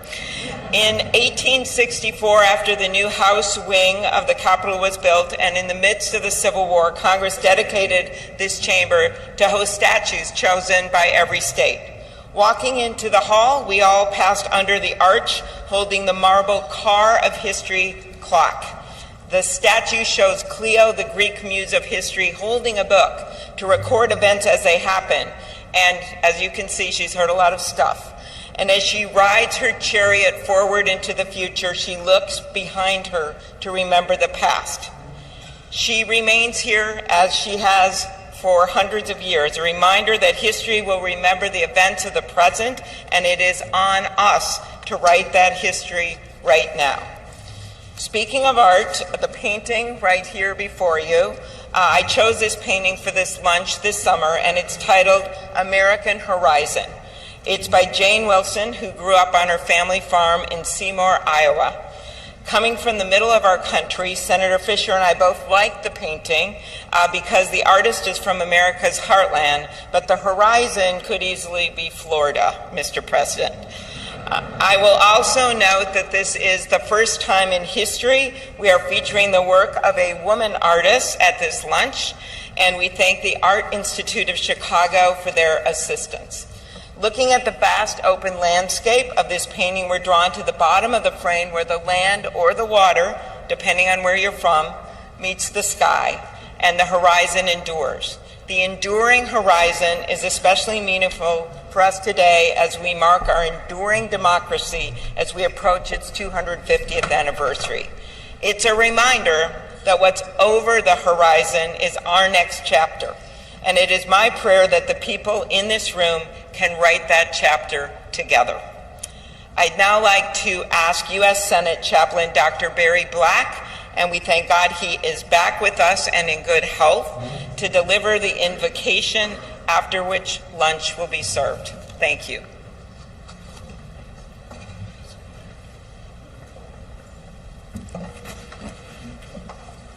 Let us pray. King of kings and Lord of lords, whose kingdom is above all earthly kingdoms, and who judges all lesser sovereignties. Look with favor upon President Donald John Trump and Vice President James David Vance. Empower them with the wisdom and courage needed for our times. Protect them from the vicissitudes and challenges that obstruct the making of a world of justice, peace, and righteousness.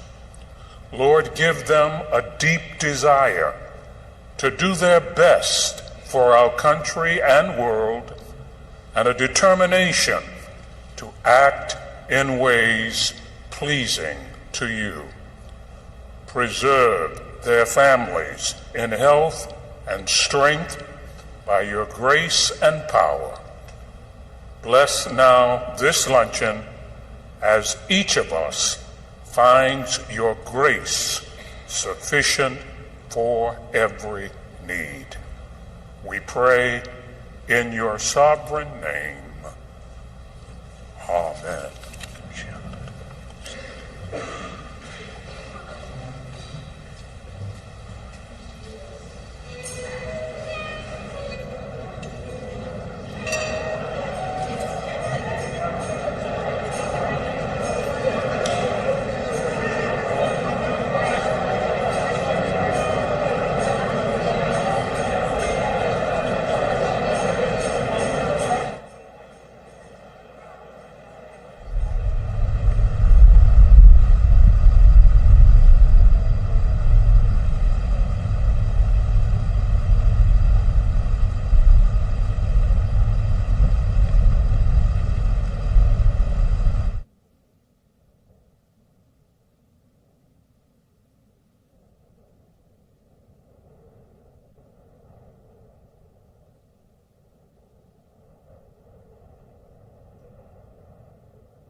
America to believe in conservative principles. And I went to campus after campus, and you know, it was not easy work. It was very difficult. But I want to all the young people of America and Gen Z, I want you to know, President Trump is going to deliver for you so that you could be able to own a home, have big families, believe in this country, and the American dream that your parents once had, you will also be able to enjoy. And let us all together say, thank you, God. Thank you for giving us 45 and 47. Thank you for delivering this country from the most awful people imaginable. Our best days are ahead. Thank you, everybody. You are looking on the left-hand side of your screen at a shot of the U.S. Capitol, where the luncheon involving President Donald Trump and Vice President JD Vance is now ongoing. On the right-hand side, continuing to see pictures coming in from Capital One Arena, where the President and Vice President and their spouses will head later this afternoon for what would have been the inaugural parade and will now be probably somewhat more of a campaign-style rally, a festive atmosphere celebrating this first day of the second Trump administration. Just a reminder that we will continue to bring you live coverage through this afternoon from both of these venues, and as President Trump and Vice President Vance are in transit, taking that route down Pennsylvania Avenue where the parade would have been, but now their motorcade will be traversing the city of Washington here. So let's continue to take a look at Capital One Arena and also on your left, the U.S. Capitol. Inauguration day ever.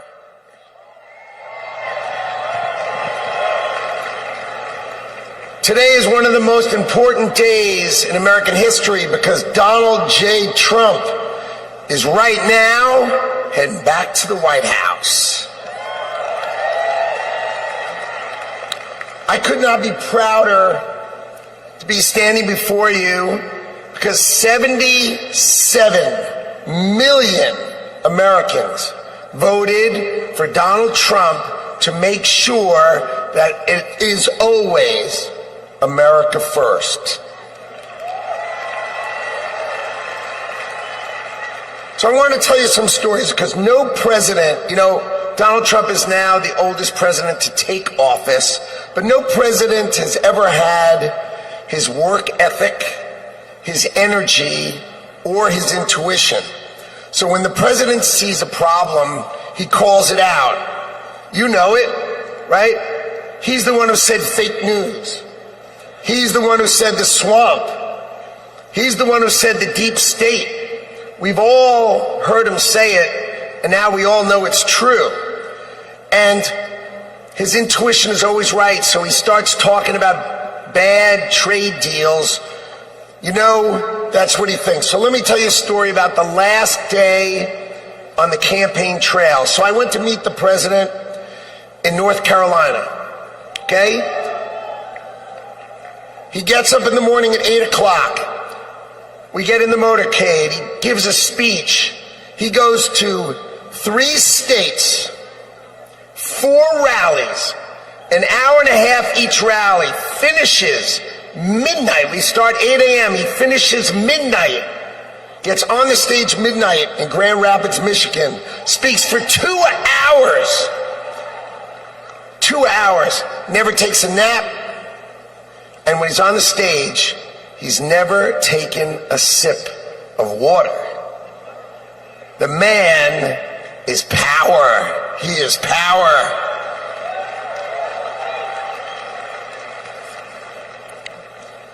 See, no other president will let the administration do it. He's going to help us fix America. So, I've never been in politics before. I spent my life working and building companies, and I worked hard to build a life that really it's only possible in America. But on September 11th, when we saw our darkest day, it changed my life forever. See, my company was located on the 101st to the 105th floors of the World Trade Center. We lost 658 of our 960 New York-based employees. My younger brother Gary got killed. He was 36. My best friend Doug, 39. 658 of my friends and colleagues got killed. So 9/11 could have broken us, but we Americans, we're strong. We don't break. So we all, my employees and I, we dedicated ourselves to rebuilding the company so we could take care of the 658 families that we lost.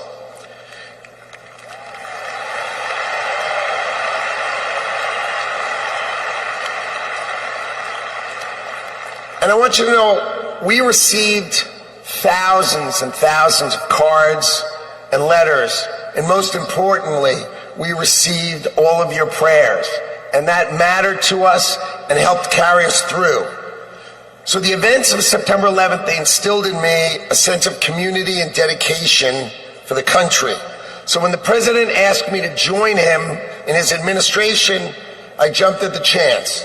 So I was the co-chair of their transition team, which helped pick for the president, helped sort of set him up so he could pick all the nominees.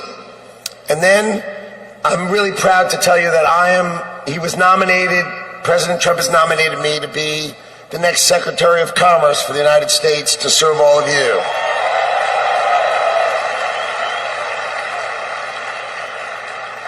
So let's talk about commerce. You see, we plan to end the decades of policies that threw American workers to the wolves. Factories were closed, jobs were lost, wages decreased. We left Americans out in the cold while country after country of this world took us to the cleaners and made money off of us. And that is going to end today.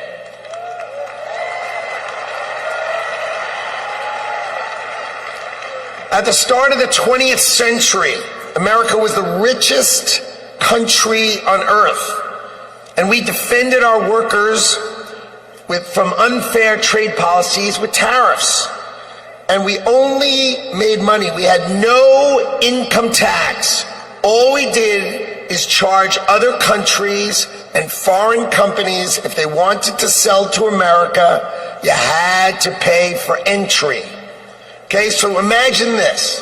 The U.S. government had no income tax.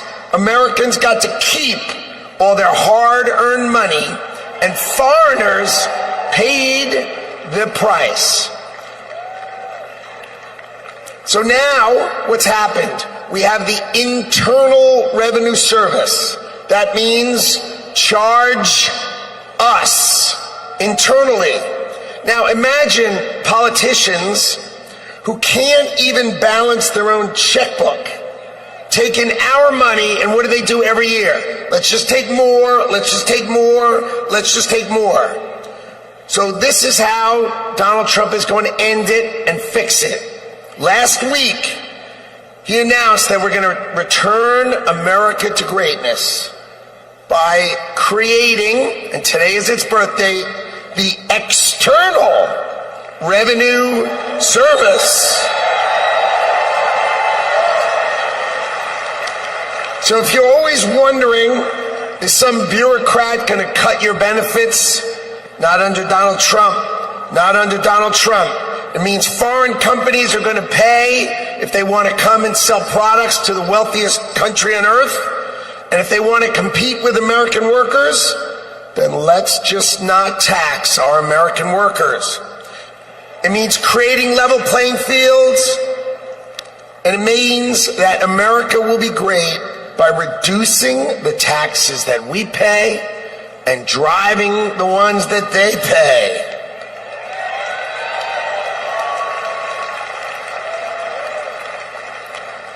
So what that means is the External Revenue Service will put up tariffs or walls that protect you. And that means if these companies don't want to pay, there's only one thing they can do.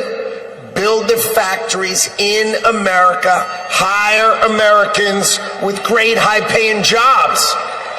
Let's double the size of our unions in America, but not just by adding more and more great-paying jobs. That's our objective. So today is the beginning of celebrating the return of common sense and ending the decades of disrespecting the American worker and the disrespect and unfair treatment of our workers. Today, Donald Trump returns to the White House and prosperity returns to America. Thank you all. And I love today. What a day.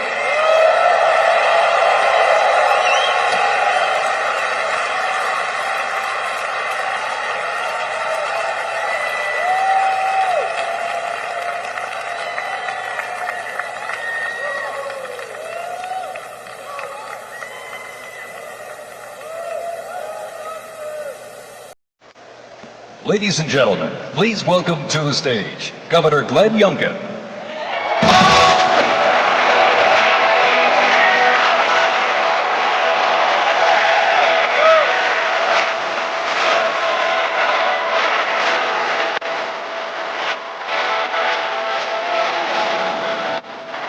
Thank you. Well, come on now, can't you feel it? The American spirit is alive and well.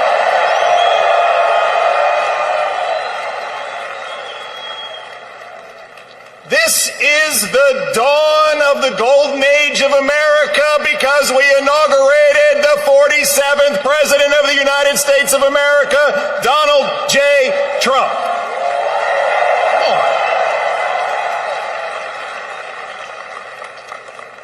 What a day to be in Washington, D.C. You know, I live right across the river in Virginia. And by the way, in Virginia, we know that taxes have to be low, jobs have to be plentiful, and it's your money, not the government's. But we also know that in Virginia and in America, freedom is not free. We know that our military heroes and their families sacrifice everything. We know that law enforcement stands in the breach. We must back the blue, and I want everybody here to give a rounding applause for the 25,000 military and police officers keeping us all safe today in Washington, D.C.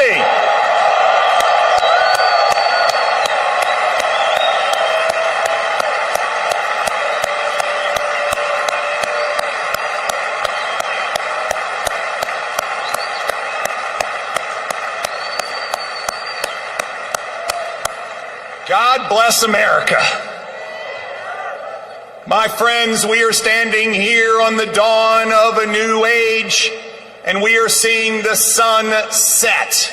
The sun set on weakness, the sun set on wokeness, and the sun set on a wide open border that has turned every state into a border state. We are seeing the dawn of a prosperous America, the dawn of a secure and safe America, and the dawn of a world that sees peace because we have a strong America.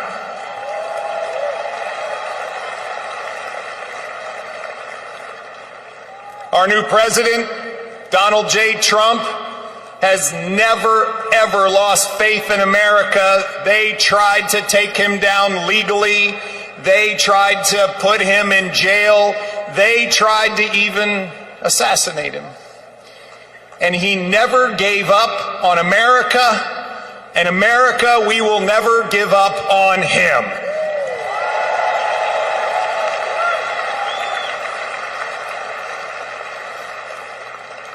And as we stand here on this dawn of the next golden age in America, we all have a responsibility. It is our responsibility to stand every day in support of this administration, to do everything that we possibly can do for America's success. President Trump deeply believes this, and both he and JD Vance have already gone to work. He is signing executive orders. He is closing the border. He is bringing down inflation. He is stepping into the breach.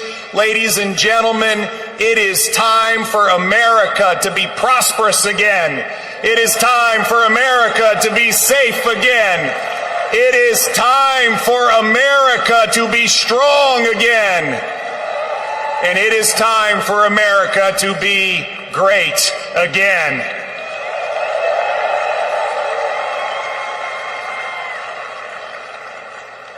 I hail from the great Commonwealth of Virginia, and we know a few great Americans in our history.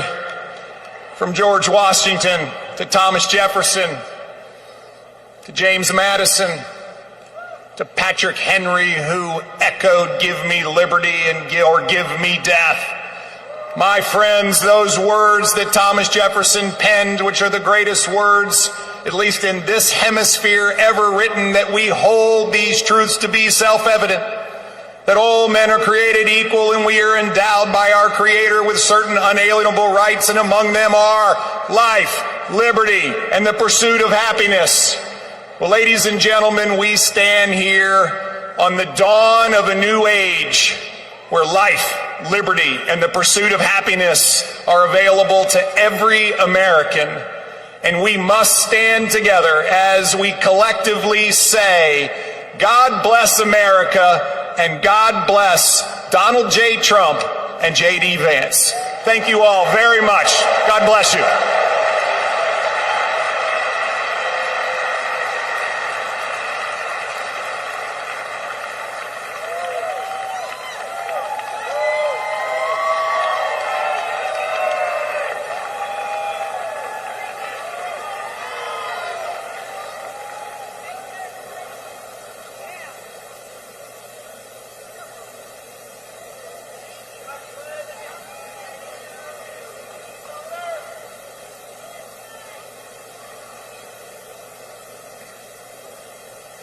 Ladies and gentlemen, please welcome to the stage, Mr. Elon Musk.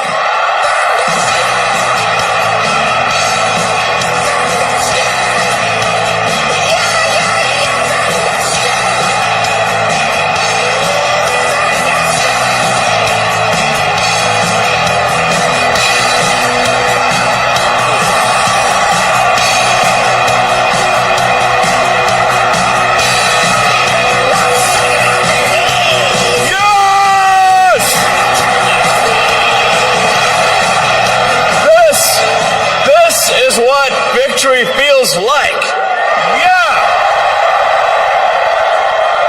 And this was no ordinary victory.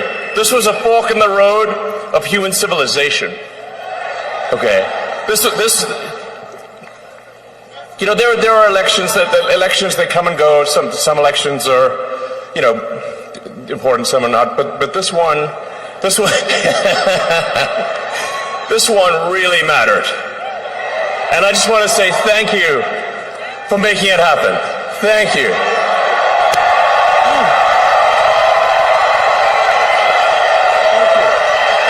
My heart goes out to you. It is thanks to you that the future of civilization is assured. Thanks to you. We're going to have safe cities, finally, safe cities. Secure borders, sensible spending, basic stuff. And we're going to take Doge to Mars.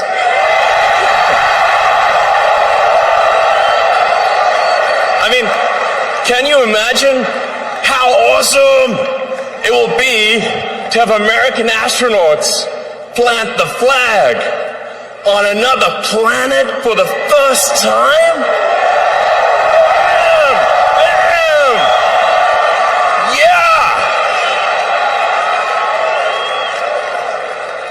How inspiring would that be? You know, there's always problems in life. You know, there's this problem, solve that problem.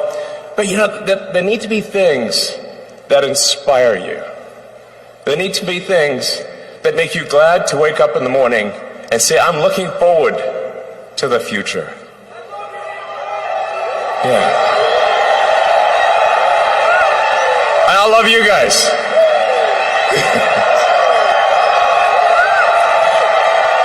So,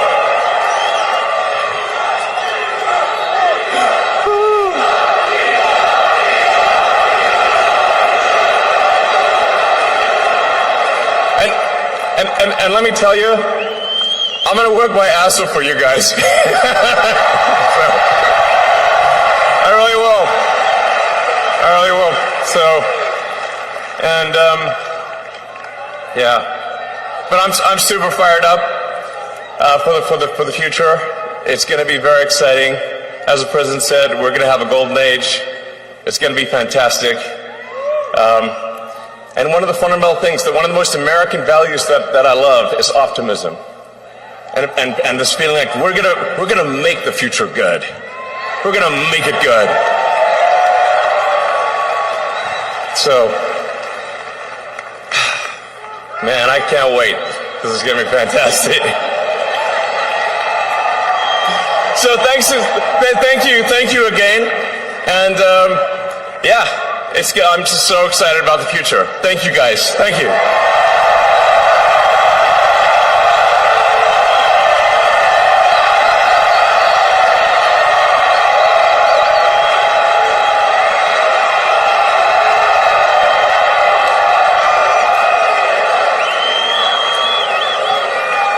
Ladies and gentlemen, please welcome to the stage, Kash Patel.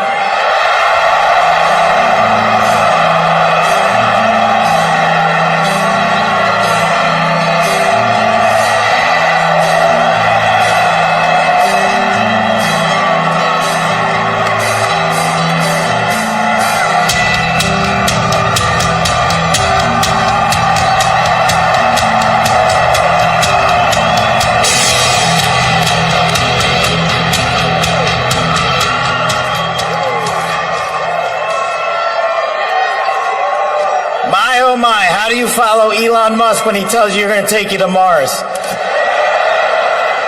I'll tell you how. He and I share something deeply. We love the American dream. And we have been given a gift by God today to usher in a new dynasty because we just inaugurated Donald J. Trump as our 47th president. And we just inaugurated JD Vance as our Vice President of the United States. And we did that because the American dream is alive and well, because you chose that our dream can be the dream for our children and the dream for our world. And we are at a crossroads here in America, but our future is bright because you had the courage to stand for your convictions. So I'm humbled here to talk to you about why I love the American dream. My story is pretty simple. It's unique, and some of you share in it. My parents were born and raised in East Africa. My father in the 1970s fled a genocidal dictatorship in Uganda, where he saw 300,000 of his countrymen murdered, where he saw what lawlessness would do if it was allowed to break through the system of constitutional justice. He fled, like so many others. He married my mother. They moved here. They waited in line. They stood in line because the American dream was worth standing in line for.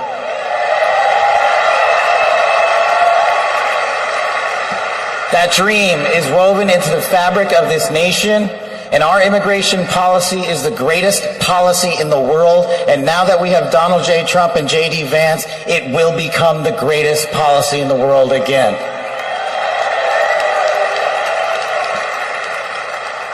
But dreams and hopes aren't enough, my friends. We got to get to work. And we got to accept the realities that too many of you know from your communities. President Trump launched in his first term priorities of national security, law enforcement, economy, and global diplomacy. But now we have to retread some of that. And I'd just like to go over a few of the things that our community has been living under these last few years. In the last calendar year alone, we had 100,000 drug overdoses. In the last calendar year alone, we had over 100,000 rapes. In the last calendar year alone, we had 17,000 homicides. That is unacceptable in 2025 in the United States of America. That is why we need constitutional law and order. When I read the statistic that for the age group of 18 to 45, the number one cause of death is CCP fentanyl. We are not prioritized to go after the threats that face this country, and most of all, that face our future generations. But thank God we will be, starting right now.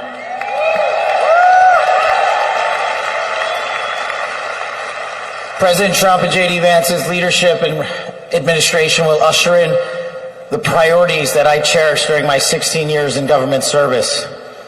That we will always, always honor the men and women who wear the cloth of our nation and stand on that wall and tell you nothing's getting by them tonight. And so to them, thank you.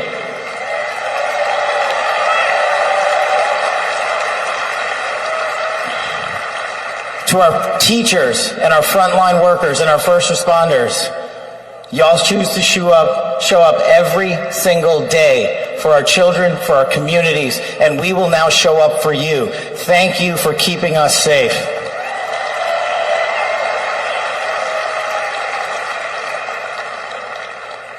To the men and women in law enforcement, and maybe I'm biased on this one, our police officers, our sheriffs, our federal agents are some of the greatest warriors that God has ever created. And we will put them first because they have our backs, and now we will have your backs.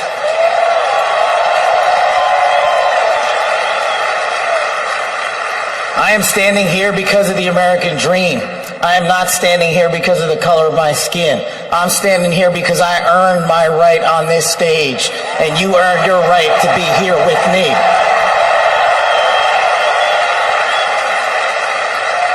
And I promise you this, with every fiber of my being, that our law enforcement, that our teachers, that our first responders, that our veterans, that our men and women in uniform who dare to serve this country and put themselves below the rest of our needs will be reprioritized to the top of the heap because they are standing on that wall, and we will not let that light go dark on them.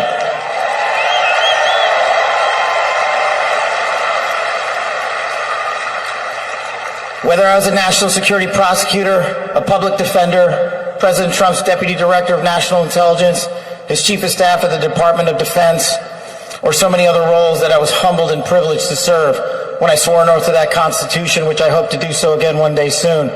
You have my word that you have ushered in a dynasty of change. You have ushered in a dynasty that will allow our children to live this American dream. My American dream, I am living the world's American dream. I am the son of lawful immigrants. We worked our tails off just like you all do, and I'm going to make you a deal. I promise you I will never quit on your children. I will never quit on their children, because this American dream does not belong to me. It does not belong to them. This American dream belongs to the world.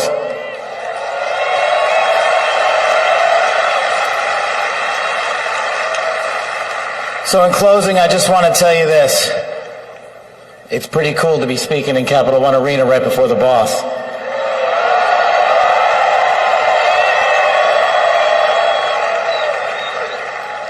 You've inspired me beyond words. Your love, your devotion, your commitment to our country, everywhere I go, shows us that we are not only the beacon of hope, but we are the land of constitutional justice. We are the land under Donald J. Trump and JD Vance where we are going to end the two-tier system of justice. We are going to remove the weaponization of the intelligence community for political purposes. And we are going to put the men and women of America first.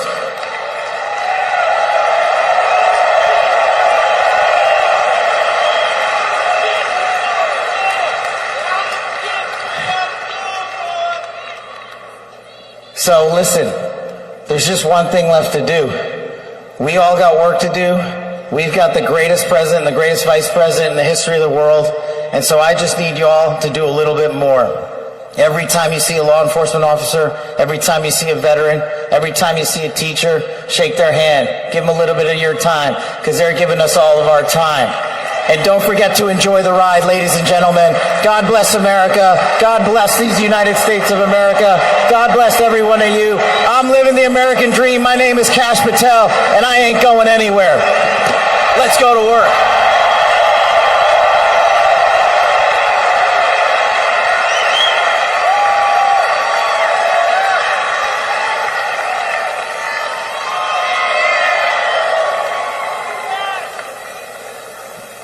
Ladies and gentlemen, please welcome to the stage, Dan Scavino.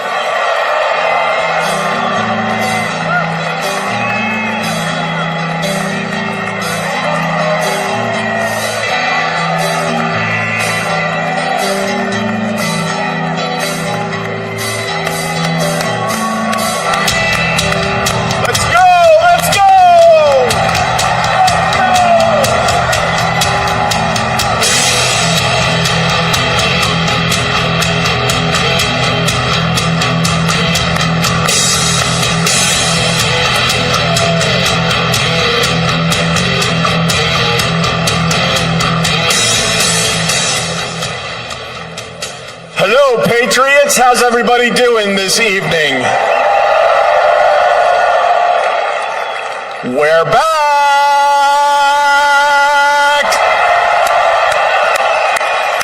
USA! USA! USA! USA! USA! USA! USA! The 45th and the 47th President of the United States of America will be here shortly. He's down at the Capitol. He'll be in a little while. He'll be here. They asked me to come out and say a few words and say hello to you great American patriots that came from all over the country. Thank you for being here today.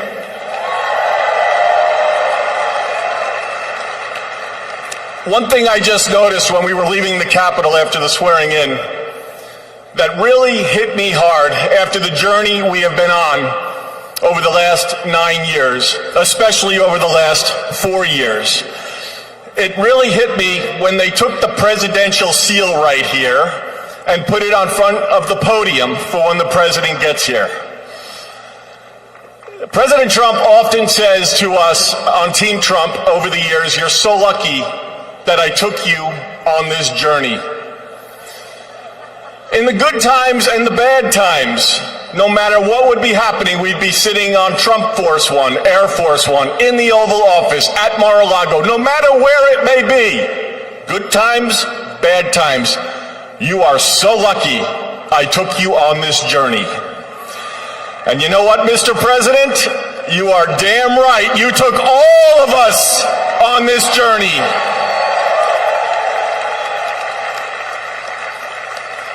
There's been a lot of stops along the way from 2016 when we started back in 2015 with a small campaign team flying around the country, doing rallies, small team, 6, 7, maybe 8 people. Then it continued to grow. Before you knew it, the GOP nomination was going to Donald J. Trump in Cleveland in 2016. Fast forward, he became the 45th president of the United States of America. He had a great 4-year term, and you know what's been great? The last 4 years have not been great in many senses, but he's back in office right now, and I'm just absolutely so pumped up for what this president is going to do. He loves each and every one of you in this arena. The guy cares. He has a fighting spirit, as you saw in Butler, Pennsylvania, with the assassination attempt that came a few months ago. You could say that again. Fight, fight, fight. It's a moment that I will never forget, being there and in the hospital with him. I want to just give you a behind-the-scenes moment with the president and the heart that he has. We were in the hospital he had blood coming down his ear.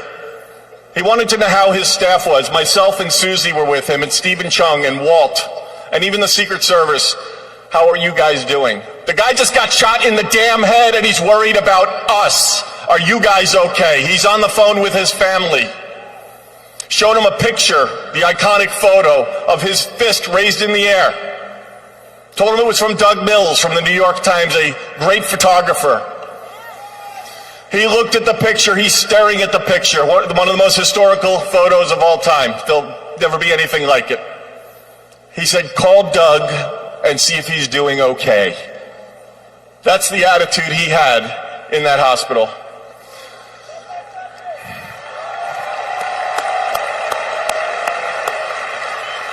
Our president has been resilient through a lot, and I don't need to get into all of it because you're all familiar with it, and I'm convinced much of it that went on over the last 4 years is why he won the election in an electoral landslide.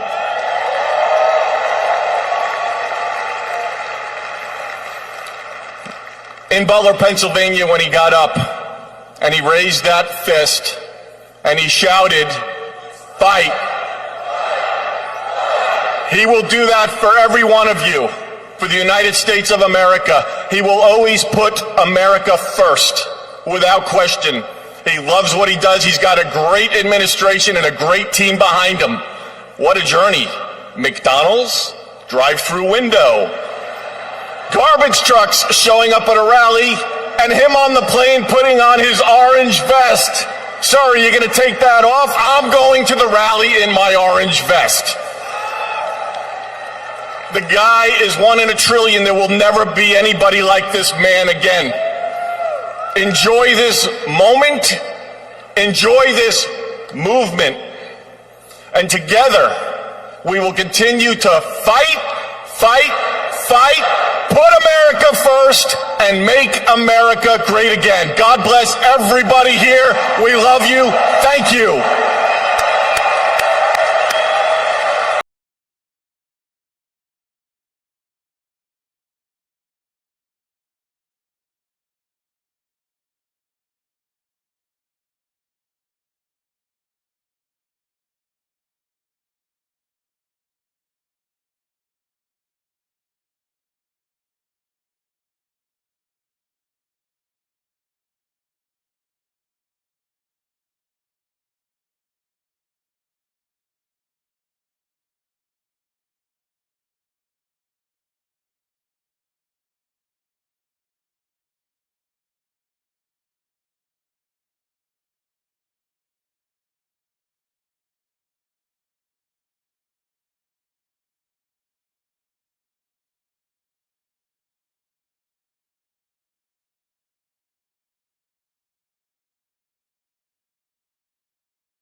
longer than I'm used to.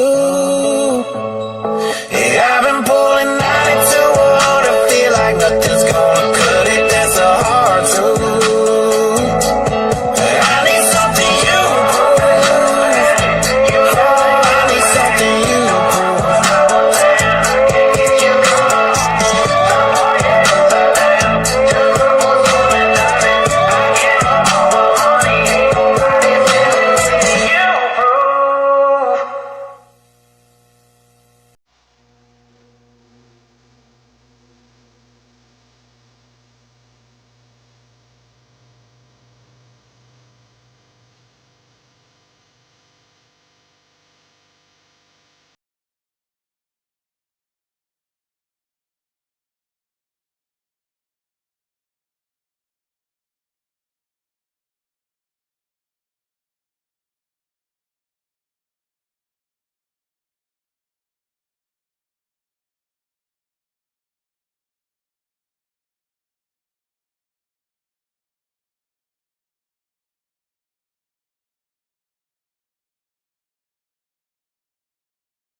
pour me another drink. 'Cause I don't wanna feel a thing no more, hell no. I just wanna sip it till the pain wears off. Pour me another round. Line 'em up and knock 'em down. 2 more, let's go. 'Cause I ain't never heard like this before.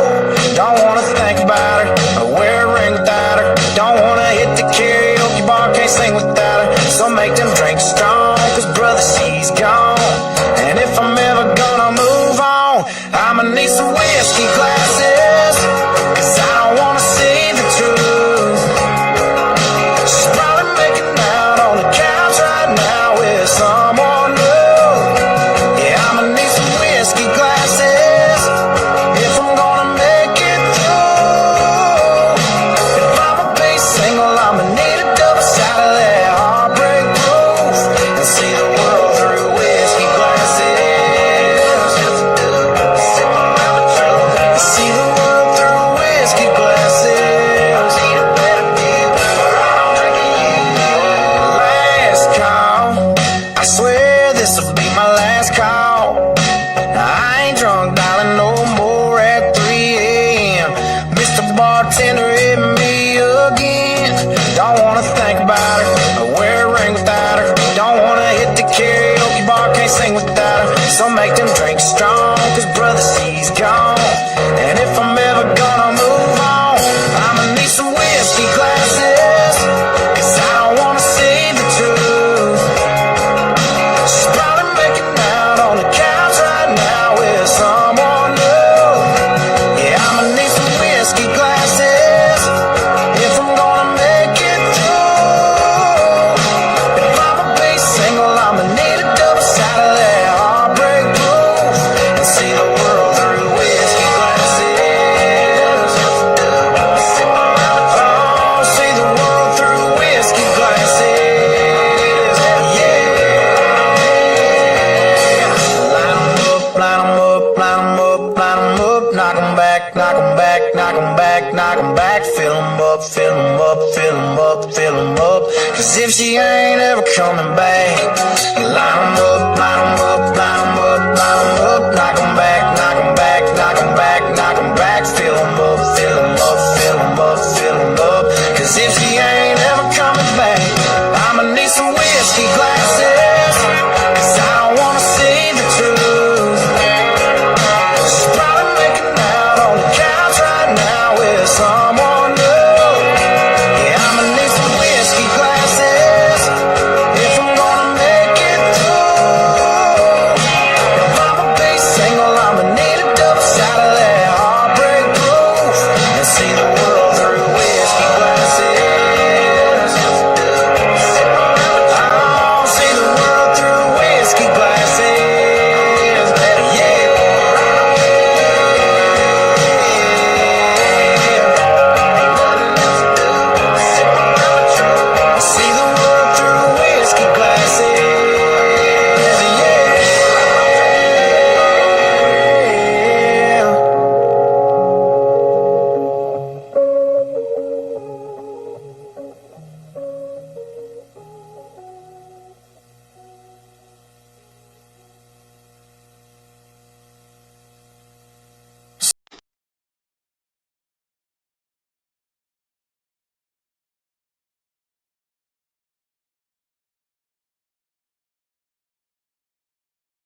to come together and be a very memorable experience. It is a tradition that the committee give our new President and First Lady, our Vice President, and Mrs. Vance the official photographs taken at the swearing-in ceremony. And so it is such an honor to be able to have those presented to you. I hope you will display them with pride, with honor, and with a humbleness that I know you will carry with you every single day that you serve the people of this country. May God bless you all.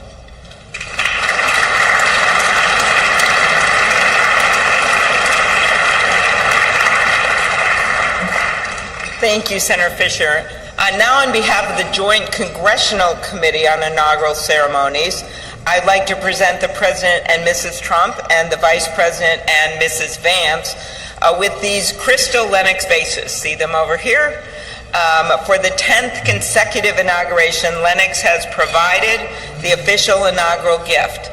The hand-cut etched vases display the White House for the President and the U.S. Capitol for the Vice President, because I know that he is going to enjoy not only being the Vice President, but also, as Senator Thune and Schumer know, the President of the United States Senate, and there's no better job than that.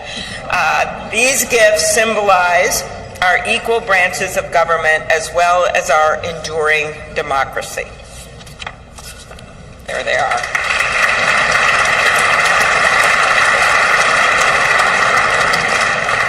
I will now invite Speaker of the House, Mike Johnson of Louisiana, to give the toast to the Vice President.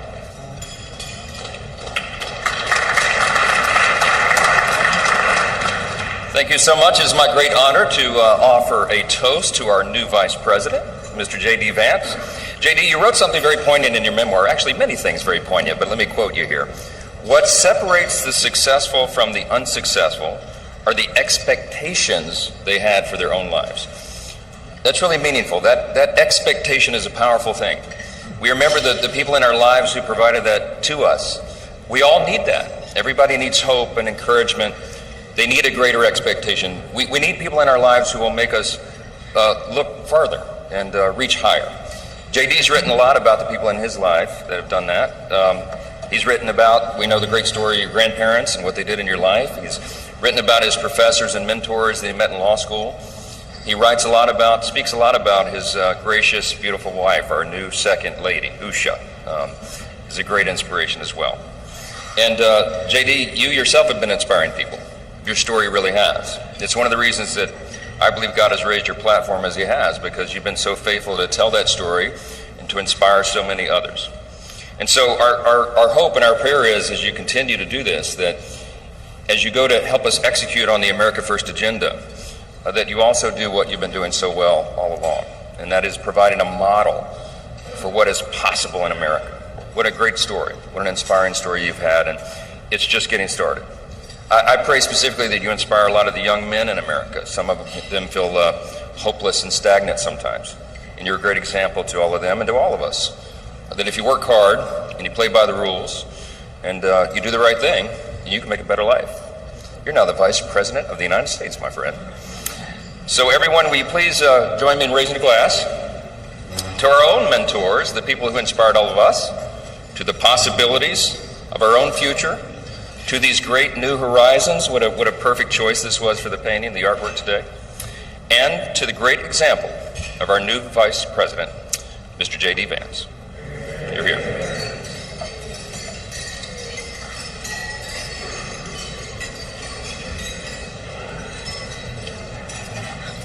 Thank you, Speaker Johnson and Vice President Vance. I will now invite my senator next door in the state of South Dakota, Senate Majority Leader John Thune, to give the toast for the President.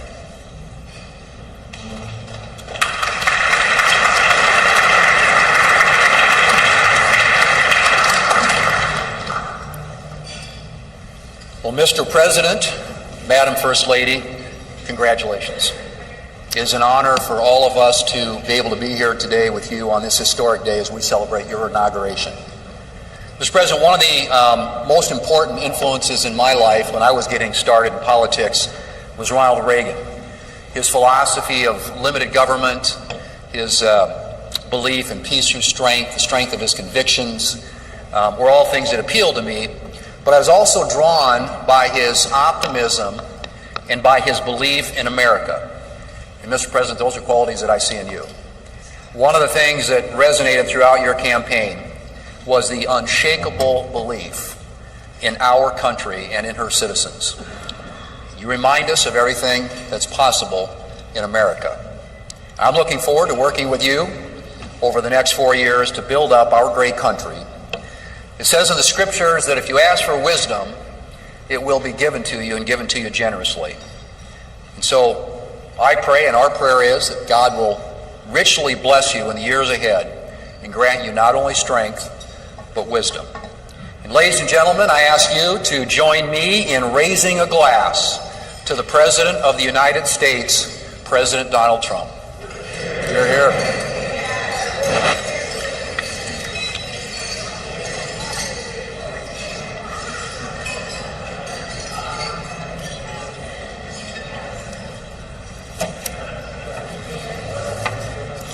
So, this has been a long day with many other things ahead for so many of you.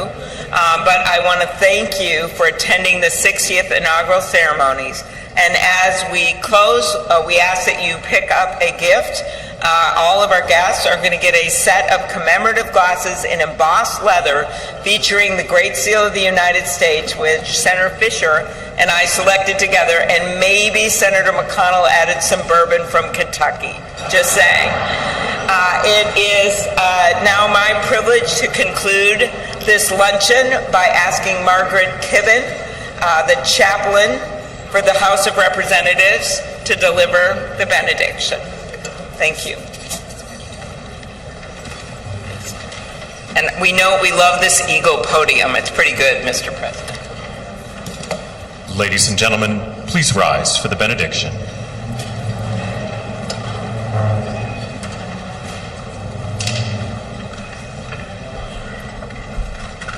Would you pray with me? Holy and merciful God, having witnessed another successful moment in the experiment that you have entrusted into the hands of the American people, we pray your blessing on our 47th President of these United States, Donald J. Trump, and Vice President James D. Vance. Ensure that this mantle of singular responsibility that you have laid upon our President's shoulders remains secure in your will and safeguarded in your keeping.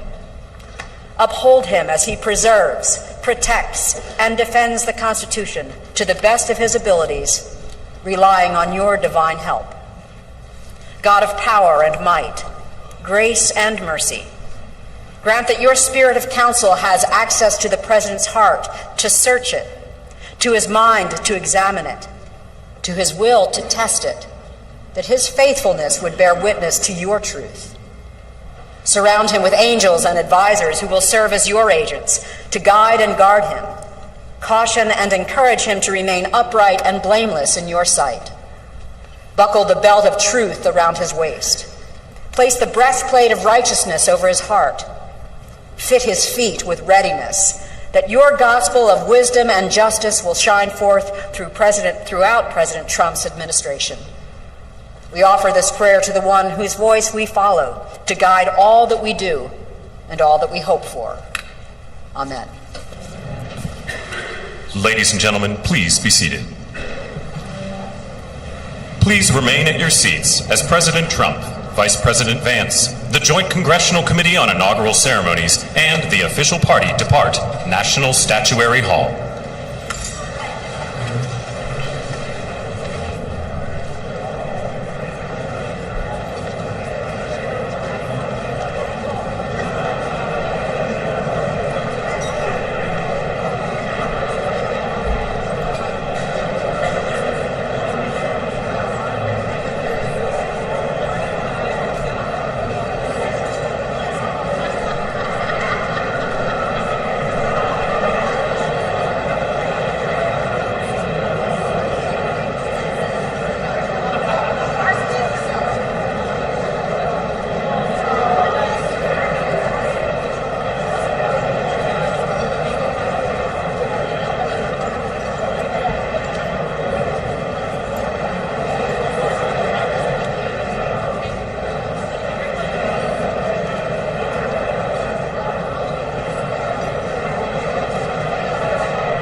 We are back with you looking now at pictures from inside the Capitol Visitor Center. This is what traditionally would be outside on the east front of the Capitol, but with a lot of today's inauguration-related activities brought inside, this is what's known as pass and review. This is where an incoming president makes a symbolic review of the troops of the U.S. military. Traditionally, this would be something we would see kick off the parade, leaving the Capitol headed down toward the White House. So instead, this will be occurring at this point. President Donald Trump will come in and perform this ceremonial duty and then head on to the Capital One Arena, where again there will be other events taking place this afternoon in lieu of that traditional parade. So this pass and review, this is something that we traditionally see as part of our inauguration activities. It is consistent on the schedule. It's not a really intensive inspection of the military, but again, it is considered to be something symbolic and is a traditional sort of duty for the commander-in-chief or the official in charge of the military to give them a look over, since as president, that also comes with that the commander-in-chief duties and the person who is atop the United States military forces. So we are seeing all of that taking place here in the Congressional Visitor Center. And shortly we do expect that we will see President Donald Trump coming into this space to participate in pass and review before he and Vice President JD Vance head on to the Capital One Arena. For the past more than an hour, they have been taking part in the traditional Inauguration Day luncheon, also on the Capitol complex. And you were looking at some images of that earlier. That event recently wrapped up, and so this is what's next here on our schedule. Let's listen in as it gets going. Honor, go! Attention! Ceremonial! At east! Hold it.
We see President Donald Trump and First Lady Melania Trump entering the area where the passing review is taking place.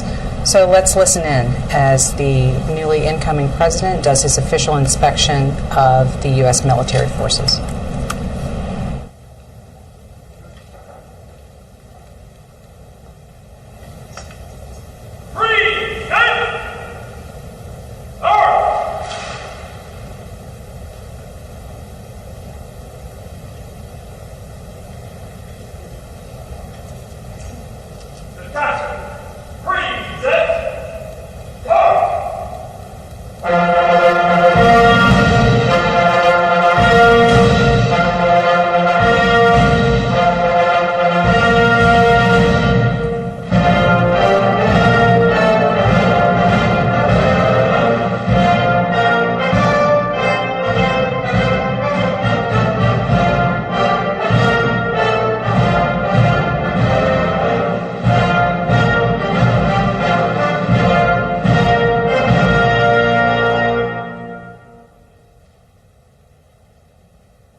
The next.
salute first honor.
Stand by. Attack. Hey, shoot. Honor, guard. Hold. Attention. Hold. Right shoulder. Hold.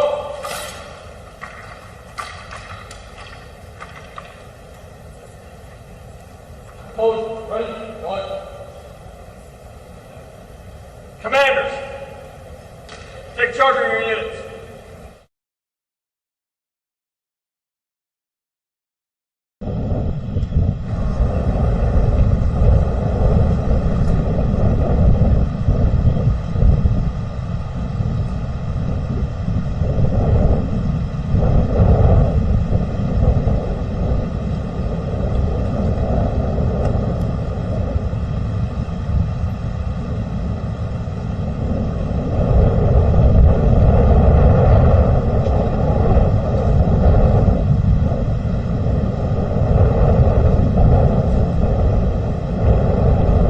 Taking a look here at the Capitol, now that the passing review ceremonial inspection of the military has concluded, we see President Donald Trump and First Lady Melania Trump exiting the Capitol.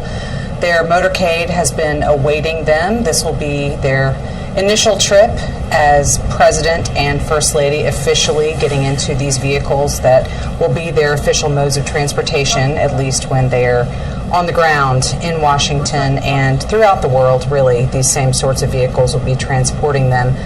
But now they are headed to what is standing in for the inaugural parade. There you see the Capital One Arena. That is elsewhere here across Washington. And that is where supporters of the president have been waiting for hours at this point to see him in person. They watched live from that Jumbotron screen you see there in the middle of the arena. They watched live as he took the oath in the rotunda of the U.S. Capitol about 4.5 hours ago. And they have been watching other images coming in from the events on this Inauguration Day. That luncheon that just concluded elsewhere in the Capitol, the passing review, inspection of the troops. And now they are watching President Trump and the First Lady get into their waiting vehicles that will take them to that arena. So, Sagar, as we're looking at these images, this is a different kind of inauguration, obviously, because everything is kind of inside and on a different schedule. But what do you think we're going to be seeing once Donald Trump gets to Capital One Arena from this crowd? They've been waiting for a while, but if they've been to some of his political rallies in the past, they're probably kind of used to some of that time frame. And I think it's going to look a lot like, to those of us who've been to Trump rallies, like a Trump campaign rally. Not necessarily a, hi, I'm the new president now. Based on the speech that we saw the newly minted president give to backers after his formal inaugural address, that was a somewhat short version of the greatest hits speech that you especially have heard so many times. Lots of familiar points, though. Yes. Immigration, the election was stolen, people are crazy, et cetera, et cetera. That was before governors and lawmakers and dignitaries inside a very dignified place inside the United States Capitol. Here you're going into a basketball and hockey arena with 20,000 supporters, many of whom have spent quite a bit of money to get to Washington and wanted to be outside to take part in the regular festivities. As you said, some of them 8, 9 hours. It's really cold in D.C. People waited in line outside to then get in the arena, where we're told a lot of the concession stands aren't open, so now they may be hungry as well. And hangry by this point. Exactly. So I think what you can expect, based on past experience, pretty raucous welcome, and then a pretty rocking speech from the president. I don't think this is going to be the softer tones, middle ground inaugural address. Let's push for unity in America. This is going to be, you are my people, 20,000 of you have waited hours to see me, and I'm going to give you. You got lights? Here's what I want for faith. It's not just motorcycles this time. Everybody was part of CNN. Everybody get excited. Finally. I love it. It's back. Set up on the stage. Everybody knows me now here in Washington, D.C. I know you're not close because you're from the Alaskan Patriot. Loves law enforcement. How many times have you been up and down this line? 4 or 5. I'm just enjoying it. I know.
currently, by my count, 21 degrees outside in D.C., and the wind gusts have made it feel much colder than that. So we see now the motorcade making its way. I mean, you see more security and reporters and video cameras than you do just people outside watching. And it's odd because we're so used to this route being 7, 8, 9, 10 deep with people who had long ago rented hotels along this route, paid thousands of dollars to be able to watch from there. And here there's a smattering of people just to watch the limousine go by, and not the slow version of the motorcade like during a parade. This is, the regular, again, motorcade getting a president from point A to point B as quickly and as safely as they can do it. And that typical part of the parade that we see for that last stretch in inaugurations past, where the president will get out and make it on foot. I think you said earlier that Jimmy Carter was the first president to go the entire way, that entire 3-mile route from the Capitol to the White House. Jimmy and Rosalind Carter said, you know what? We want people to see us. We want them to think that this office belongs to them, because it does, and we want them to watch us the entire way from the seat of power to the executive mansion. Seeing the motorcade slowing down to a stop right there. I mean, maybe somebody was in the crosswalk. I could have been wrong. That van you see, the modified truck there, that is the Secret Service counter-assault team. These are the very heavily armed and armored operators whose job it is to repel an attack on the motorcade. Never been deployed. Actually, have not had to jump out of the vans and do it, but when we get up on the White House driveway and they open their doors and they start taking their stuff out, it's not a group of gentlemen you want to mess with. Understood.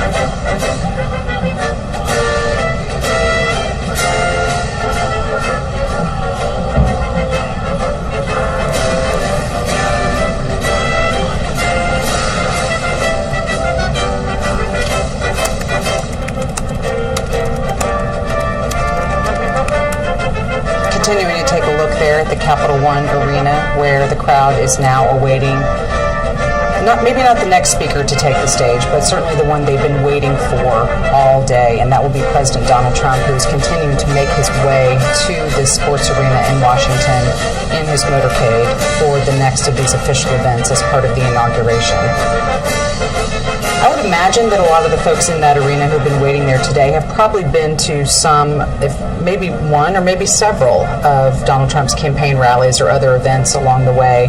And Sagar, those of us who've covered a lot of these events, those people are accustomed to waiting quite a long time to get through security, but also to just waiting on Donald Trump himself. Sometimes the schedule takes some twists and turns. The schedule gets a little bit out of whack. I mean, as it does with a lot of presidents and a lot of candidates. We've all lived through very long delays at the White House and various events. And something like today, even as choreographed as it is, can go off the rails very quickly. What we anticipated would be a few minutes of remarks from Donald Trump after his main speech became longer than the actual speech. That as a way of knocking you off schedule, and all the handshakes and the posing with the thumbs up and all that kind of thing. So yeah, this is not out of the ordinary. That doesn't make it easier when you're not allowed to bring a whole lot of stuff in and you might be really hungry or thirsty.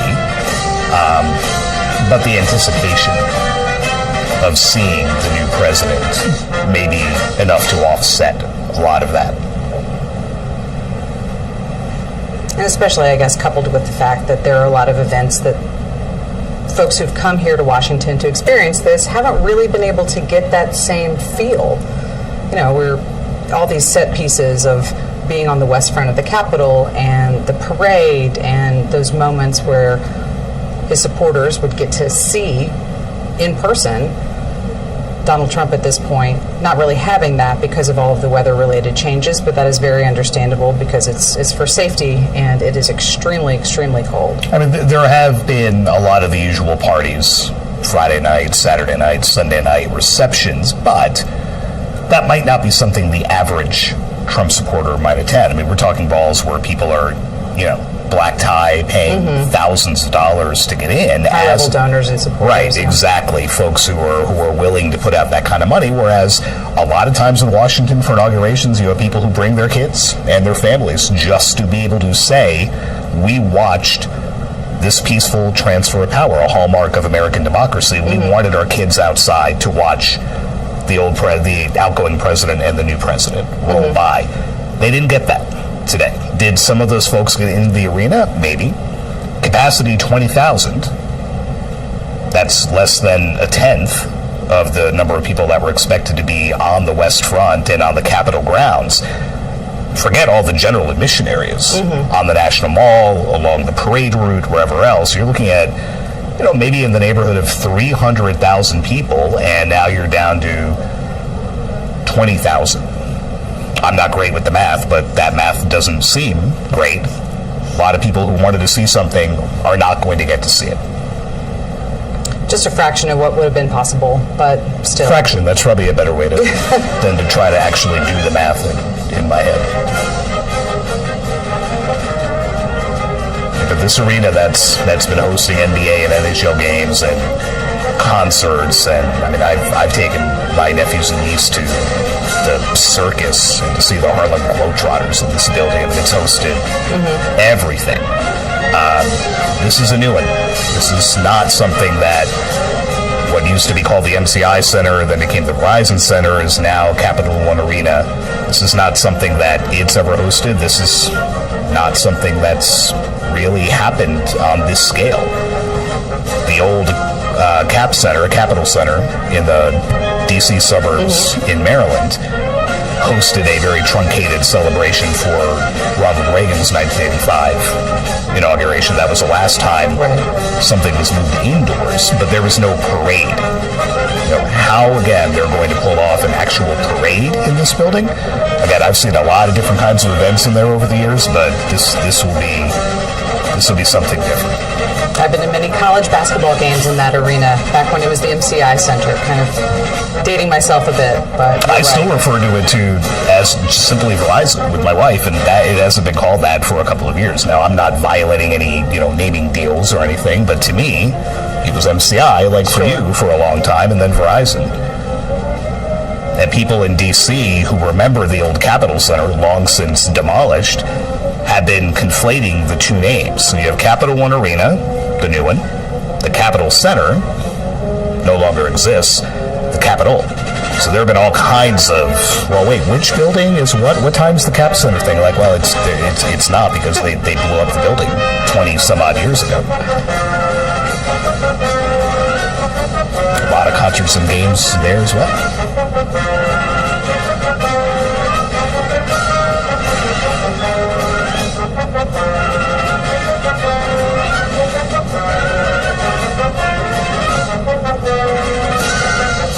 And just to go back to what we were saying earlier about some of the supporters in there, I mean, they have been there probably since at least 8 o'clock this morning. I think there were people getting ready to line up and make their way over there when I was coming in, several hours ahead of that.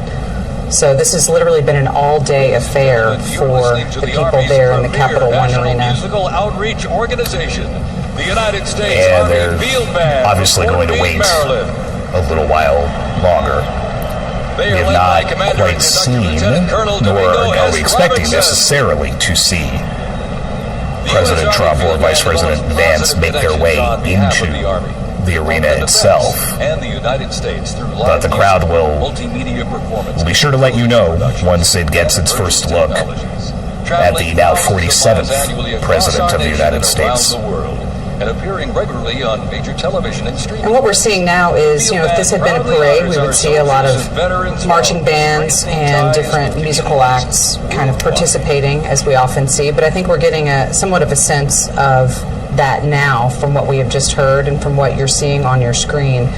some of those same groups who travel here from all over the country to take part in inauguration parades at invitation of the committee and sometimes to represent a certain institution or geographic area. But we are still seeing some of those entities making their way in there for performances. It just looks a little different, but still has a festive feeling to it. And I'm sure that the folks who have been there since very early this morning, who have been listening to a lot, watching a lot, but at least they are seeing now some level of performance as part of the festivities on this Inauguration Day. I wonder if that trade-off, sitting inside the arena for 8-9 hours, whatever it might be, the trade-off with not being outside in single-digit wind chill for a good chunk of that. I wonder who would fall on which side of that. Would you rather have been outside and waiting, I don't know, 5 hours, 6 hours, or inside? I'm going to vote for inside.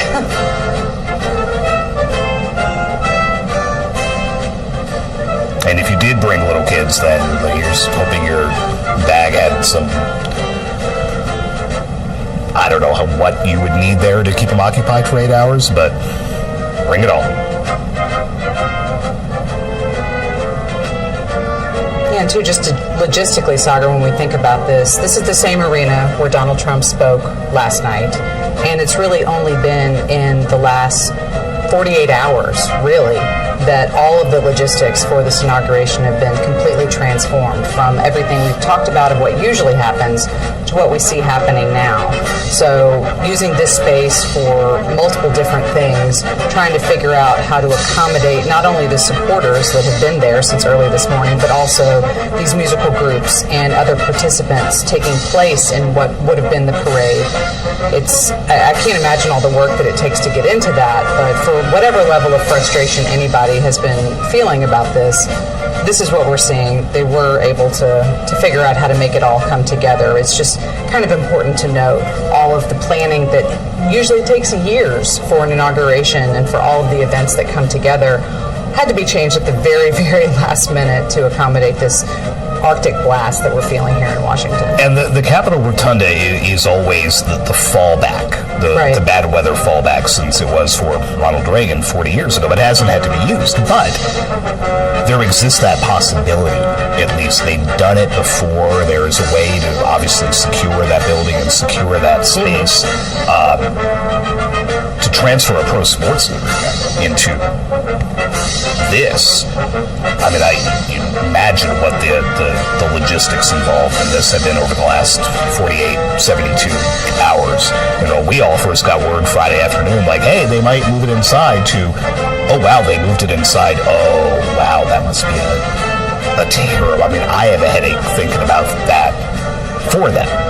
To be able to pull it off, you know, the rotunda, everything there seemed to go well, at least, you know, outside looking in, everything went off without a hitch. Is this easier to secure if you look at it perhaps from the Secret Service standpoint? Absolutely. An actual building, it's always going to be easier to secure than an outdoor event, as we saw twice this summer. Speaking of which, that first assassination attempt against Donald Trump in Butler County, Pennsylvania, there will be first responders from Butler County among the folks who are taking part in this parade, so that will be a nice touch. But yeah, the place looks pretty full, and they've got, you know, a whole lot of red, white, and blue going on. It helps that that's, you know, been part of the Washington Capitals and Washington Wizards color scheme as well. So maybe they already had that on. They may have already had some of those filters in place with the lights. Who knows? I wonder what they did with the banners, the retired numbers and things there. The camera's not tilted up that high, but you've got Capitals players' numbers retired up there, the old Washington Bullets World Championship banner flying, but those are pretty high up. And I've had such nosebleed seats that we've been looking down on the banners. That's how high we've sat for some games and concerts there. It's important to note those security measures that you point out from all of those outdoor rallies that we covered before Butler and then after Butler, when the campaign did hold some outdoor events, and there was a question of whether Secret Service would allow the Trump campaign to really do that. And once they had decided that they wanted to return to those outdoor events, and there we see Sagar there. I know, that's all I had to do was mention it, and now we see the Eastern Conference Champions banner, the President's Trophy, the Washington Mystics. Still represented there in the Capital One Arena. Home to many different kinds of events, including the 60th Presidential Inaugural Parade. Not gotten a sense from the pool traveling with and now President Trump about when exactly we will see him. And again, we are expecting him. If you look very closely at that stage, you have the lectern where he will make his remarks, but off to the left of that, it almost looks like a toy from a distance. Something my daughters have right now in their playroom. There's a little desk with a presidential seal on it. President Trump is expected to sign some executive orders there. He's been previewing it for days. He told the crowd in this very building yesterday that they would be very happy with some of the actions that he's going to take, and sure enough, he will be signing them from that stage.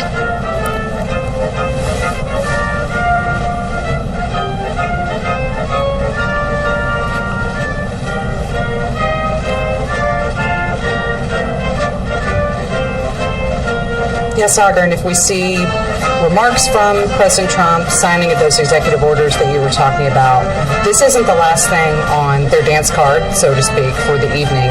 We expect the Trumps to go back to the White House for more signing of executive orders, but even beyond that, and there's a close-up there of that desk that you were just talking about.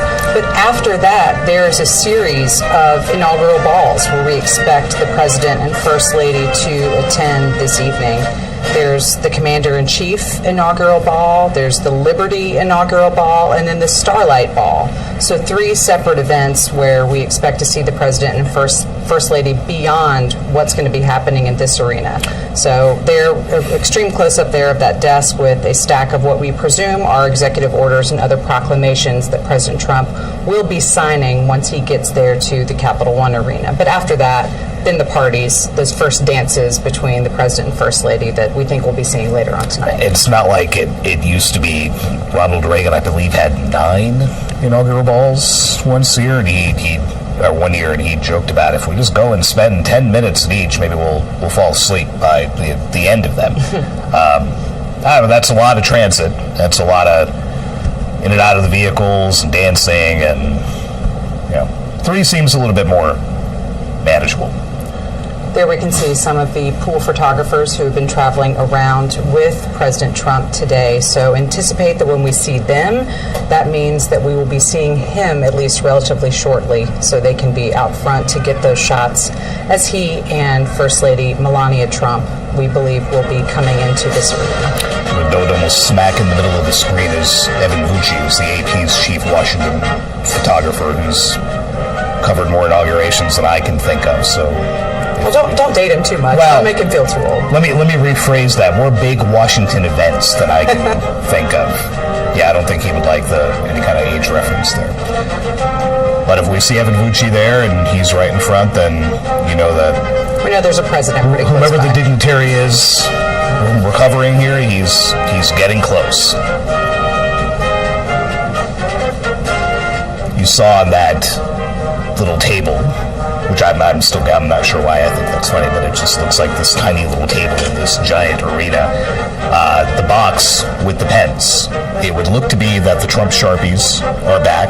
If you recall, we don't just use a ballpoint pen or a little fine tip marker. These are full-on Sharpies that make noise when signing. You can certainly hear them. Yes, and President Trump used to revel in handing out boxes of those. I was in the Oval Office one time when he had a group of kids, and he summoned an aide to bring 3 more boxes of them, and was just handing each kid 3 and 4, just kind of flinging them out of this kids grabbing Sharpies and jamming them into their pockets. Hey, it's a souvenir.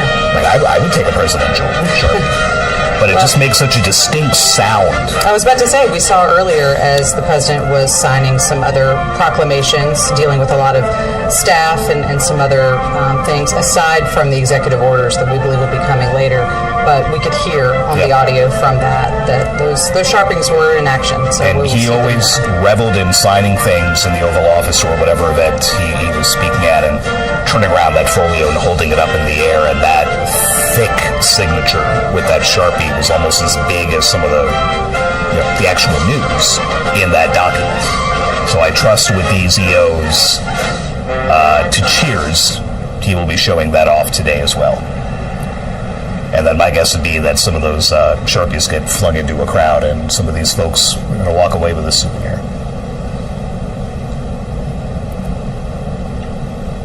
A look at some of the musicians there who are providing the soundtrack to this stage of the events here in Capital One Arena.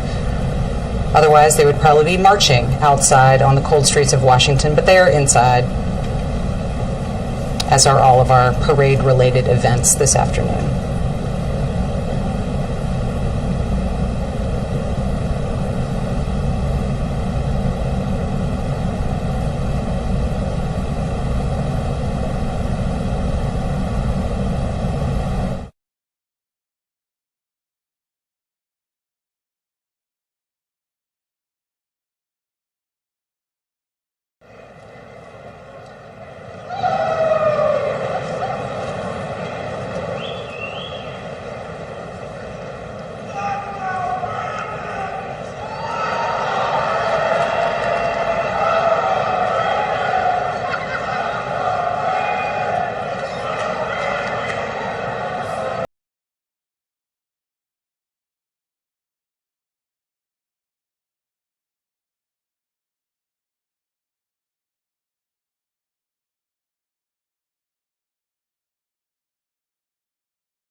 Bullets and bayonets back to the top.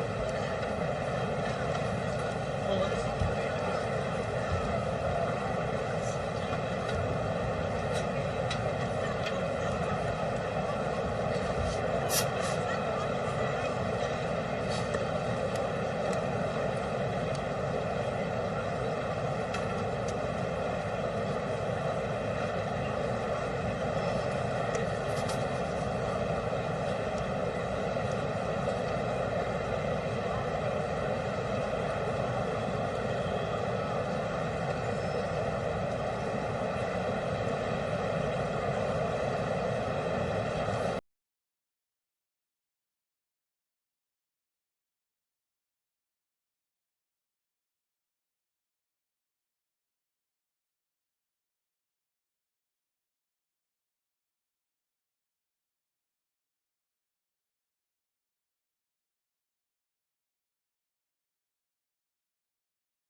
ladies and gentlemen, welcome to the 2025 Presidential Inaugural Parade.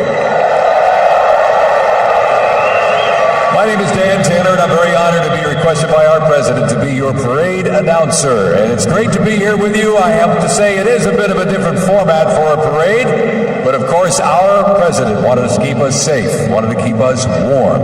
And I can tell you something, the talent that's going to be coming through these doors into this arena, it is going to get hot in here tonight. So thank you for joining us as we celebrate this historic occasion. On behalf of the Trump-Vance Presidential Inaugural Committee, the ceremony is about to begin. We're going to get things underway, so if you're with family and friends, been talking in the halls or whatever, get down to your seats, grab a snack. We're going to get the show on the road.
not going to play Americans We or National Spirit.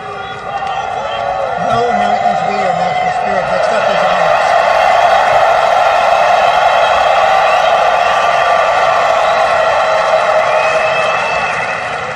Next up, the Herald will play honors.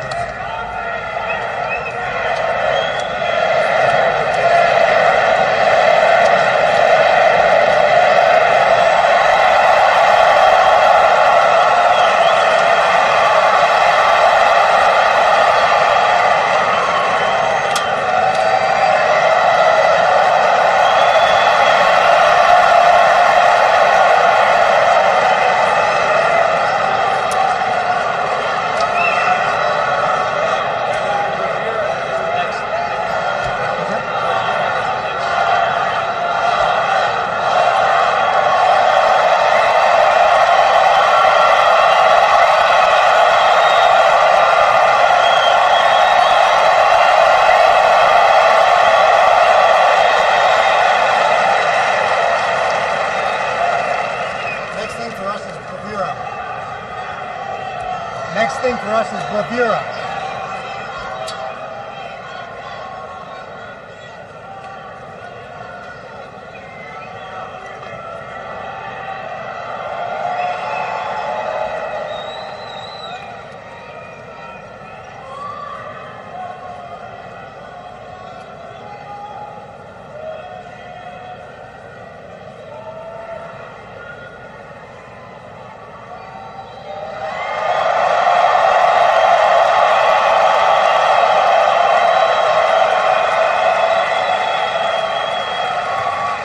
Ladies and gentlemen, we'd like to welcome the official fanfare music group of the President of the United States. Under the direction of Major Aaron Morris, the U.S. Army Band Herald Trumpets performing their fanfare that's actually written for the 47th President of the United States. Listen to this, it's amazing. This is Brass and Glory.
Ladies and gentlemen, please welcome the 50th Vice President of the United States of America, Vice President JD Vance, accompanied by the Second Lady, Mrs. Usha Vance.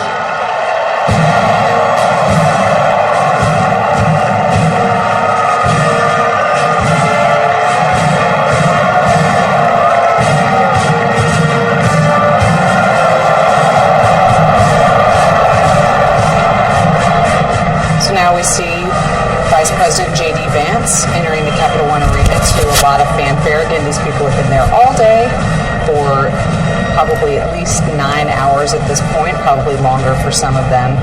So very excited to see their first glimpse in person of one of the two men whom they support who were sworn into the top two executive offices in the U.S. today. There is Vice President JD Vance holding one of his children in his arms. This is clearly a long day for the entire family, not just those politicians who are officially being sworn in. There's his wife, Usha Vance, with their other two children making their way to their seats, along with with a teddy bear.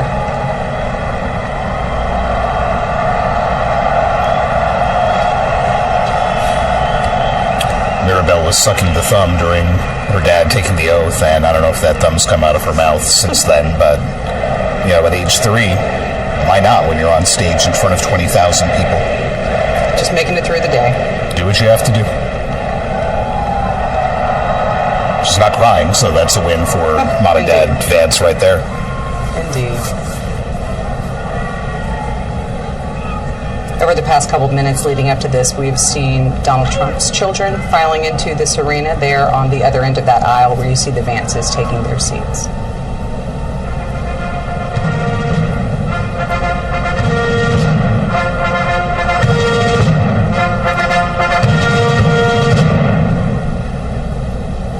Ladies and gentlemen, please welcome the 47th President of the United States of America.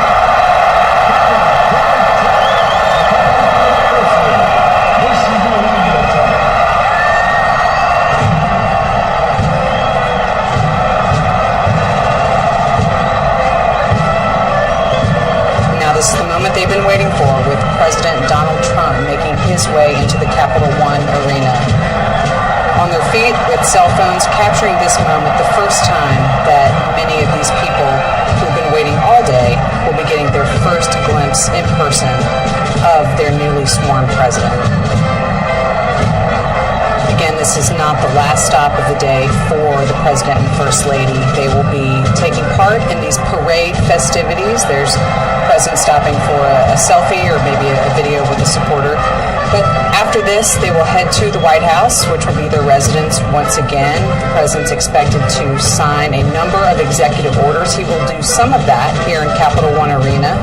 There's a desk that we were looking at earlier that is set up on one side of the stage with what looks like a stack of executive orders that we anticipate him to take his traditional black Sharpie marker and put his signature on them, taking those executive actions, which he can do as president, and we often see presidents do in their first hours in office.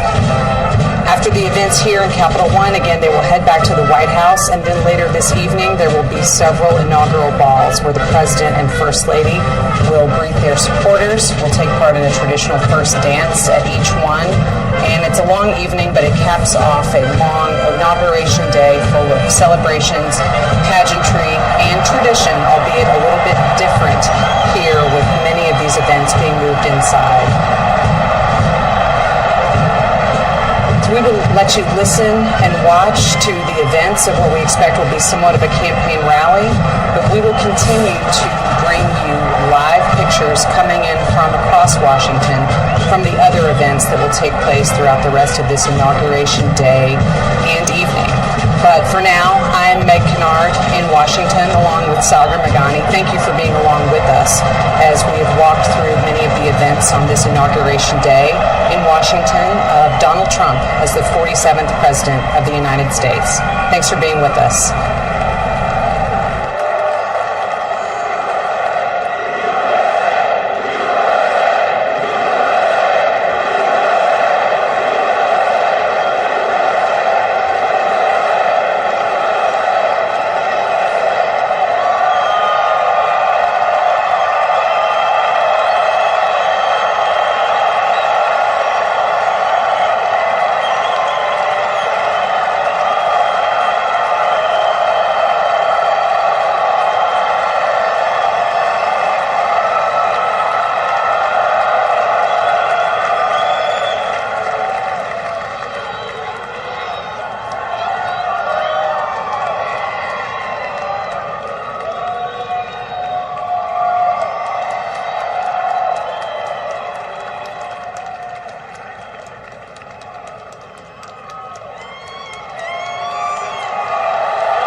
selection of participants for the 2025 Presidential Inaugural Parade.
Ladies and gentlemen, the heroes of Butler County are here.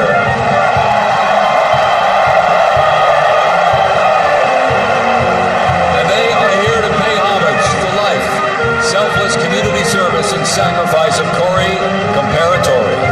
Mr. Comparatori, a 10-year U.S. Army Reserve veteran and past fire chief to the Buffalo Township Volunteer Fire Company, who died during the assassination attempt on the life of President Trump in Butler, Pennsylvania, July 13th, 2024. Their formation consists of Pennsylvania State Police, local police, county sheriffs, emergency services unit, EMS, 911 radio dispatch, and hospital personnel, who all heroically stepped into action during the horrific attack. They are also paying tribute to the courageous service of first responders nationwide.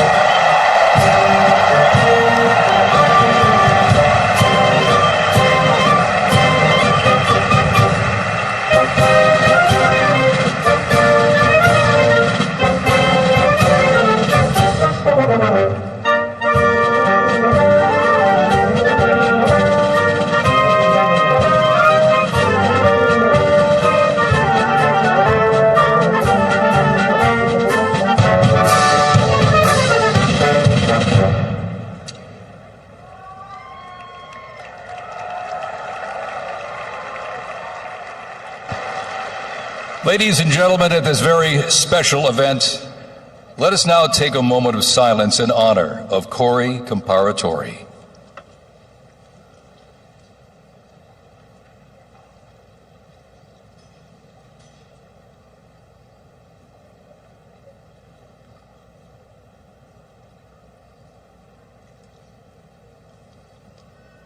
Thank you very much, ladies and gentlemen.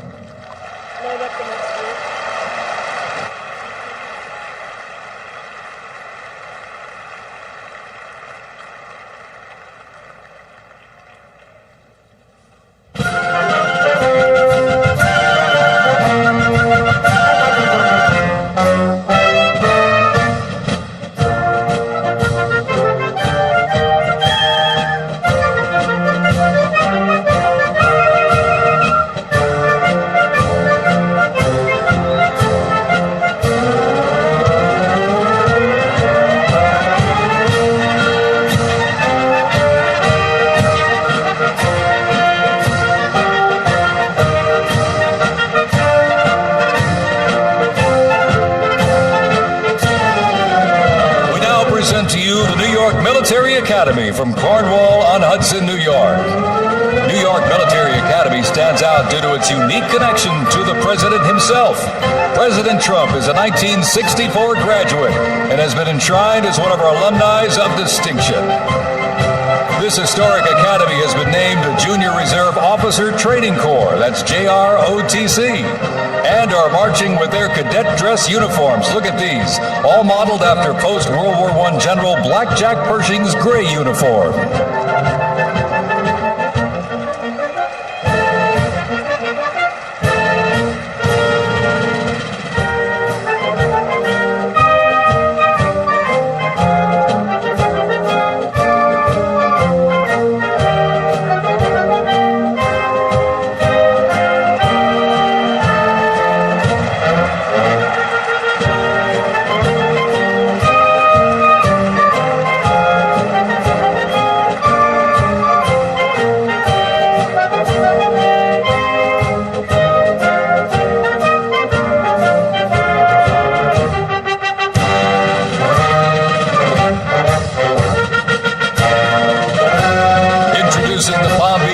And Fire Honor Guard unit representing the town of Palm Beach, Florida.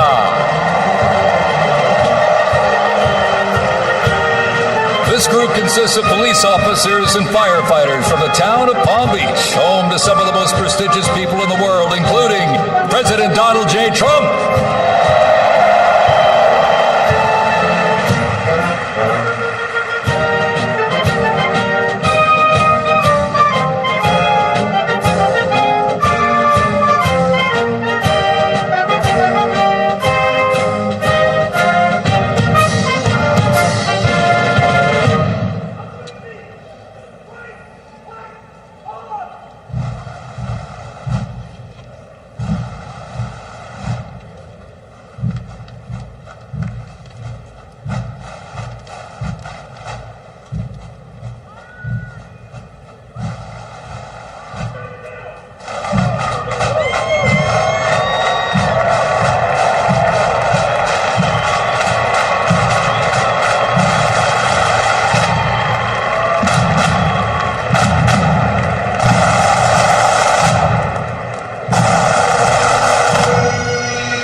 December.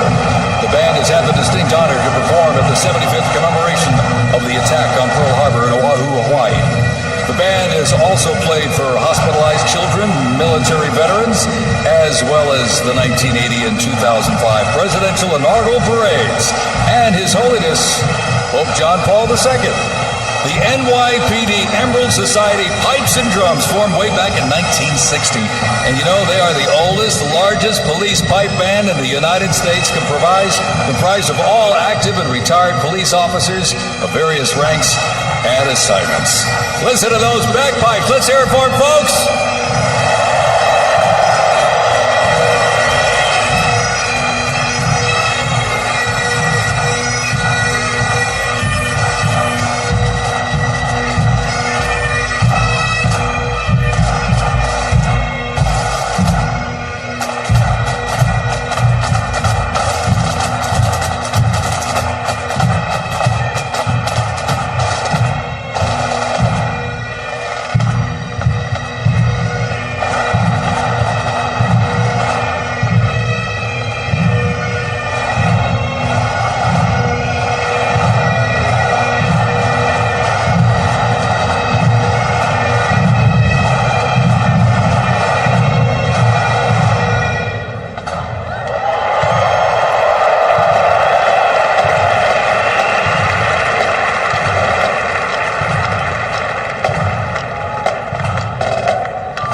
here's one that hits close to home for our Vice President. We now welcome the Middletown High School Marching Band and cheerleaders. They're traveling all the way from Middletown, Ohio to proudly represent their school, our nation, and outstanding alumni, including our new Vice President of the United States, JD Vance.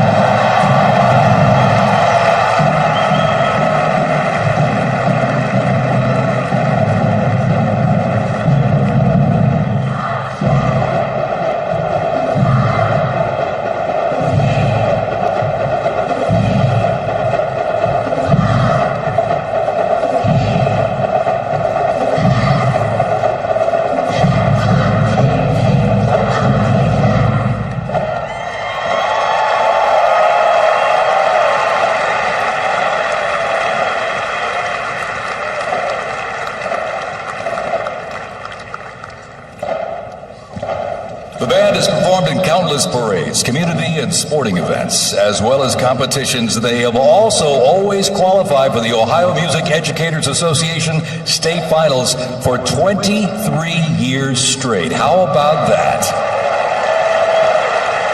And have earned the highest rating in 18 of those appearances. Woo! And today they performed America's Sweet Land of Liberty.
Cheer here in the arena. Let's cheer for him again, folks, from our VP hometown, Middletown High School Marching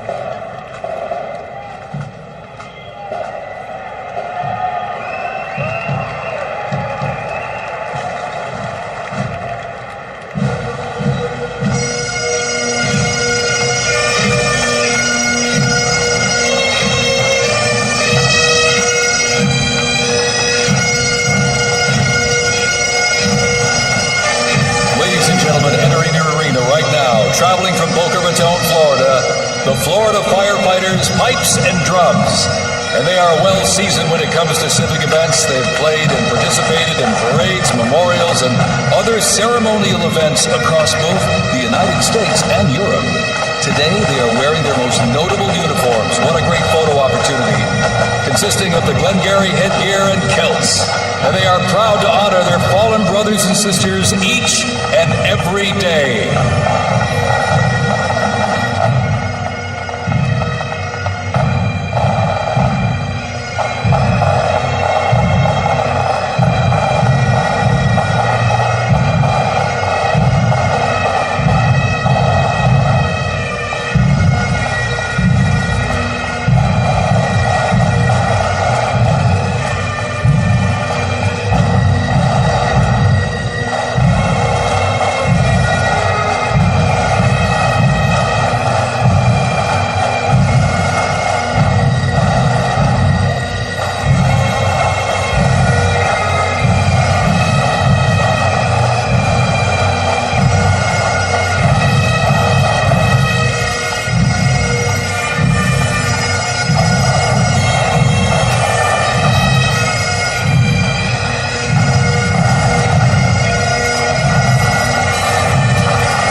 Firefighters, pipes and drums leave the arena. We keep the rhythm and the drums going.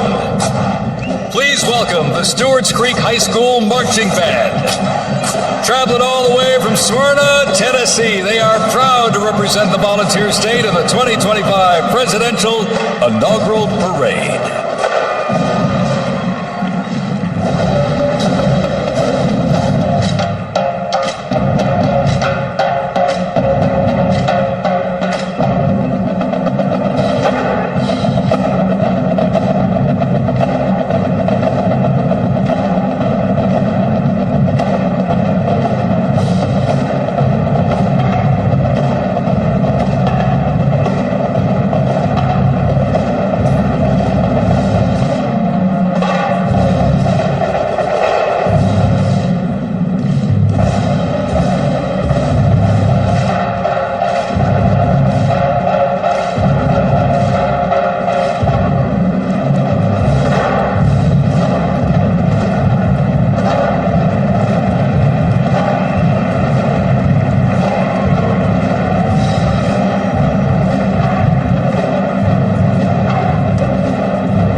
band as the beat of the drums continues. Established in 2013, that band has rapidly become one of Tennessee's premier high school music programs.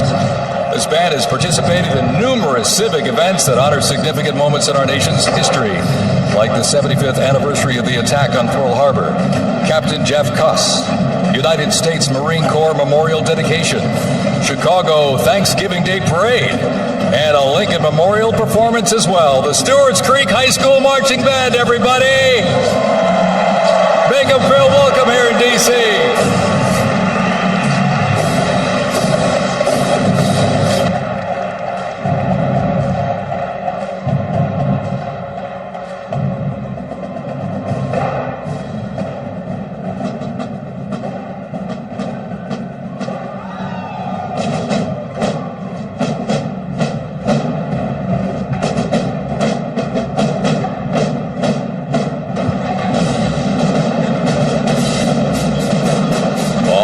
Ladies and gentlemen, now welcoming the Mississippi Valley State University Band. They're traveling all the way from Itabita, Mississippi. Look at this, gang. This is the Mean Green Marching Machine. They are proud to represent historically black colleges and universities at the 60th Presidential Inauguration.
close to 300 from the Mississippi Valley State University Band.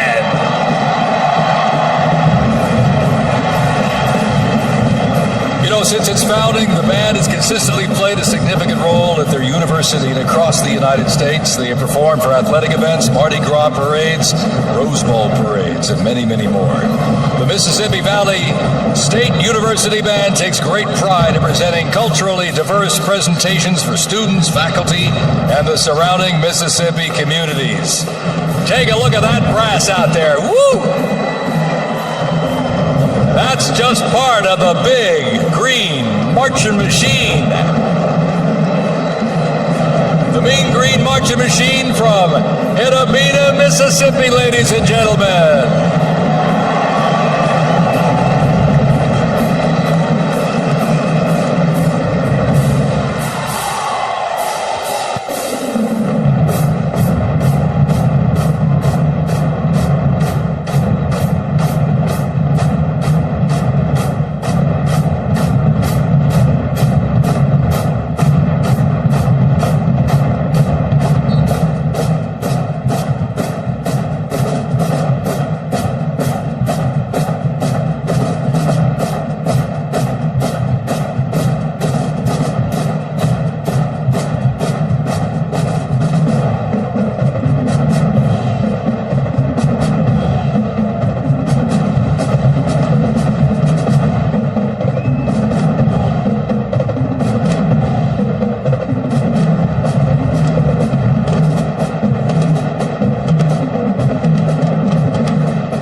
Ladies and gentlemen, please welcome our new special envoy to the Middle East, Steve Witkoff.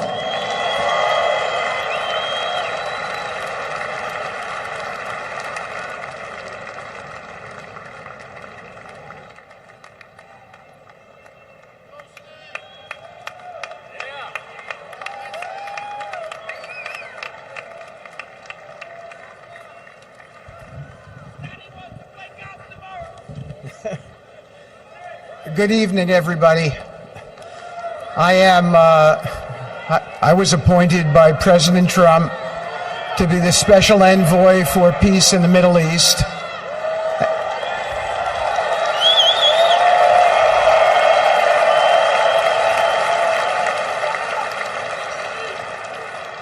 And I'd like to describe to you some of the things we're doing and how it informs on President Trump's policies. First of all, it is an honor to stand before you today as I reflect on the enormity of the role that President Trump has tasked me with. I am constantly reminded of the privilege it is to serve under the leadership of my boss, President Donald J. Trump.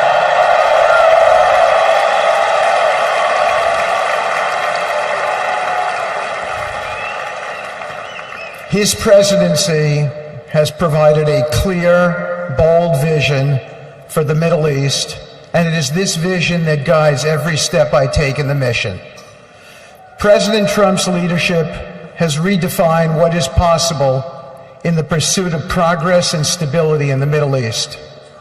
His decisive, pragmatic approach ensures that even the most entrenched conflicts are met with fresh perspectives and innovative strategies.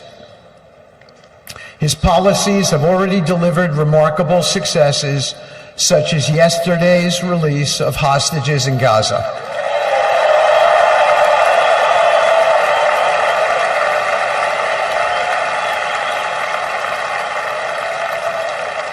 Thank you. This achievement demonstrates the strength of President Trump's leadership and the respect he commands on the global stage. It is yet another example of his ability to deliver results in the most complex and challenging situations.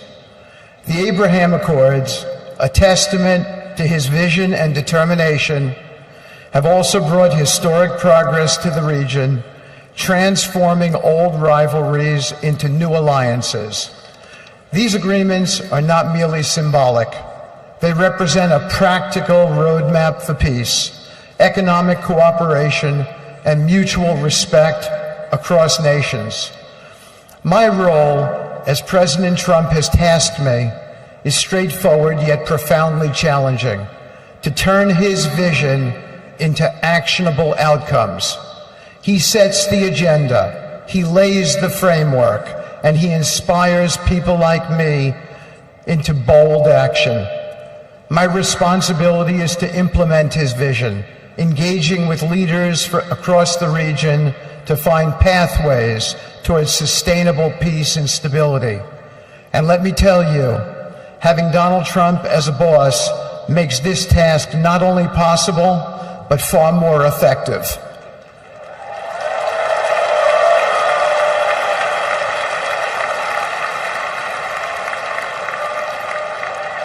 President Trump's reputation as a leader who delivers results resonates far beyond Washington. Leaders in the Middle East know he means what he says. His ability to cut through bureaucratic gridlock and focus on tangible results is the game changer. It allows me to approach delicate negotiations with the confidence that the full weight of the United States is behind me. The principles President Trump has laid out for our approach to the Middle East and foreign policy in general are fourfold, and they are clear. 1, respect for sovereignty. Every nation deserves the right to determine its own destiny, free from the interference of external powers. 2, economic prosperity as a bridge to stability. Through economic partnerships and investment, we can build a foundation for cooperation that transcends historical grievances. 3, courageous diplomacy. Real progress requires difficult conversations and bold decisions, and it is through these that trust is built and maintained. And finally, 4, reciprocity and accountability.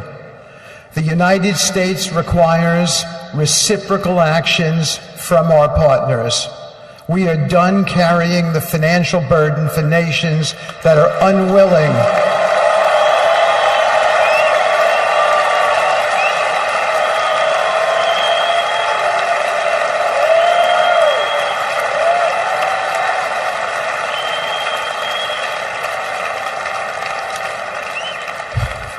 We are done carrying the financial burden for nations that are unwilling to fund their own progress.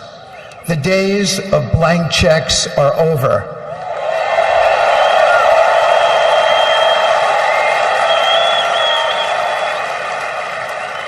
Partnerships under President Trump's leadership must be equitable, and contributions must reflect shared commitments to our goals. In my work, I've seen firsthand how these principles resonate. They provide a foundation that transcends politics and speaks to the shared humanity of all people in a region. Leaders across the Middle East recognize that this Trump administration is serious about results, not symbolic gestures, but real, meaningful progress that improves lives. Thank you.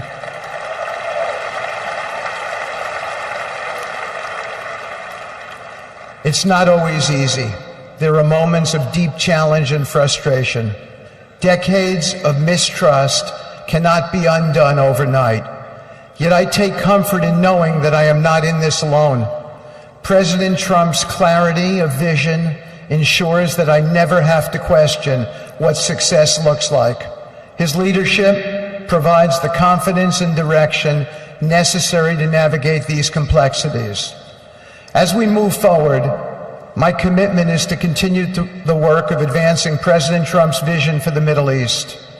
Whether through expanding the Abraham Peace Accords, fostering economic development, or facilitating dialogue between long-standing adversaries, my focus remains on actionable results. Let me close by saying this: a stable and prosperous Middle East is not an unattainable dream. It is a goal within our reach, made possible by strong leadership and unwavering commitment. Under President Trump's guidance, we are proving that the impossible can become reality. Thank you, but I have one more thing to say. We have some special people for me to introduce you to tonight. President Trump has been talking to them as well. They are the families of hostages from Israel who have been in Gaza for the last year and a half.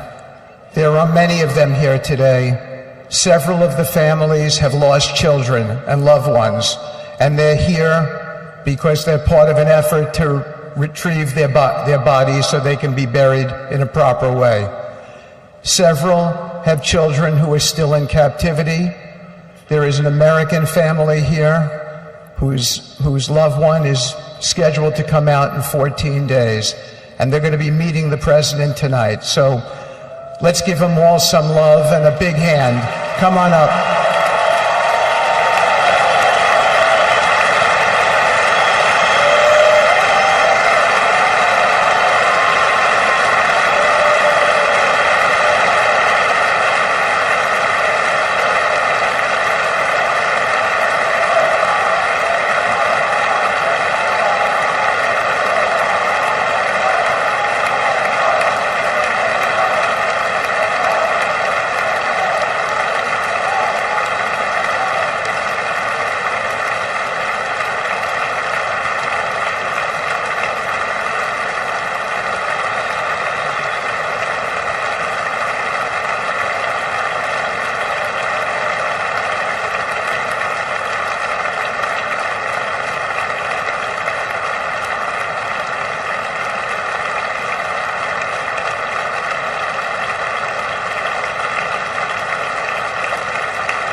And now I get to introduce my dear friend and the President of the United States, Donald J. Trump.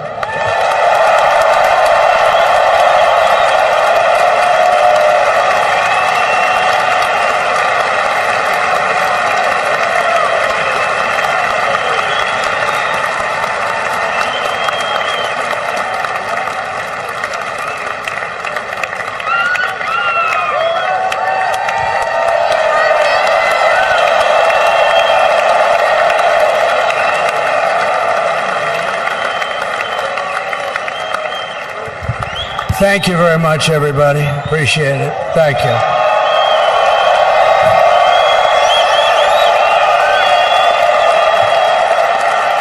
So now the work begins. We won, but now the work begins. We have to bring them home.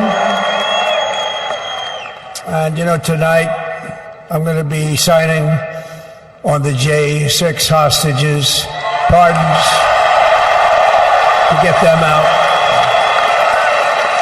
And as soon as I leave, I'm going to the Oval Office and we'll be signing pardons for a lot of people,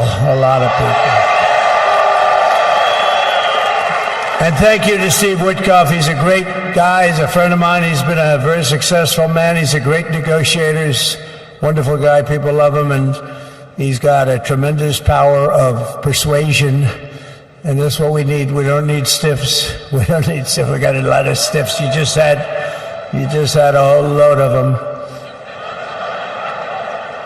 And to the former hostages with us today, welcome and welcome home. Some of the folks are former hostages, not a good situation. The three young ladies that came home yesterday, you saw that. They're more coming home every day now. They're coming home.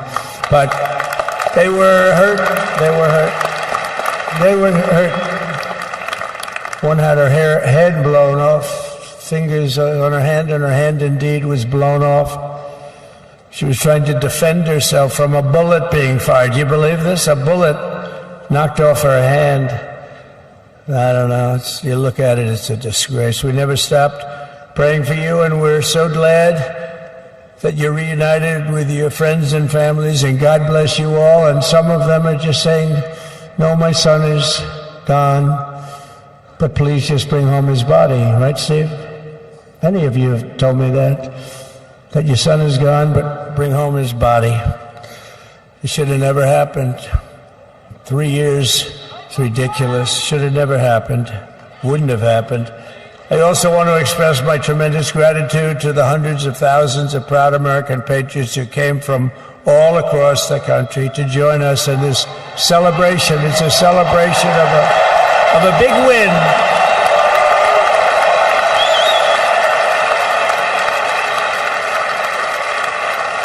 And you're witnessing the dawn of the golden age of America. That's what it's going to be. We're bringing it back. We're going to bring it back fast. Let us also thank the incredible service members, National Guardsmen, police, Secret Service, and law enforcement personnel who are keeping us all safe, even though they are great people. New York's finest. I grew up with New York's finest, and we got to give them their authority back. You won't have any crime. There'll be no crime. You give them little authority back. The whole way they run things in this country now, it's disgraceful. But it's going to change rapidly. We're going to make our cities safe again, too. Even though we're indoors, we've had a magnificent inaugural parade. And let's give a big round of applause. They were great. To all of the incredible performers and hardworking men and women who made it possible. Those people, really talented, amazing people. I also want to thank my wonderful family for being here, especially my beautiful wife, our First Lady, Melania.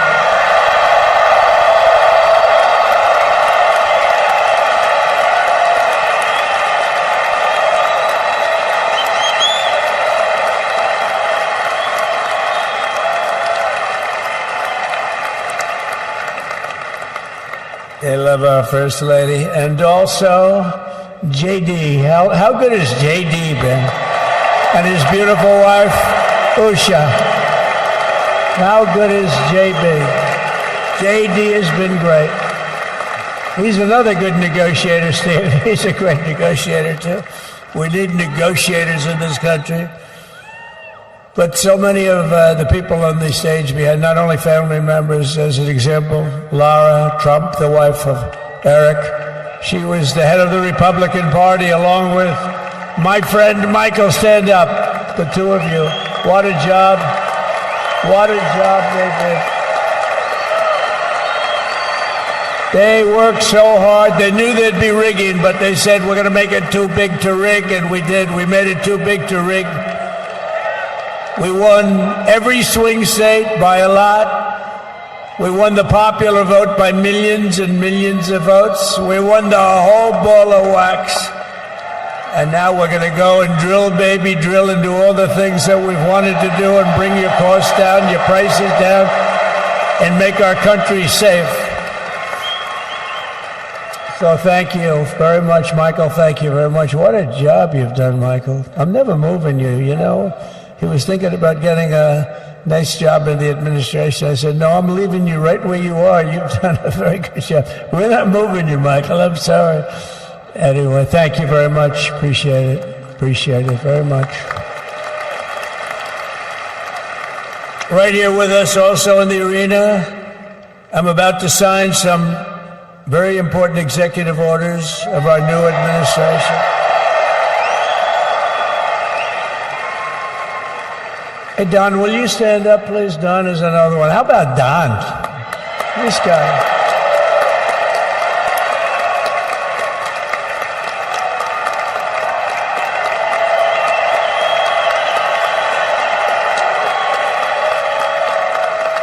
He's a popular one. He goes out and speaks. He gets a big crowd.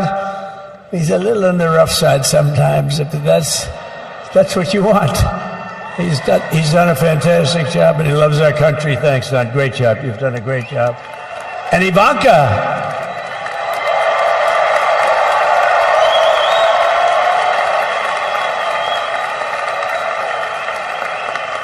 And you know, Jared negotiated the Abraham Accords, which are the biggest deal made in the Middle East in many, many years, and it's really something. Jared, stand up, Jared. The Abraham Accords.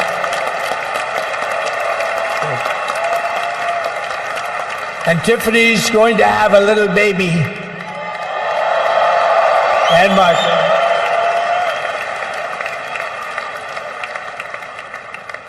And then I have a very tall son named Barron. Has anyone ever heard of him?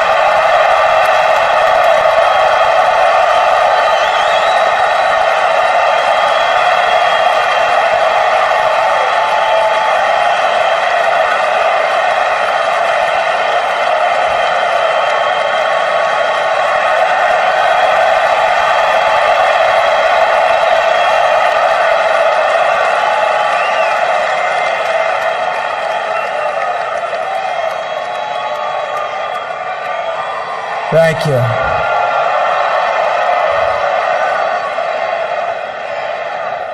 He knew the youth vote. You know, we won the youth vote by 36 points. And he was saying, Dad, you got to go out and do this one and that one. And we did a lot of them. And he respects them all. He understood them very well. And he said, Dad, you got to go out, do Joe Rogan, do all these guys. And we did. We did. And Joe Rogan was great. They were all great, right? They were all good. He understood the market. Another famous one. How about Kai? Stand up, Kai.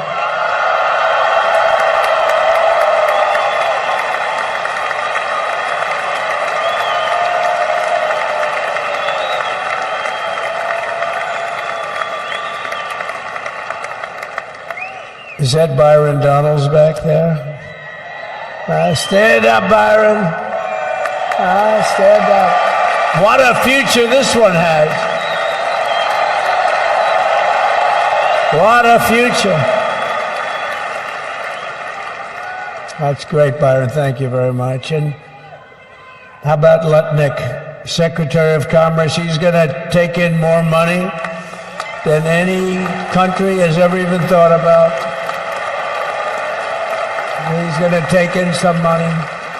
And we have many others. Look, I'm not going to go through it, but we're going to sign some orders right now, and that's really what I want to do.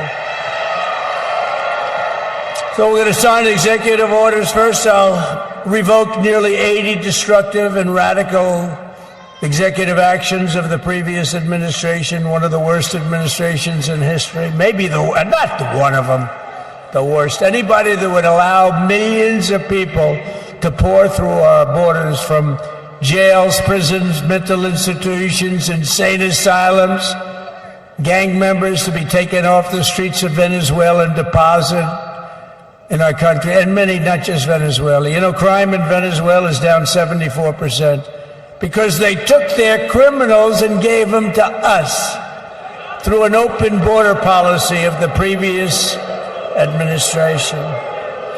All over the world, they're emptying their prisons into our country. They're emptying their mental institutions into our country.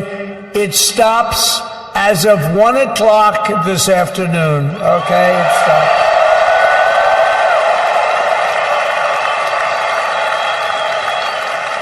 So I'm revoking nearly 80 destructive, radical executive actions of the previous administration. They'll all be null and void within about, 5 minutes? Is that them over there? 5 minutes? And next, to gain immediate control of the vast federal, out-of-control bureaucracy, I will implement an immediate regulation freeze which will stop Biden bureaucrats from continuing to regulate. Most of those bureaucrats are being fired. They're gone.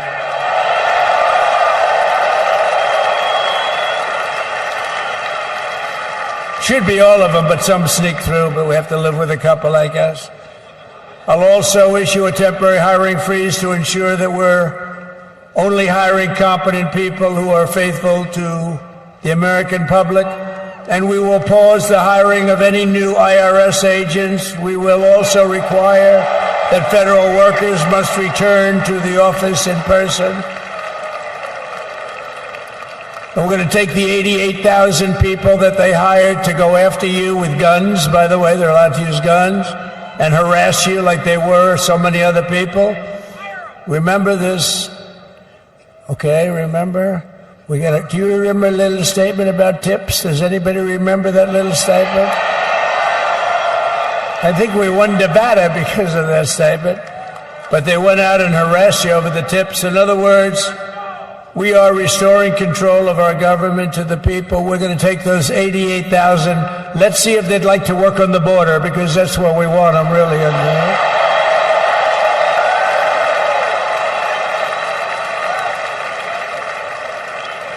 So we're going to have no tax on tips, right? No tax on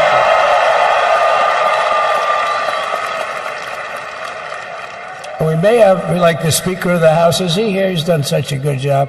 Is Mike here? Is he around here someplace? I saw him just a little while ago. Hello, fellas. Look at you guys. Yeah, I know it. He's great. He's doing great. They're all doing good. The Republican Party has never been unified like it is right now. They want to save our country. And we're going to more than save it. We're going to make it greater than it's ever been before by a lot.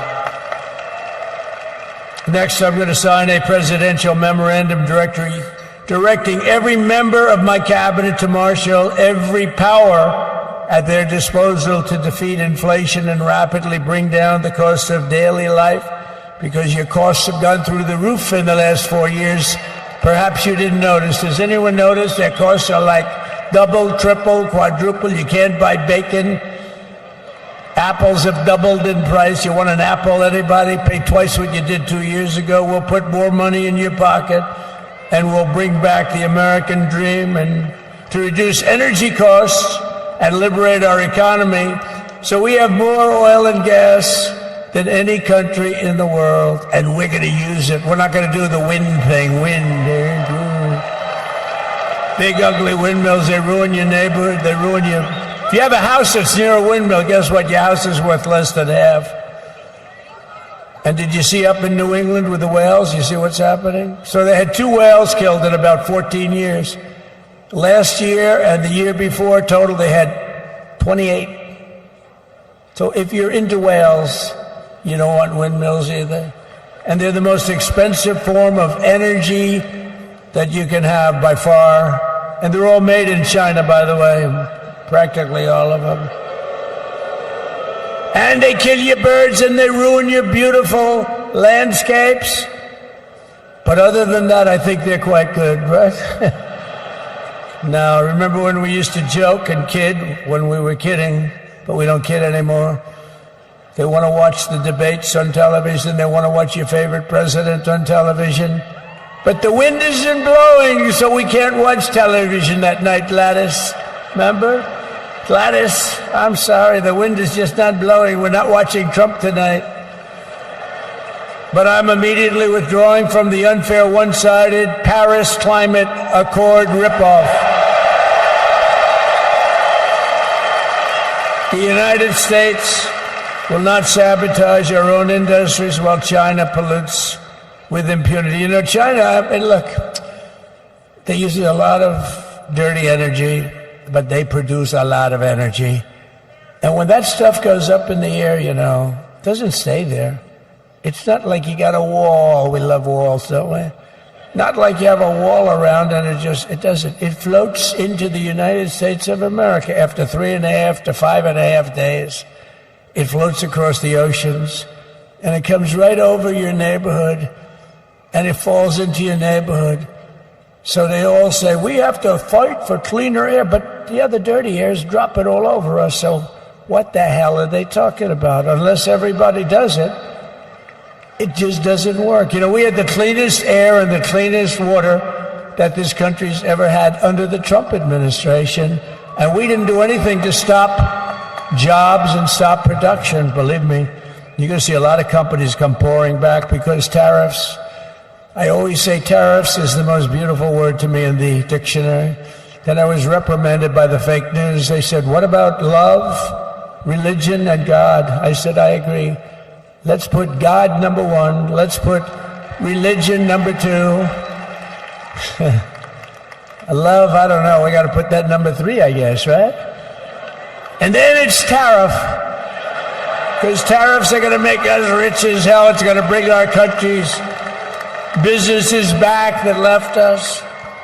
And I'll also sign an executive order to immediately end federal government censorship of the American people. In America, we believe in free speech, and we're bringing it back starting today to stop the weaponization. Oh, do I know about that? These creeps. Deranged Jack Smith. You ever hear of him? Deranged. He's a deranged prosecutor. He's sick. They suck him on me. He's now been reduced to getting on an airplane, going back to The Hague or wherever the hell he came from. We got to get rid of that guy. Hey, was he one of the many people that got a pardon today? Did they pardon Jack Smith? You know, did you know that Biden, while I was making my speech, pardoned his whole family?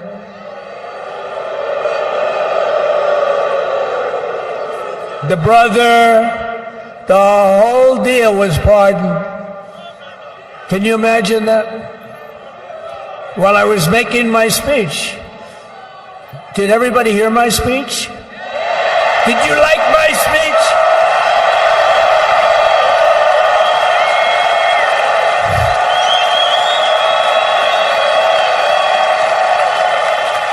Thank you. I mean, the only thing wrong with it is I had a lot of tough things to say, and I have some great people that work for me. Sir, this is such a great speech. It's so unifying. Don't talk about Biden with his pardons of his family. We want a unified country. They said, don't talk about the J6 hostages that you're going to be releasing today. Sir, don't put that in your speech, please. I said, but I want to put it in my speech. They said, sir, it won't be unified like it is. It's so beautiful the way it is. And it is getting great reviews.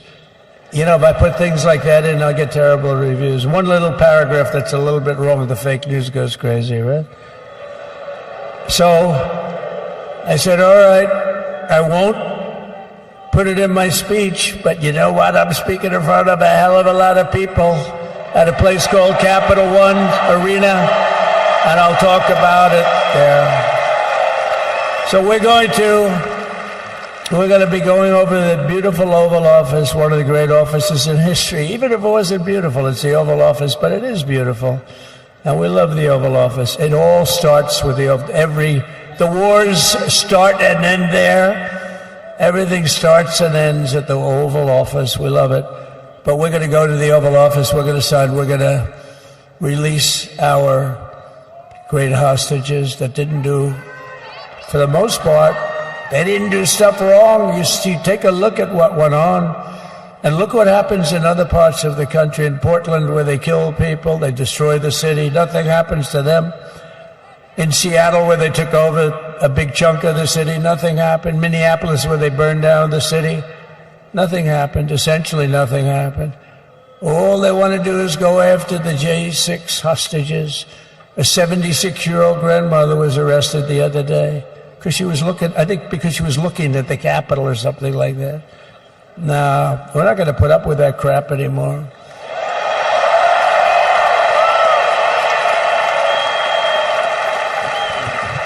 And to stop the weaponization of law enforcement, I've been investigated more than any human being in the world. I believe I have the all-time record. Every day a subpoena. Every single day would get subpoenas. I was more than any person. Alphonse Capone, remember I used to talk about it? Now, Alphonse Capone, Scarface, he was a pretty rough guy.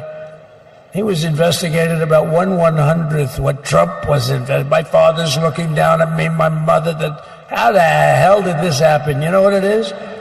They investigated their political opponent, the opponent of Biden, and then ultimately Kamala. Has anyone ever heard of Kamala?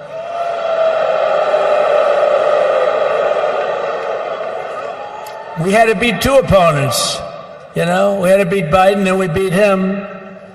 Now he goes on top, the guy was like 39 points down. I think I could have beaten Trump. They should have left me in, I would have beaten. No, his debate performance wasn't the best, right? That's what killed him. And then they had to change, and that's like you get into a fight. The great Dana White spoke last night. We love Dana White, right? UFC. That's like he puts in two fighters. One of them's getting creamed, getting really beaten, and they say, all right, take him out. Let's put somebody else in to finish up the fight. That's what they did to us. They gave us somebody new, but we took care of both of them. So we beat actually two opponents. But to stop the weaponization of law enforcement and our government, I will also sign an order directing every federal agency to preserve all records pertaining to political persecutions under the last administration, of which there were many, and beginning the process of exposing any and all abuses of power, even though he's pardoned many of these people. Can you believe it? He's pardoned them. You know why he did it while I was speaking? Because that way I couldn't speak about it. I was speaking. I didn't know he did it. I finished my speech, and they said, sir, he pardoned his whole family. I said, ooh, can I go back out there and talk about it? Somehow that wouldn't be very elegant. Our First Lady would say, please don't do that. But we have plenty of time to talk about it, and we will.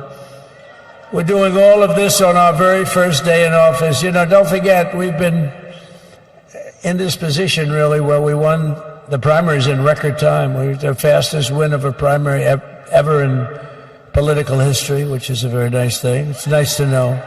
Well, the second election was rigged, so we knew we were doing well. And if it wasn't, you know what? If it wasn't, I would have never run. But this third one was just a monster. Boy, was that a big one, huh? That was a big one. On the second one, we got like 10 or 12 million votes more than the first one. How about that? We did great on the first one. We did much better on the second one.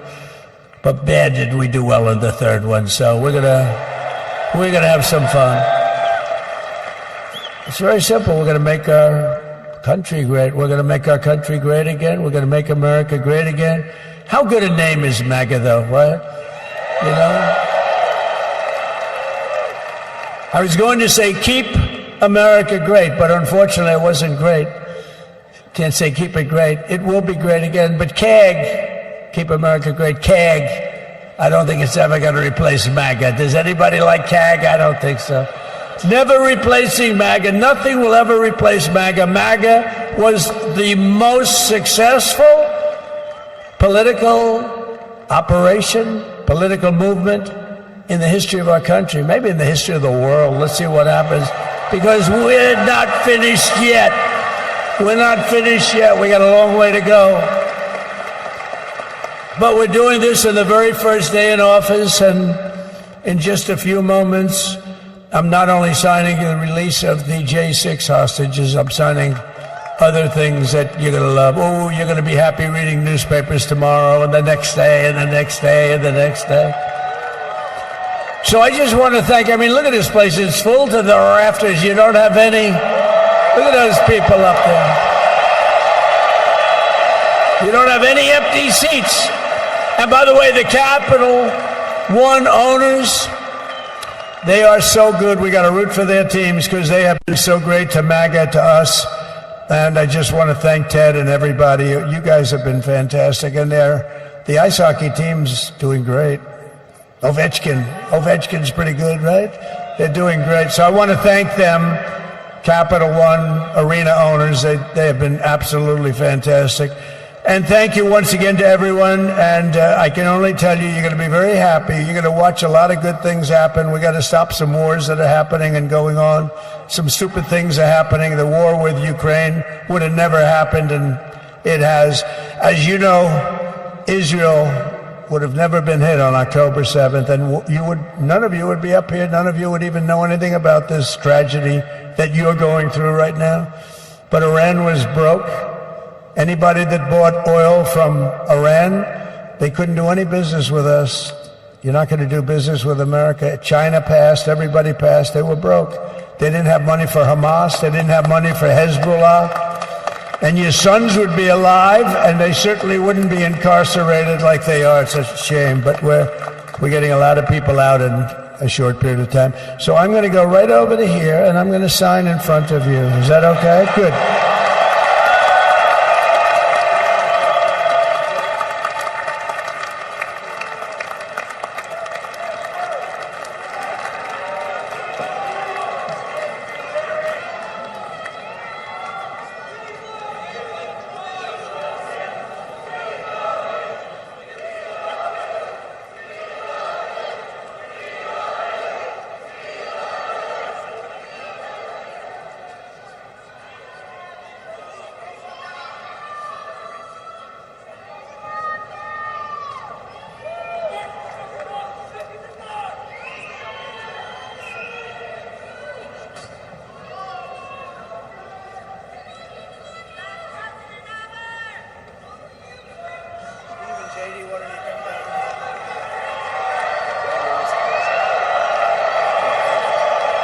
You have that other one to sign?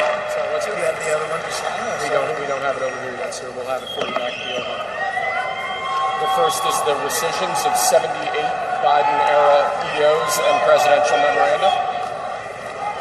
You want to call it that? Do you want to say it? You want to say it? Oh, if you want me to, sir. Why don't you say what I'm signing? Sure. The first item that President Trump is signing is the rescission of 78 Biden-era executive actions, executive orders, presidential memoranda, and others.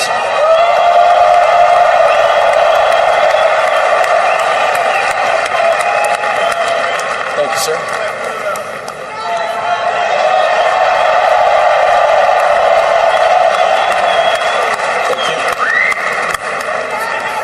The second item, President Trump, is a regulatory freeze, as you announced in your speech, preventing bureaucrats from issuing any more regulations until we have full control of this, the government and this administration.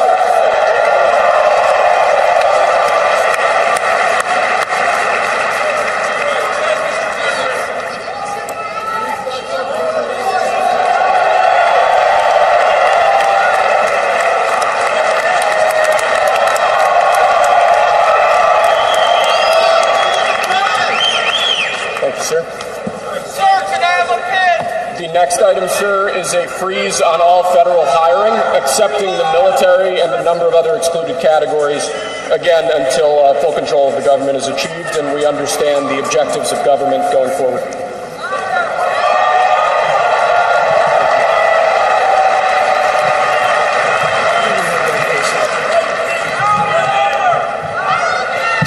Could you imagine Biden doing this? I don't think so.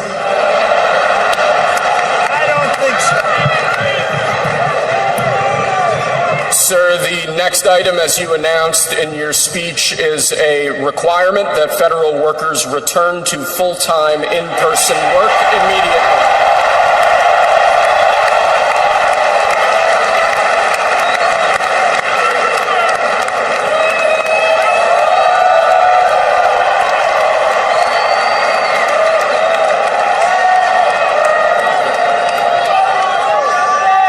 Thank you, sir. Next, we have a directive to every department and agency in the federal government to address the cost of living crisis that has cost Americans so dearly.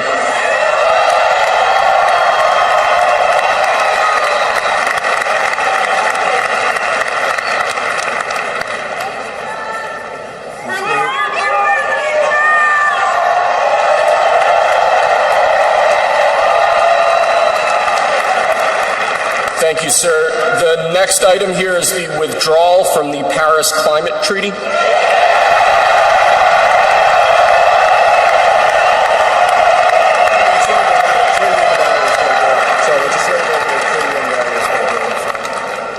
Yes, sir.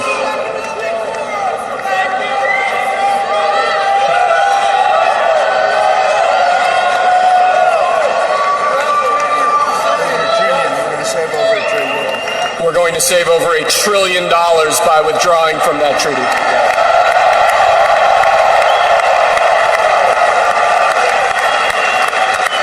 And the next item, sir, is a letter that will be transmitted to the United Nations explaining that we are withdrawing from the Paris Climate Treaty.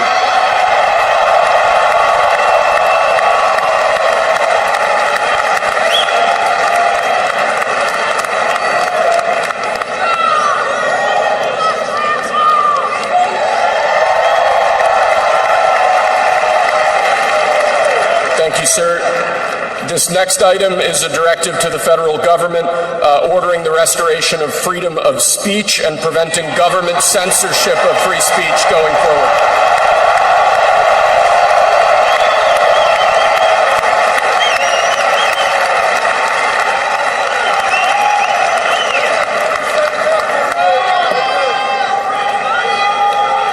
And lastly, sir, before we go back to the Oval Office to sign a large number of other items, is a directive to the federal government ending the weaponization of government against the political adversaries of the previous administration, as we've seen.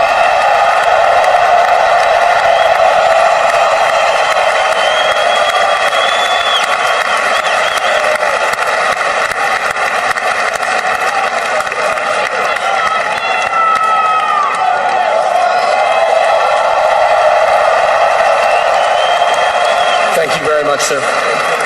Appreciate it.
you.